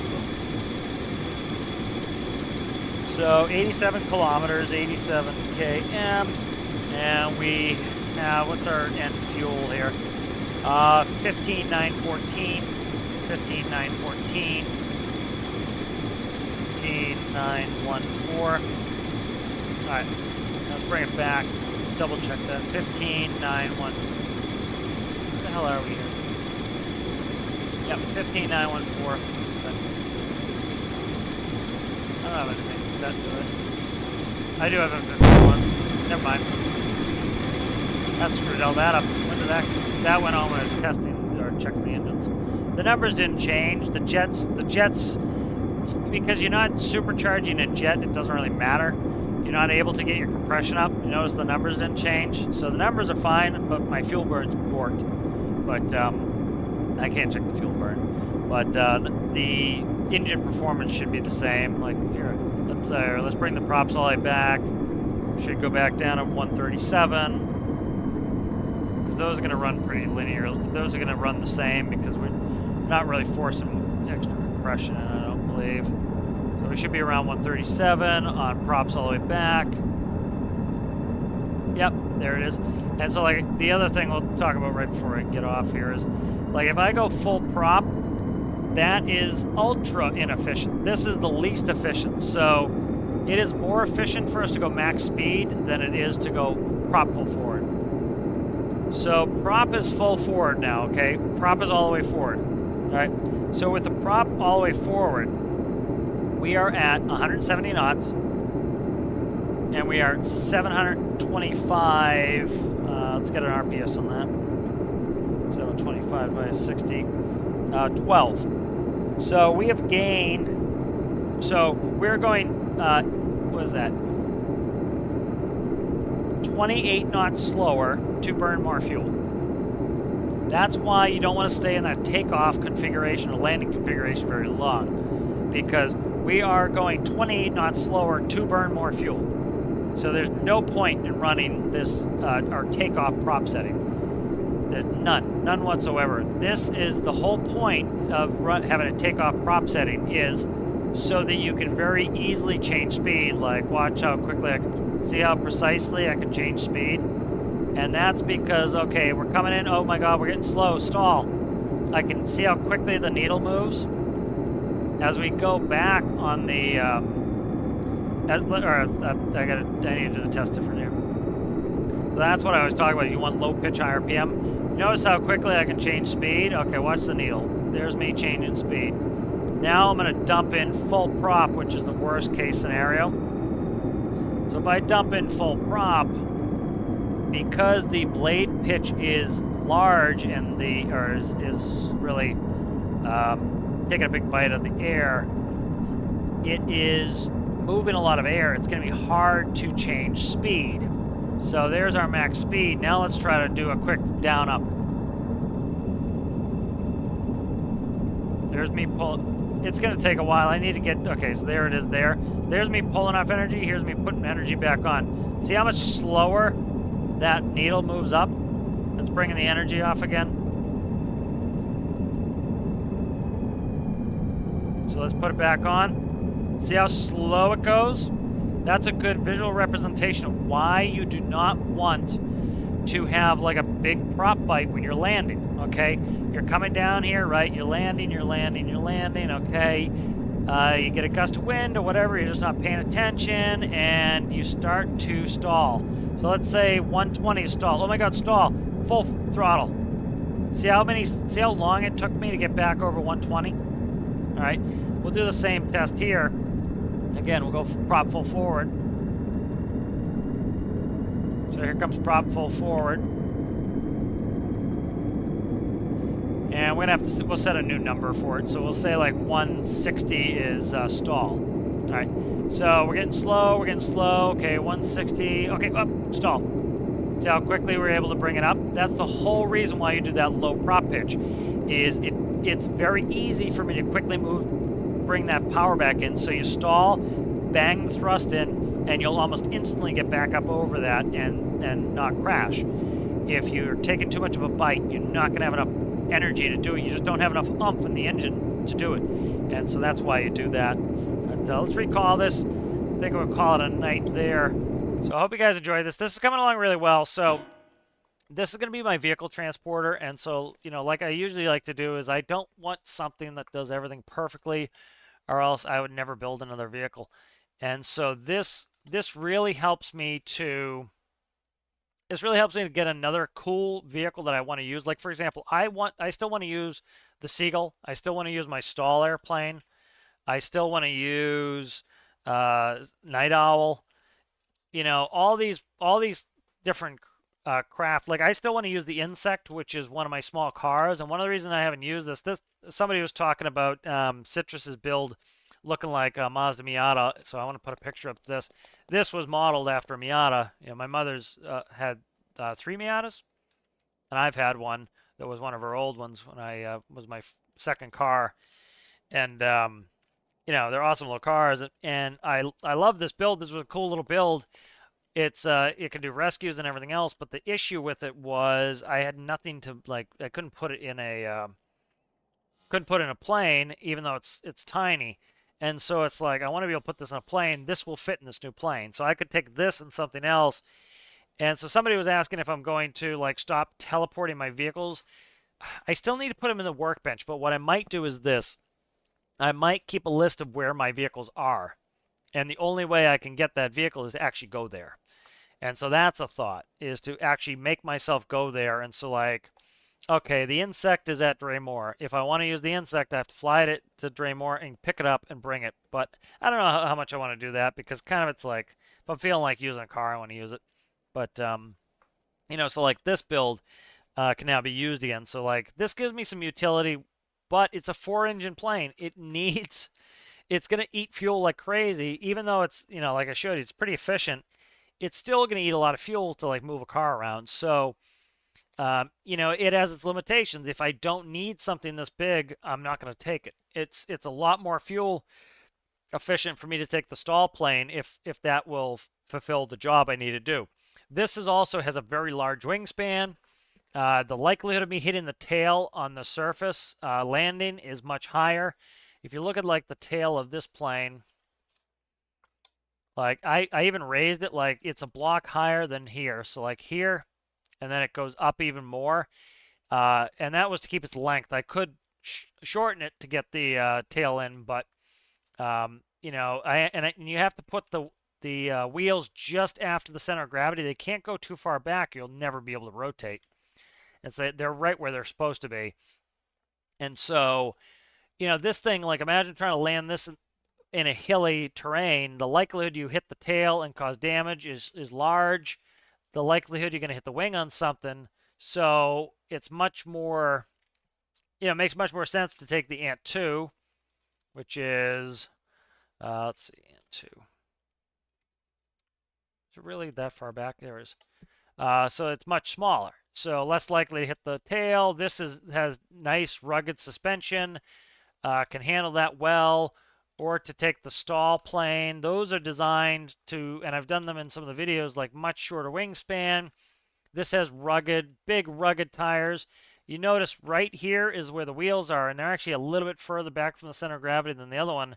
And the whole point is the wheels will pivot right around here, so it's very hard to hit this on anything. I'll hit these before I'll hit that. And so that makes this so that I can operate in rough terrain much better. Much bigger tires. It's designed to operate in rough terrain. Its sacrifice is that it's slow. So it's good in rough terrain and going out and doing those rescues, but it's slow. And then the Seagull is more fuel, is cheaper to run because it's diesel. It is amphibious, so this has a lot of strengths to it. You wouldn't really want to land this off field. You're gonna hit the wings on stuff, and not really made for that. So I like to build these liabilities in it. The Night Owl. Night Owl's main benefit is it's got a couple. It's fast and it's vertical. That's what it does. I could have made this one wider on either side and it would have held a car, but I didn't want to, one car. I can hold the little cart. So I could still do some land vehicle stuff in the back, but this thing isn't gonna, this is pretty fuel. It's not terribly fuel hungry, but it's a little bit on the fuel hungry side. So you really have to be efficient with the way you do a rescue. You can't fart around. You have to go do it and get out of there, and or else you're going to eat up some fuel. But its benefit is that it lands vertically. So when I need something vertical, this is what can go, because I really don't want to use a helicopter. And so like each one of them has their strengths and weaknesses, and so it makes it so that I'm like, oh, I'll use that build this time instead of, oh, I'll use the Night Owl again. It's the best at everything, So that's kind of my philosophy with this. And hope you guys enjoyed that. Hope you guys have a good weekend. Build Challenge Echo. I put up a timer. Let me see if it's up there. Build Challenge Echo is coming to a conclusion. If you click on the timer, you have to go to the website. Unfortunately, I can't get a timer that's embedded that looks right. And it's 23 hours, 6 minutes, and 4 seconds from right now is when your vehicle is due. Most people seem like they're doing well on that time frame. But if you are planning to participate, you have all day tomorrow, and pretty much from now. It's 23 hours from now. So I hope you guys enjoy this episode or enjoy this live stream, and I'll see you in the next one.